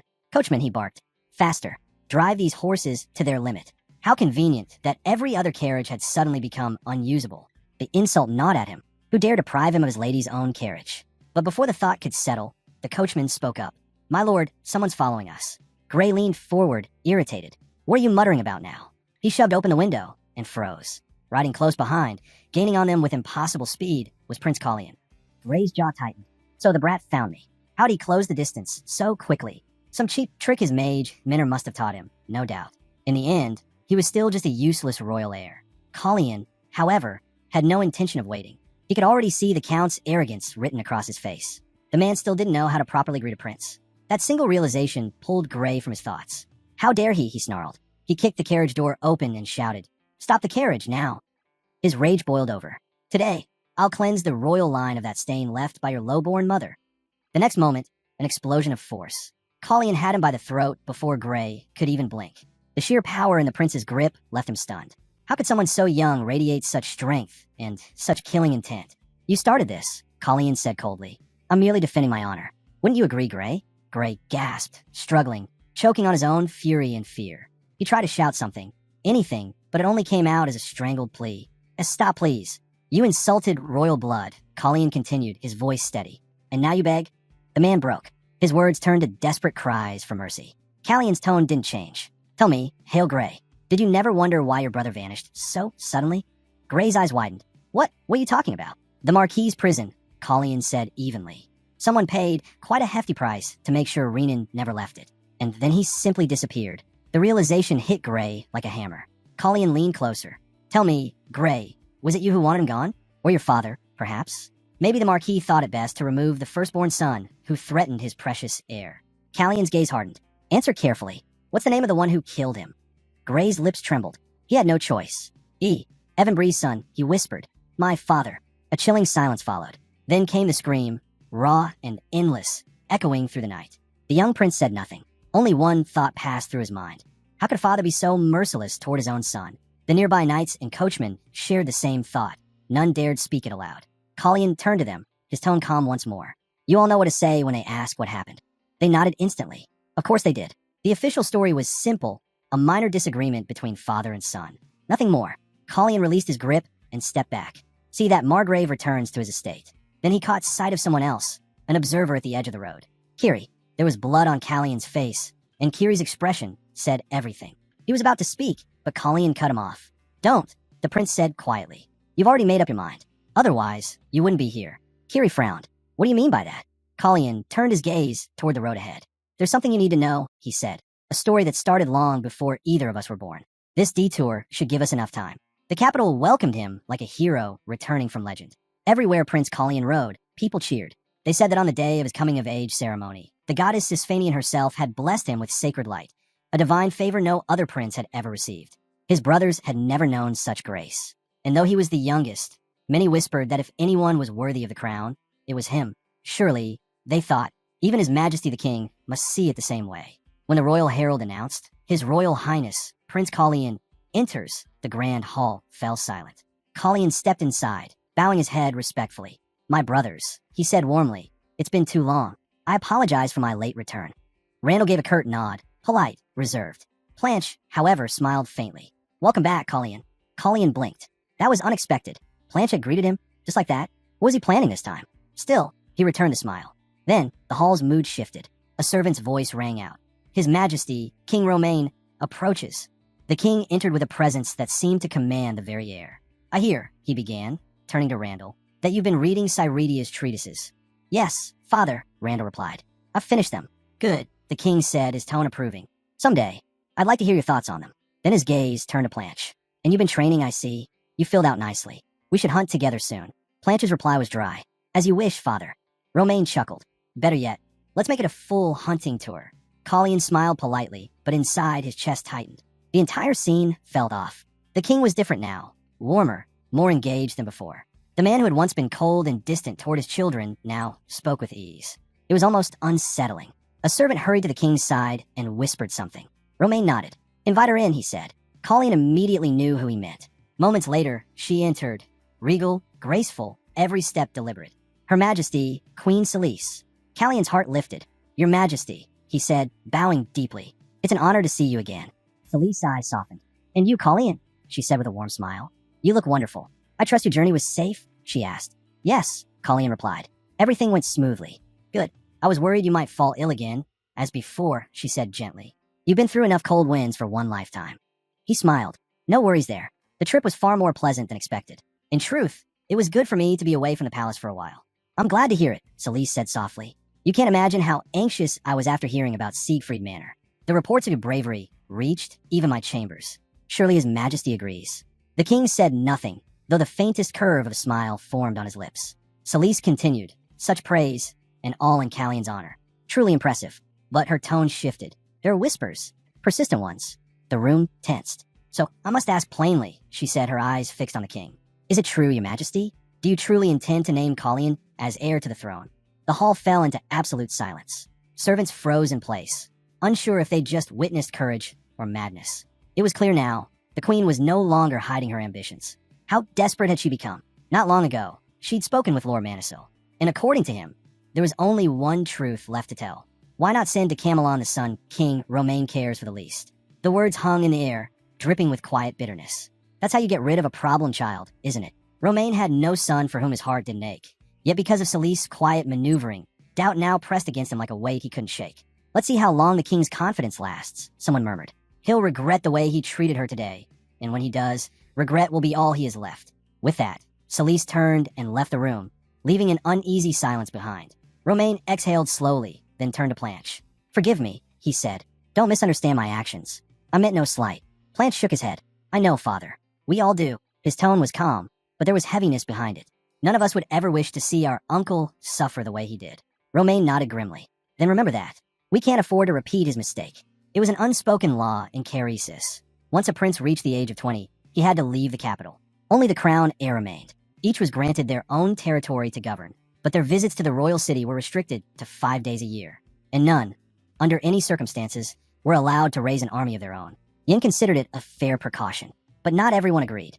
Prince Asnan, Kallian's uncle, had defied that law. When Kallian's father ascended the throne, Asnan rebelled.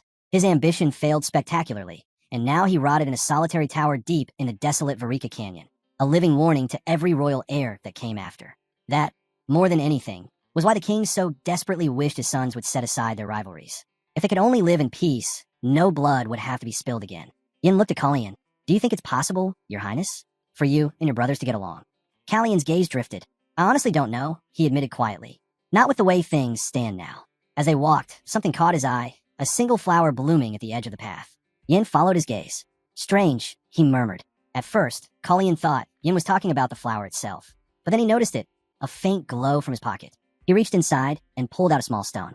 As the light pulsed softly, the nearby flowers wilted, their petals falling one by one. All except for the lone rose, which remained in full bloom. What is this? Yin whispered. Kallian stared at it. The rose shimmered faintly, reacting to the light of the stone. But before he could reach out, the rose began to crumble into dust, scattering into the wind. Time itself seemed to still, the air frozen, sound gone. And then, like a snapped thread, it all rushed forward again. Memories flooded Kallian's mind, fragments of visions. Time, the stone, the rose, an elf, Sisfanian, Sereni, and the axis of time itself. He remembered the moment he had once defied Sereni's will, his impatience tearing against the natural flow of destiny. How can I stay still, he thought, when time itself keeps slipping through my hands? Yan's voice broke through his thoughts. Your Highness, you haven't eaten in 2 days. You're gonna make yourself ill. Kallian blinked, returning to the present. I'm fine, he said softly. Just tired from the journey. Yin frowned. Should I tell the servants you'll rest tomorrow? Kallian nodded. Yes, tomorrow will be fine. And as Yin turned away, Kallian's hand brushed the pocket where the faint warmth of the stone still lingered. A quiet reminder that something beyond time itself had begun to stir. After a long day, Yin wished him a quiet night and left. Kallian lay down, trying to let sleep take him, but the feeling came swiftly. Someone was there, watching. He sat up, scanning the dimly lit room. What do you want? A familiar voice answered, casual and amused. You really do jump at every little sound, don't you? It was Planche. Kallian frowned. It's late, and you're uninvited. His brother only smirked. Since when do I need an invitation? Typical Kallian thought. He comes and goes as he pleases, just like his mother. Planche folded his arms. I came because something's missing from the royal garden. A rose, to be exact. I suppose that wouldn't have anything to do with you, would it? Kallian sighed, and, with a subtle flick of his hand, erected a soundproof barrier. One flower goes missing, and you come barging in at midnight? You must care about that rose quite a lot, dear brother. Planche's smile didn't fade. It wasn't just any flower. That rose doesn't bloom easily, and I couldn't help but notice that you've been skipping breakfast lately. You wouldn't happen to know why it's gone, would you? So he knew. The rose he'd seen had come from Randall's private garden, and his mother, Randall's mother, was from Tinsel, the land of holy light. Could it be that what he saw was connected to that divine power in their bloodline? Planche's gaze sharpened. I asked Randall about it, he said. About the never-fading rose. He always denied knowing anything. I wonder how long he'd keep up the act. Kallian frowned. Act? He tilted his head. You'd think that one day he'd just admit it. Yes, I know. Only someone with holy power could make a rose live that long. But instead, he hides it. So, Randall could use holy power. Planche stepped closer. I thought you should know that I burned a rose.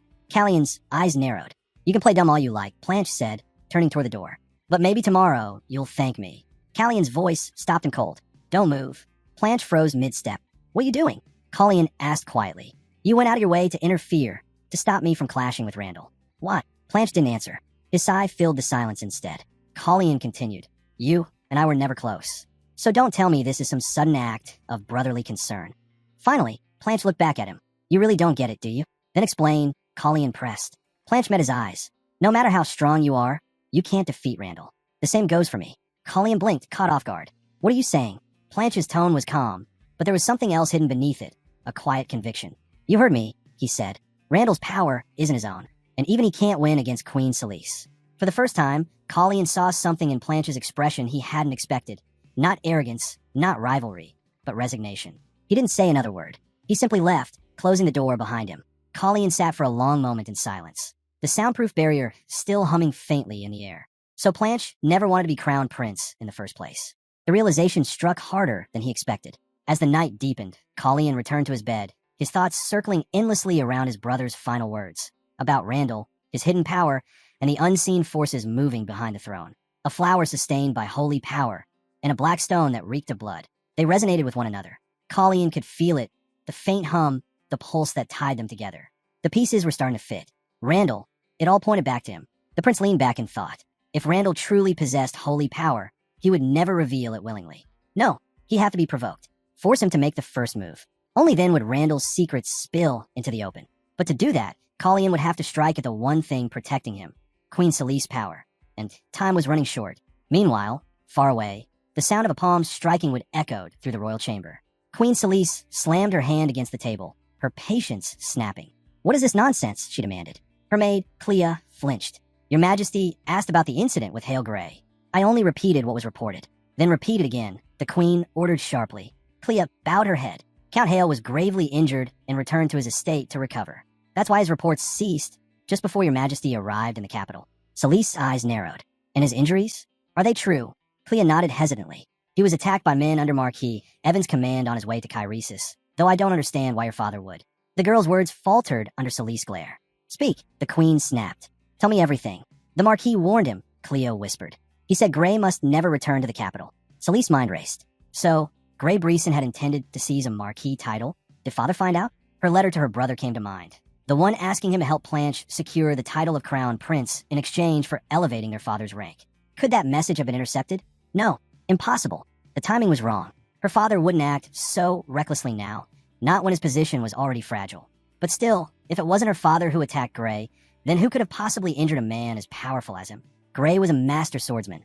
Few could even touch him. Perhaps his previous wounds had weakened him, leaving him unable to defend himself properly. Celise's expression hardened. "Send medicine to his estate," she ordered, "and find out exactly how badly he's injured and who struck him." Clea bowed and hurried out. The moment the door closed, Celise let out a quiet laugh. "How unbelievable," she murmured. "Gray Breeson, injured? Whoever staged this farce, their little game is doomed." She leaned back, smiling coldly. To think someone would try to involve my father in all this. A clever move, but pointless. After all, it had been her idea to have Gray use his supposed injury as bait. A soft sound broke Celise's thoughts, the faint jingle of a pouch. A man entered, kneeling before her. He picked up the bag she had tossed toward him, weighing it in his hand. "It feels heavy, Your Majesty," he said. "Quite a list of tasks." Celise's lips curved. "Just one." The man raised a brow. "Only one. For you," she said with quiet venom. "I'm feeling generous." The man smirked, slipping the pouch into his cloak. His name was Tale, deputy commander of the Knights Pable. To the public, he was a charming noble, refined, courteous, unassuming. But behind that mask lay something else entirely. The cold, methodical mind of a killer. He bowed low. "Then tell me, Your Majesty, what would you have me do?" A man was chosen to escort Prince Colleen to his coming-of-age ceremony. His real mission, however, was far more delicate. He was ordered to find out if the prince had met her missing brother, Gray, and if he had, to uncover exactly what happened. And should Tale silence him in the process, another bag of gold would be waiting. That kind of offer was too tempting to ignore. The man agreed and asked for the name of his mysterious employer. The name he received? Arson Hertz, the magician. Yet, despite her careful plans, the queen couldn't shake the uneasy feeling that Colleen was somehow behind it all. Whispers had already spread through the capital. Rumors of Evan Breeson, a noble accused of attacking his own son. No one knew if it was true, but it was clear someone wanted the story buried. The Marquis himself was desperately trying to trace where the rumors began. He hadn't appeared in court for weeks, skipping even the latest council meeting. But that wasn't what occupied everyone's minds today. The real question was, why had the king summoned all the nobles at once? When His Majesty finally spoke, the hall fell silent. He declared that for generations, their kingdom had turned its back on magic, relying only on the blade. But now, he intended to correct that mistake. He would create a new order, a unit of mages under his direct command. The announcement sent a shock through the room. The nobles, especially the knightly houses, were furious. Magic in Kairos? Impossible. Unthinkable. Even as disbelief filled the air, one question burned louder than the rest. Where was the Marquis of Breeson when all this was happening? The king pressed on. The new unit would be named Valkan, and their official ceremony would be held in a week. The Knights of Pable's barracks and training grounds would be reassigned to Valkan immediately. When the meeting ended, the king dismissed everyone, saying he needed time alone. As he walked the corridor, he overheard a familiar voice, Prince Callian's. The prince commented quietly that the nobles didn't seem too thrilled by the announcement. The king assured him there was no need to worry. Everything was already in motion. Then he turned to the boy. "You wanted to ask me something, didn't you?" Callian nodded. "I plan to visit the Knight families. Will that be a problem?" The king paused. The boy wasn't just paying polite visits. He was moving to gather allies. A bold move for someone his age. Still, the king gave a faint smile. "Do as you wish." Callian bowed deeply. "Thank you, father." Callian accepted the advice and suggested hosting a joint royal hunt soon. A proposal the king promised to arrange. Before long, the young prince gathered his own entourage, a squad of mages. Though not officially part of Valkan, it was still a reason to celebrate. The tides in Kairos were shifting, and Prince Colleen stood right at the heart of it. The mages immediately noticed the prince, the one with the crimson eyes, just as the rumors had said. His presence drew every gaze in the room. The protagonist could tell right away. Yin looked like he was burning from the inside, yet the prince himself remained perfectly calm. Soon after, Arson approached them, though he hadn't expected to find Yin so worn out. Still, he came bearing good news. He proudly announced that he'd finally solved the problem with the teleportation circle. The mechanism worked much like an oath seal. It would allow people to form contracts for using the circle. But, of course, control of it would remain entirely in his hands. It was a breakthrough beyond belief. Arson promised to share the full details later. For now, he was told to get some rest. They'd celebrate properly during the ceremony. He thanked the prince for his concern, but he couldn't relax yet. He still needed to meet with Mr. Manisil that evening. Leaving without doing so would only bring more trouble. Colleen smiled faintly. Don't worry, I'll handle it. But for now, get some rest while you can. Arson nodded. Then I'll take your advice, Your Highness. Good. And don't fall asleep on the way, Colleen warned lightly. Of course, he did. The gentle rocking of the carriage lulled Arson to sleep until the coachman's frantic shouting snapped him awake. Ambush! They were surrounded, an entire gang closing in fast. Keep going. Don't look back, Arson ordered. Weapons flew toward them. Arson deflected each strike with precise bursts of magic, as if he had seen this attack coming all along. Then he stepped forward, meeting the attackers head-on. You're facing Arson Hertz, deputy commander of the Valken Mage Squad. Meanwhile, at the royal banquet, the atmosphere was unusually tense. Elon couldn't help but notice that Sir Hertz's seat was empty. Prince Colleen, however, seemed unsurprised. He already had a good idea where his mage was, and what he was doing. Earlier that morning, word about Hail Grey had reached Queen Celise's ears. She would not stay idle after hearing it. Colleen had deliberately used Arson as bait, a decoy to draw attention. Clever and cold. It seemed the young prince still held a grudge. The queen, on the other hand, was likely questioning Hail Grey's loyalty by now.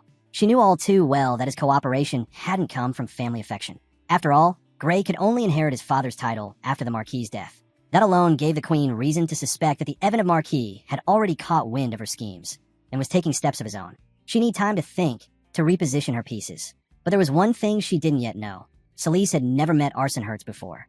She had no idea what kind of magic power he wielded. If she did send knights after him, it would likely be only a small, skilled squad. And for someone like Arson, that wouldn't be a problem. Callion's trust in him had already been proven during the prince's initiation. And this time, it would be proven again. The last thing Arson remembered before entering this timeline was that face. Now, standing before a group of terrified knights, that memory burned behind his eyes. They begged for mercy, voices shaking, weapons trembling, but Arson didn't move. Their commander couldn't understand it. This mage wasn't normal. Spellcasters were supposed to need time, to aim, to weave magic, to calculate every move. But this man unleashed spells like a storm without pause. Close the distance, the leader shouted. He's a mage. He's weak up close. Greed overcame fear. There was a massive bounty on Arson's head, enough to make anyone risk their life. They rushed him, desperate to strike gold. But Arson raised a hand, and in an instant, a shimmering barrier surrounded him. The leader's eyes widened. That fast. Impossible. By the time they realized what had happened, their comrades were already falling, one after another. He gritted his teeth. I should never have taken this job. How could a dozen men possibly hope to defeat someone like this? He turned to run. He wouldn't die here. Not for a failed bounty. Yet even as he tried to escape, Arson appeared before him in a flash, silent as death. The man froze, his courage shattering. He dropped to his knees. Please, don't kill me. I'll talk. I'll tell you everything. Arson's gaze didn't waver. Then speak. Be specific. The queen, the man blurted out. It was the queen who ordered the prince's assassination. She even paid me to kill Prince Callion's maid, the one she sent to him herself. I can testify if you need proof. Arson's eyes narrowed. That's one memory his highness would rather erase forever. The man, sensing a glimmer of mercy, scrambled to say more. I know about Renan Brizen's disappearance. Everyone says it's his highness behind it. Who else could it be? Even the attack on Grey Brisen. Only a handful of people know the truth. He hesitated, then leaned forward. And I know where the Marquis gets his money. He runs a secret gambling den in the Gauntlet, bare-knuckle fights, high-stakes bets. I can take you there myself.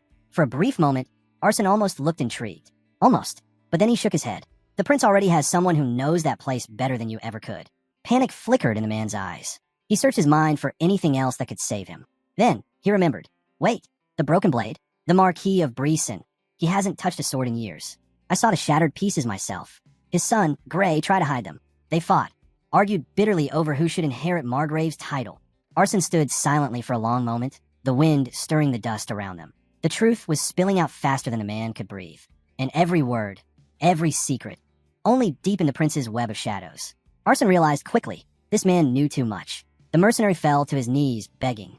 Please, take me to the prince. I'll tell him everything myself. But it was already too late. Once a tongue starts spilling secrets, its worth fades fast. Arson's eyes hardened. The man's story would end here. When the battle was over, silence reclaimed the road. The carriage was gone. The horses had scattered. Not a single soul in sight.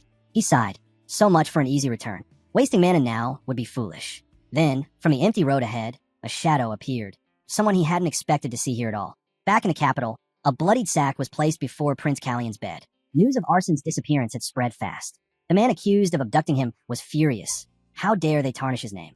He fumed that the royal guard would be arriving by noon. They invade my estate like common thieves, he snapped. Does the king truly think I'm tied to Valken? He demanded to know what Tail had done to provoke the mage in the first place. A servant bowed low. Tail was seen at the palace around noon that day, summoned by her majesty herself. Then I'll go to the palace, the man said coldly. The butler hesitated. Shall I inform the queen of your arrival, my lord?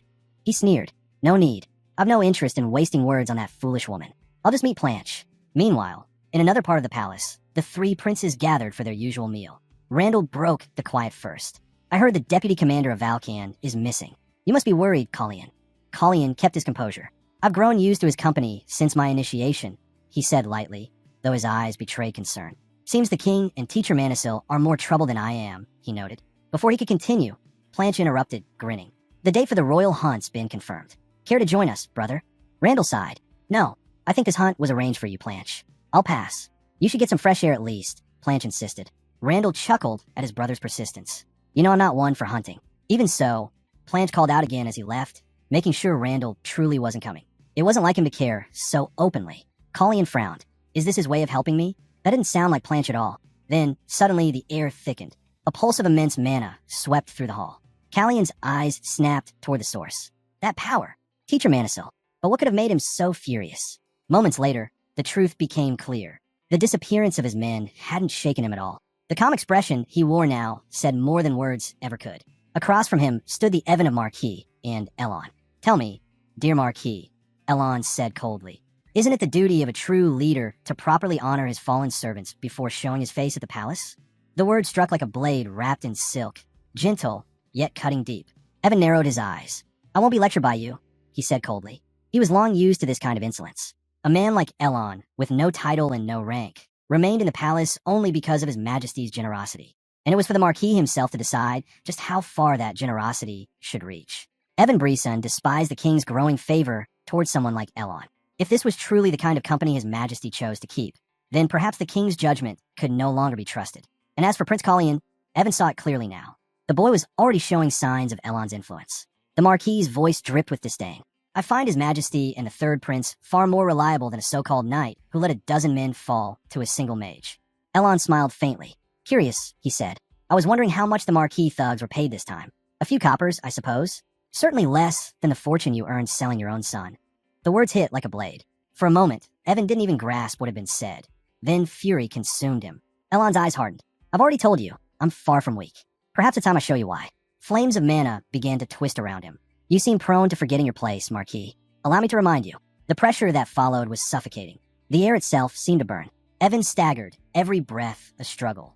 His pride kept him standing, but barely. Elon's tone turned sharp as steel. A leader should think before he acts, especially before challenging someone far beyond his reach. The Marquis clenched his fists. He was powerful, yes, but not enough. Not against this.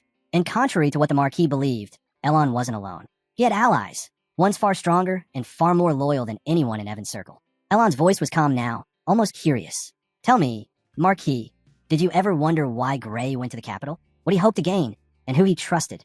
Evan froze. He wouldn't have come unless he was offered something irresistible, Elon continued. Something like the title of Marquis. The words lingered in the air like thunder. Others had whispered the same thing. That Evan should act before his own son stripped him of his name and power.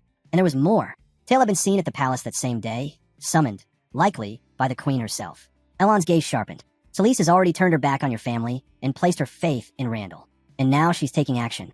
You should be angry at her, Marquis, but not at me. Evan's jaw tightened. He was angry, boiling inside. But the young Prince Callian had been silently watching the entire exchange from the shadows. It has been going on for some time now. A servant entered quietly. My lord, will you be visiting the prince's chambers? Evan shook his head. No, I'm heading back. I need to see how Planche and his mother are faring. The rain was falling hard outside, a relentless curtain against the windows. When Callian finally met with Planche, realization dawned. His brother had chosen his side. The downpour showed no signs of ending. At this rate, even the royal hunt would be called off. Colleen turned to Planche. What do you make of all this? Planche met his gaze calmly. I felt it too, the manna earlier today. The mage's power, it was enough to drive the knights away. The storm outside echoed the one brewing inside the palace walls. And though no one said it aloud, they all knew this was only the beginning.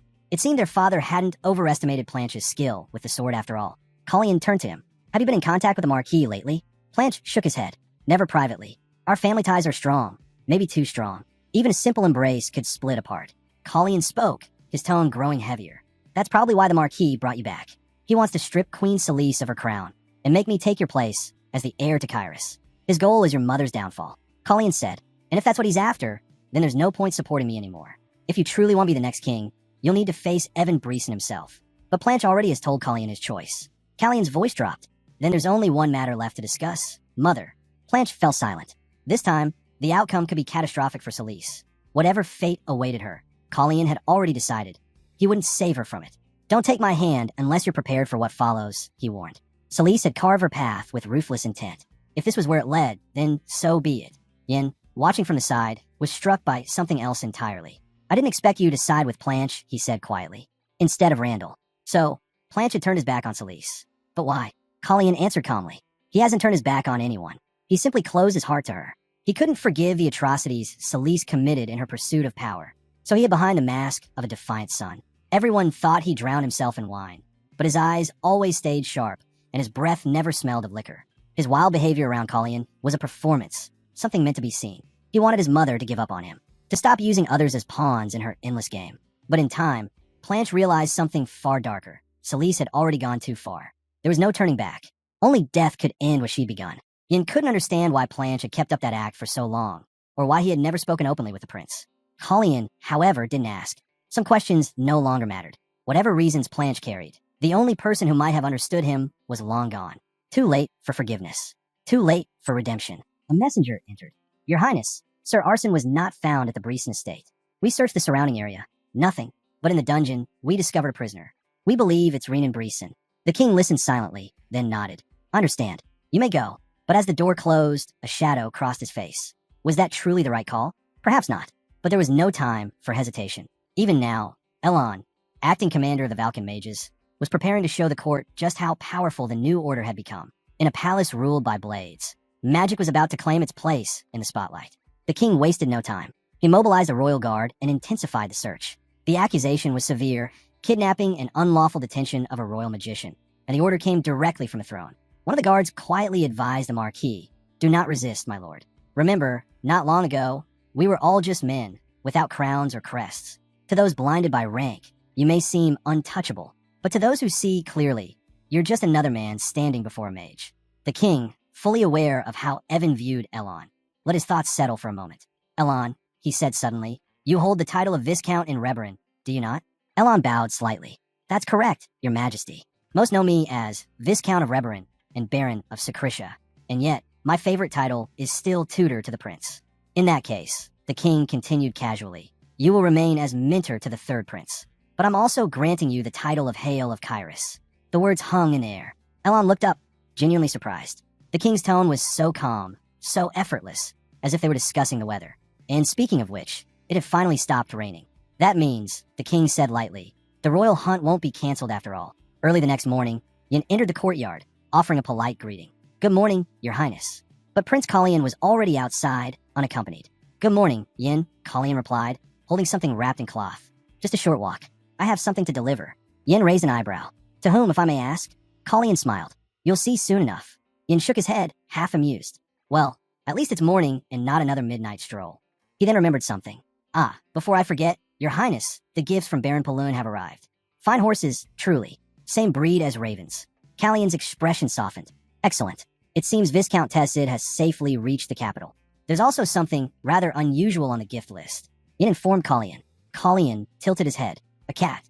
Yes, your highness, Yin said, smiling faintly. Apparently, I was considering getting a dog or a bird, but fate chose otherwise.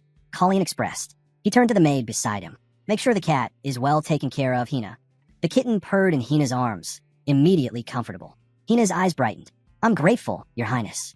Thank you for remembering. She bowed and hurried off, eager to show the cat to her brother. Not long after, Yin returned with new information. Your Highness, the royal guards searched the Breeson estate last night. Sir Arson was not found, nor in any of the nearby buildings. Callion's expression hardened. The master would say his subordinate isn't one to be easily defeated, Yin continued. I'm sure he's fine. Wherever he is, he won't let this stand. Callion nodded slowly. No, he won't. The disappearance of Valken's deputy commander was no small matter. It had to be addressed, and soon. The House of Breeson would be repaid in kind. By midday, preparations for the royal hunt were underway. This year's hunt is held in honor of the second prince, someone said cheerfully. But the second prince himself was nowhere to be found. Will he skip it again? Another whispered. They say his health has worsened. The air was heavy with rumor and unease. And somewhere beyond the palace walls, thunder rumbled again. A reminder that even when the rain stops, storms can still return. This wasn't the first time anyone had heard that excuse. The second prince claiming to be unwell. But this time, it looked like it might actually happen. Callion remembered his earlier conversation with Planche. Brother, don't take part in the hunt. Planche had raised an eyebrow. So, I'll be lying in bed with a terrible cold then? Callion gave no answer. Planche chuckled softly. Very well. I'll make sure to be unwell on the day of the hunt. That brought a faint smile from Callion. Good. Don't worry. I'll handle the king myself. In a way, even the nobles will understand. Planche didn't know what his brother was planning. But if Callion wanted him to stay in the shadows, he would obey. Still, a quiet unease tugged at him. Let's hope nothing goes wrong. Just then, he caught sight of movement. A young maid chasing after a small cat across the courtyard. He recognized her immediately. Callion's maid, Hina. But the path she was running down led straight to the rose garden, where Randall often spent his mornings. Sure enough, Randall was there. The moment he noticed the intruder, his knights stepped forward. One of them drew his sword, blocking her way. Who are you? The knight demanded. How did you get in here? Speak. Hina froze. She wanted to tell them she was Prince Callion's maid, but they wouldn't understand her sign language. Maybe she could write it down, if only they'd let her move. The knight raised his blade. One more step, and I'll take you for a spy. Panic flickered across her face. Without her notepad, she had no way to explain herself. Then, a calm voice cut through the tension. What kind of guards threaten a servant of the royal palace? The knights turned. Planche stood there, his gaze sharp. You mean to tell me you can't even recognize the third prince's maid? He said coldly. Are your eyes failing you? Or your wits? The guard paled, instantly dropping to one knee. Forgive me, your highness. I didn't realize she was from Sheremill Palace. Planche sighed. Then learn to recognize faces before you draw your sword. Now, get that cat out of my sight. Hina bowed quickly, scooped up the... What he didn't expect was to find Randall already there. Planche greeted him politely. Good day, brother. Randall nodded. You too. I hear things are improving between you and Callion.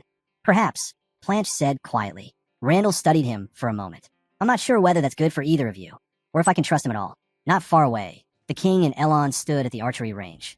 Archery isn't about strength alone, the king said, watching closely. Elon didn't respond. His eyes were fixed on the target. Then allow me to focus, your majesty. Interference will not help. The king smiled faintly. Only meant to encourage. Elon exhaled, knocked an arrow, and drew the bowstring. But whispers had already begun among the nobles gathered nearby. This hunt feels strange, one murmured. Since when are we divided into groups? And on what basis were they chosen? Another added. Look, this group is made entirely of families allied with House Breeson. All eyes shifted toward the third prince's group. Callion's companions were completely different. Outsiders, mages, and nobles unaligned with the traditional powerhouses. The line between loyalty and rebellion was becoming all too clear. Elon released the arrow. It sliced through the air, but missed its mark. The bird flew free. Across the field, Romaine's laughter broke the silence. Well now, he said mockingly. Looks like even a great mage can't hit a simple target. But behind that laugh, tension rippled like the string of a drawn bow. The royal hunt had only just begun, and already, the real game was in motion. Elon's gaze turned cold. I see no reason to laugh, he said evenly. I'm a mage, not an archer. My skills lie in magic, and in that, I have no equal. Romaine's smirk faded. No matter what his majesty believes, Elon continued, a mage alone cannot win a hunt. So, if you'll excuse me, I'll simply enjoy the view. He turned away, but before anyone could respond, a cry echoed overhead. A bird dropped from the sky, its wings stiff, its body lifeless, landing right in front of them. His eyes flicked toward the nobles gathered under House Brison's banner. An ultimatum, perhaps, for those who still stand with the Marquis. Callion's gaze was elsewhere now, on the far edge of the hunting grounds. That's where my true prey lies, he murmured. Not an eagle, not a lion, something far more dangerous. And I'll need help bringing it down. Every noble froze. They all knew who he meant. A quiet ripple of unease spread through the crowd. No one dared to speak the Marquis's name, but they didn't have to. The message was clear. They would meet again at the palace. Meanwhile, in the royal chambers, tension was rising of a different kind. A servant approached the queen cautiously. Your Majesty, was there something dreadful in Margrave's letter? Celeste didn't look up. You may go, and see to it that no one enters. When the room fell silent, she unfolded the letter again, her voice low. It says his wounds aren't severe, yet he requests solitude. He claims he needs absolute peace, time to recover, and understand why he can no longer use his aura. Her eyes narrowed. He promises to write again when he's better. How very polite. Her gaze shifted to the sealed sack sitting on her desk. And what, I wonder, brings him here at this hour? A knock sounded at the door. You assume I have time for tea this early? She said sharply. But the visitor stepped inside anyway, bowing slightly.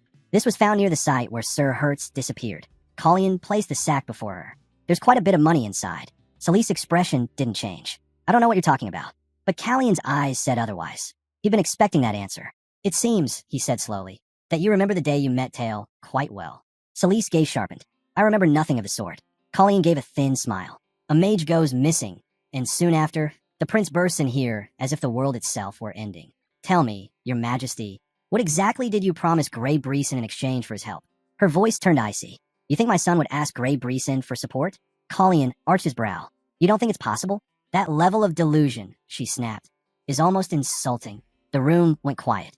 Then, the queen's tone dropped to a dangerous whisper. And you would do well, sir, to watch your mouth. He had lost all fear now. The prince's eyes were cold as steel. Soon, she would regret ever laying a hand on his man, because it would be through his hand that her downfall began. The queen tossed the bag of coins to the floor. The heavy sound echoed through the chamber. So that's what you want? She hissed. Then let's end this once and for all. At night, a figure entered Prince Planche's room. The young prince stirred, half asleep, as a hand reached for him. A familiar voice broke the silence. You must have a lot of free time, brother, since you had time to cancel Sisfanian's alarm spell. Planche sat up. Colleen, his brother's smirk was faint in the darkness. Relax. That was my teacher's doing. But don't worry, he won't do it again. After tonight, I won't be sneaking into your chambers anymore. Planche rubbed his eyes. Then what brings you here? I have 3 things to discuss, Colleen replied. First, does Randall know about our alliance? Planche sighed. He does. Colleen frowned. I'd hoped to keep it a secret longer, but word spreads fast in this palace. Planche told. He said something to me earlier, something about us getting along better. Does that bother you? Planche asked. Of course not, Colleen said quickly. Colleen thinks. Randall has nothing to lose, no matter which of us takes the throne. But if our factions unite, he has every reason to be cautious. Then we'll stay cautious too, they decided. There was a pause. I should thank you, Colleen said finally, for helping Hina. Planche waved it off. You don't need to thank me. When I left the garden, she was waiting for me. With her notepad, Planche said softly. She thanked me herself for protecting her. Callion's expression shifted, more serious now. Tomorrow's the ceremony for Valken's founding. If you don't mind, stay ill for one more day. Planche's eyes narrowed. Colleen, don't cross the line. I understand, Colleen said quietly. But this time, you must not interfere, no matter what happens. Planche didn't answer. The silence between them was sharp, heavy with the weight of what was coming. Elsewhere, the queen's chambers were alive with tension. The maids worked nervously around her, adjusting her gown, arranging her hair. One whispered to another. Has her mood improved? Not at all, came the hushed reply. It's been awful lately. I can't stand walking on eggshells anymore. Maybe father was right, the girl murmured. Better to marry a baron than live in this nightmare. Celeste's hair snagged on the comb. The maid froze. Forgive me, your Majesty. But the queen struck her across the face before she could finish. The girl fell to her knees, trembling. I was careless, your Majesty. Please forgive me. Another maid stepped forward quickly. It was my fault. I should have trained her better. Celeste turned slowly toward her, expression unreadable. Leave it, she said flatly. Then she leaned close to the first maid, her voice low, almost calm. Don't worry, my dear, she whispered. I'm sure you'll still prove useful. The maids bowed deeply, not daring to move. Outside, the sound of drums echoed across the palace grounds. Today, all of Kairos had gathered to witness a new beginning, the birth of Valkan. But beneath the cheers and celebration, a storm was brewing. And before the day was over, blood and betrayal would stain the dawn of the Mage Order. It was a moment of great pride when Elon took the stage to announce the formation of a new squad of mages in the heart of Kairos. This achievement, made possible through the king's favor and the court's support, marked the dawn of a new era. Valken would stand as a milestone in history. May the blessings bring prosperity and harmony to these lands, he declared. But before he could continue, an explosion shook the hall. Confusion rippled through the crowd. No one understood what had happened, until word spread. It came from the queen's chambers. A servant rushed in, trembling, and announced that the culprit was none other than Arson Hertz. Prince Colleen froze. He hadn't seen this coming. The nobles began whispering among themselves. Arson was Callion's own servant. Sensing an opportunity, Celise stepped forward, pretending to take the blame for the attack. This was her chance to turn the chaos to her advantage. She'd see who truly triumphed when the dust settled. Then the king raised his voice, cutting through the noise. "Perhaps this is the work of those seeking to sow confusion," he said. "We must not lose our composure. Panic will only serve our enemies. No one will act until we uncover the truth behind the explosion." But the queen suddenly spoke up. "What if I've already seen the perpetrator myself?" she said coldly. "I saw who destroyed my chambers." The court fell silent. Even Blanche looked uneasy. Everyone had heard the blast, and though the queen was unharmed, her words carried a sharp accusation. She glanced at the prince, her expression filled with disdain. How dare he act surprised, she thought. He's the one behind this. Colleen stepped forward, calm but firm. "Let's not rush to judgment," he said. "His Majesty will see to it that the truth is revealed." But the queen continued, her voice laced with bitterness. "Before the attack, that mage accused me of plotting against him. He claimed that Prince Colleen had told him there would be no witnesses or proof." She paused, eyes narrowing. "Perhaps I was too harsh with the girl," she said, almost to herself. But she was not blameless either. She owed me a favor. The queen then ordered her maid to take an item and place it inside a box at the entrance of the drawing room. The maid, visibly nervous, obeyed without question. She entered the room, approached the box. Moments later, another explosion erupted. Flames engulfed the queen's palace. "If Colleen insists his mage isn't responsible," the queen declared, "then let him bring the man here. If he truly believes in his innocence, he'll face the evidence himself." But reports soon came in. Sir Hertz was missing. The queen smiled faintly. "Then the truth doesn't matter," she whispered. "We'll find him." Clea saw him set the explosion. If he's absent, he can't defend himself. It was a perfect trap. Once Colleen couldn't escape. Just then, a voice cut through the tension. "What do you mean by mage?" Gasps filled the hall. Arson Hertz himself appeared, walking in with an unexpected companion. Calm and composed, he bowed before the queen. "Your Majesty," he said with a faint smile.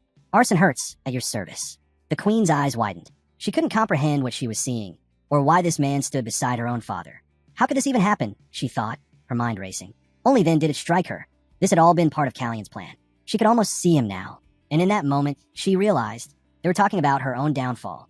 Arson Hertz hadn't vanished at all. He'd merely been granted a 5-day leave after surviving an attempt on his life. But in his absence, doubt began to spread, planted carefully in the mind of one man who couldn't stand to watch lies go unpunished. He wouldn't let the real culprit walk free. Prince Colleen had warned that the queen might twist Arson's disappearance to her advantage. That's why Arson had been ordered to remain hidden on the estate until the day of the ceremony. If the Marquis cooperated, the prince would finally be free of the false accusations tainting his name. Colleen saw the perfect opening and seized it. He urged the king to begin an immediate investigation. The queen, smug and unrelenting, demanded that the accused mage appear before her. And just like that, Arson stood in front of them all. Marquis, the king, could only nod in agreement. He'd warned his daughter again and again not to act rashly. But she wouldn't listen. Not even her father, the king himself, nor the knights who once stood by her could sway her now. Celise only laughed. That same cold, defiant laugh her mother had worn all the way to the end. "So you really are her son, Colleen," she sneered. In her hand glimmered a dagger, its point aimed straight at the prince. Romain lunged toward his son, but the queen was closer.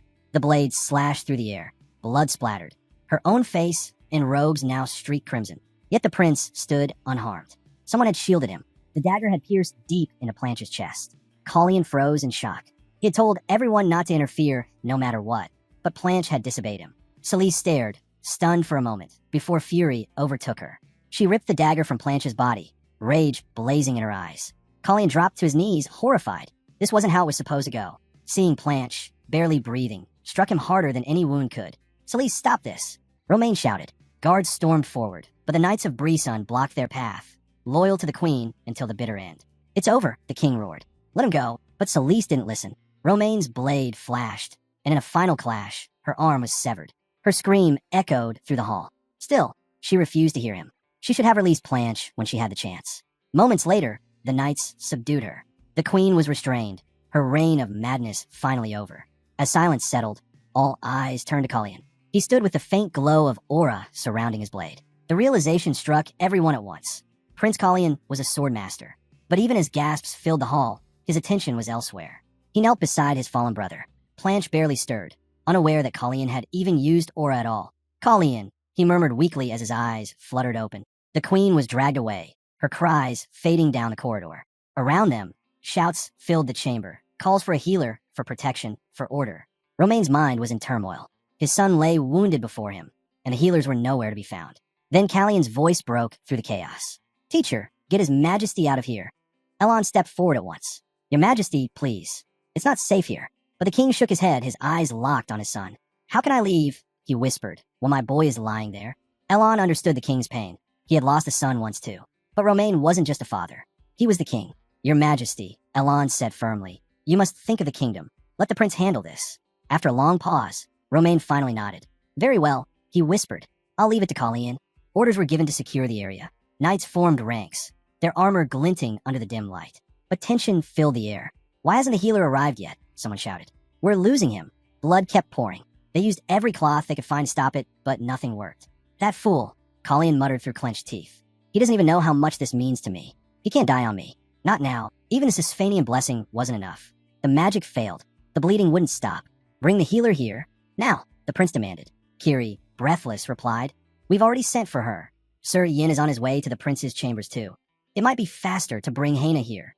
Then a word caught Callion's attention. Prince's healer? He turned. The healer was already there. Randall. But turmoil has a way of revealing what people truly are. And Randall was not who he seemed. Beneath his calm mask was something cold, calculating. Could he really be thinking of letting his brother die?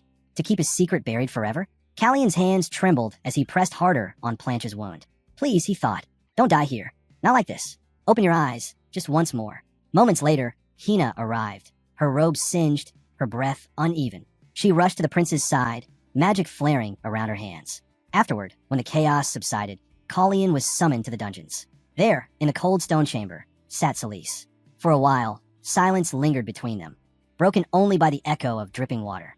A question had been haunting her mind, and now, she finally spoke. Let's be honest with each other for once, she said quietly. You're hiding something from me, aren't you? Her words struck right at the core.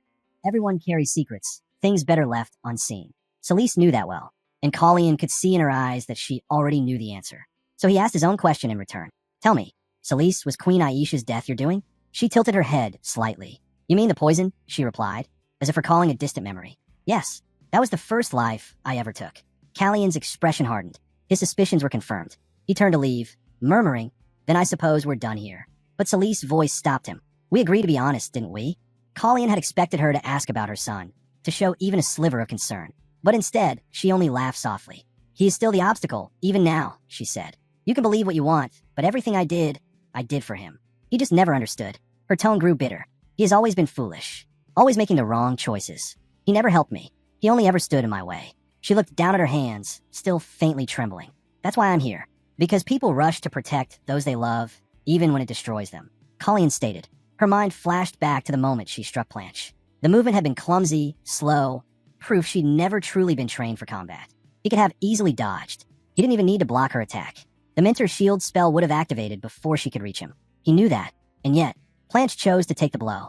Was he really trying to protect her? She thought to herself. The idea seemed absurd. Why would Planche ever do that? She hadn't needed saving, not like that. If only she had stopped, just for a moment. If she had turned back, maybe she would have understood. The image of Planche flickered in her mind. His expression, his resolve, and she laughed bitterly. Some people change so much, you can barely recognize them, she murmured. And others never change at all. Celise felt no regret, not even a trace of it. She laughed again, low at first, then louder, the sound spiraling into madness. Colleen stood silently, watching her descent, her laughter echoing through the dungeon's stone walls until it faded into despair. In the days that followed, the nobles who once swore loyalty to House Brisson quickly abandoned her. Some out of fear, others out of duty, none dared defy the crown.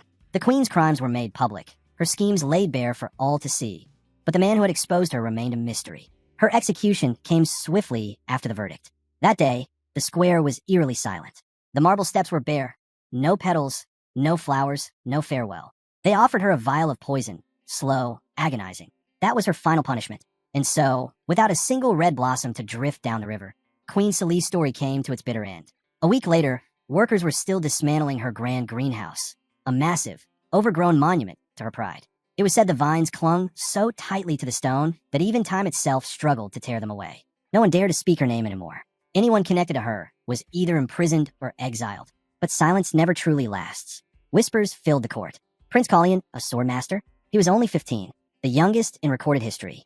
And not just that, he could wield magic too. It was almost unreal. Imagine seeing that power in action, someone whispered. But since that fateful day, Colleen hadn't left Planche's room.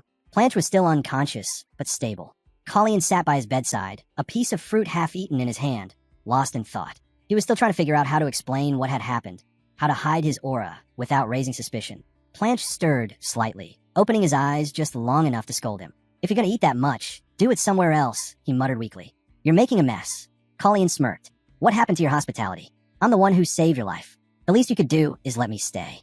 Planche sighed. "You showed your aura in front of the entire court. Idiot. You shouldn't even be here. If they see you again, they'll start asking questions. Questions you can't afford to answer." He turned away, still pale, but determined. "Get out of here before someone sees you." Colleen frowned, but handed him a banana anyway. "You're mean when you're injured," he said lightly. Planche didn't reply, only groaned in irritation. "Seriously, leave?" Colleen chuckled as he got up. "It's been a while since you last kicked me out.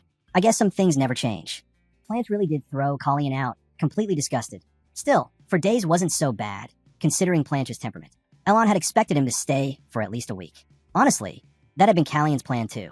Everyone in the palace was still buzzing about the third prince who wielded aura. After all, that wasn't something anyone could ignore. Elon, ever the skeptic, doubted that Colleen had left simply because they'd told him to. Knowing him, it was more likely that he'd decided there was no point in hiding anymore. And apparently, he'd already come up with an excuse, though, truth be told, Colleen was never much of a liar. Still, even if the entire kingdom learned his secret, there was one person who must never know the truth. Meanwhile, the king was meeting with his court. Colleen stood before him, calm and composed. "It seems," Romain said, "that my son found great enlightenment within the Sisphanian cave and refined his swordsmanship while sparring with Slayman." Colleen nodded slightly. "Your Majesty, I've learned to combine aura with magic, melding both energies into one." Romain raised a brow. "So Elon already knew about this?" Elon quickly waved his hands. Well, not exactly. My apologies for not reporting it sooner." Colleen apologized, but the king merely smiled. No apology needed. If you'd been away from the palace, there was no reason to hide it. But now that everyone has witnessed it, he stood from his throne. "We'll make it official at the upcoming Valken inauguration ceremony. The birth of a new sword master deserves to be celebrated." Elon chuckled softly. "I suppose we will have to write the speech." Elon turned to Colleen. "Tell me, whose side are you on now, your highness?" Callion's gaze hardened. "No one's." He knew word had already spread. The third prince had chosen the path of the sword. It wouldn't be long before Marquis Evan Breeson grew wary. Judging by his reaction that day, not only Evan, but Randall too had begun to see both Colleen and Planche as rivals rather than brothers. Elon's voice broke through Callion's thoughts. "You're drifting again. Pay attention, my prince. We can only wait and see what becomes of this, whether your new power will be a gift or a curse." A week later, the grand announcement took place. The Valkan ceremony began, a mirror of the mage squad's founding celebration. Before the gathered nobles, King Romain declared to all of Kyrus, "A new sword master has been born, the sixth in our history." Cheers erupted across the kingdom. At the same time, the Breeson family quietly closed their doors to the outside world. In the Marquis's mansion, a servant nervously spoke up. "My lord, it's late. Perhaps you should rest. Training this long won't bring results overnight." But Evan Breeson glared back. Silence. He couldn't get that image out of his head. The brilliance of Callion's aura, the overwhelming power of that 15-year-old boy. Outside, the season shifted. After the fierce storms of autumn, winter descended upon Kyrus. A small cat padded across the frozen courtyard, a tiny collar glinting in the sunlight, engraved with the words, "Property of Prince Collion." Planche watched quietly as the creature perched on a wall, staring toward the palace. He said nothing. Only the cold wind spoke for him. When the last traces of scent faded, it marked the end of winter and the beginning of something new. On the king's birthday, nobles once again filled the grand hall, offering their blessings and congratulations. Romain's face lit up with genuine warmth. "They say spring is a time for new beginnings," he said. "Let today be ours, a fresh start for everyone." But fate, as always, had other plans. Because that day, a man stepped through the crowd. Colleen recognized him immediately. It was Byrne's brother. That's where we'll leave it for now. If you want to catch the next part, make sure to like the video and subscribe so you don't miss it.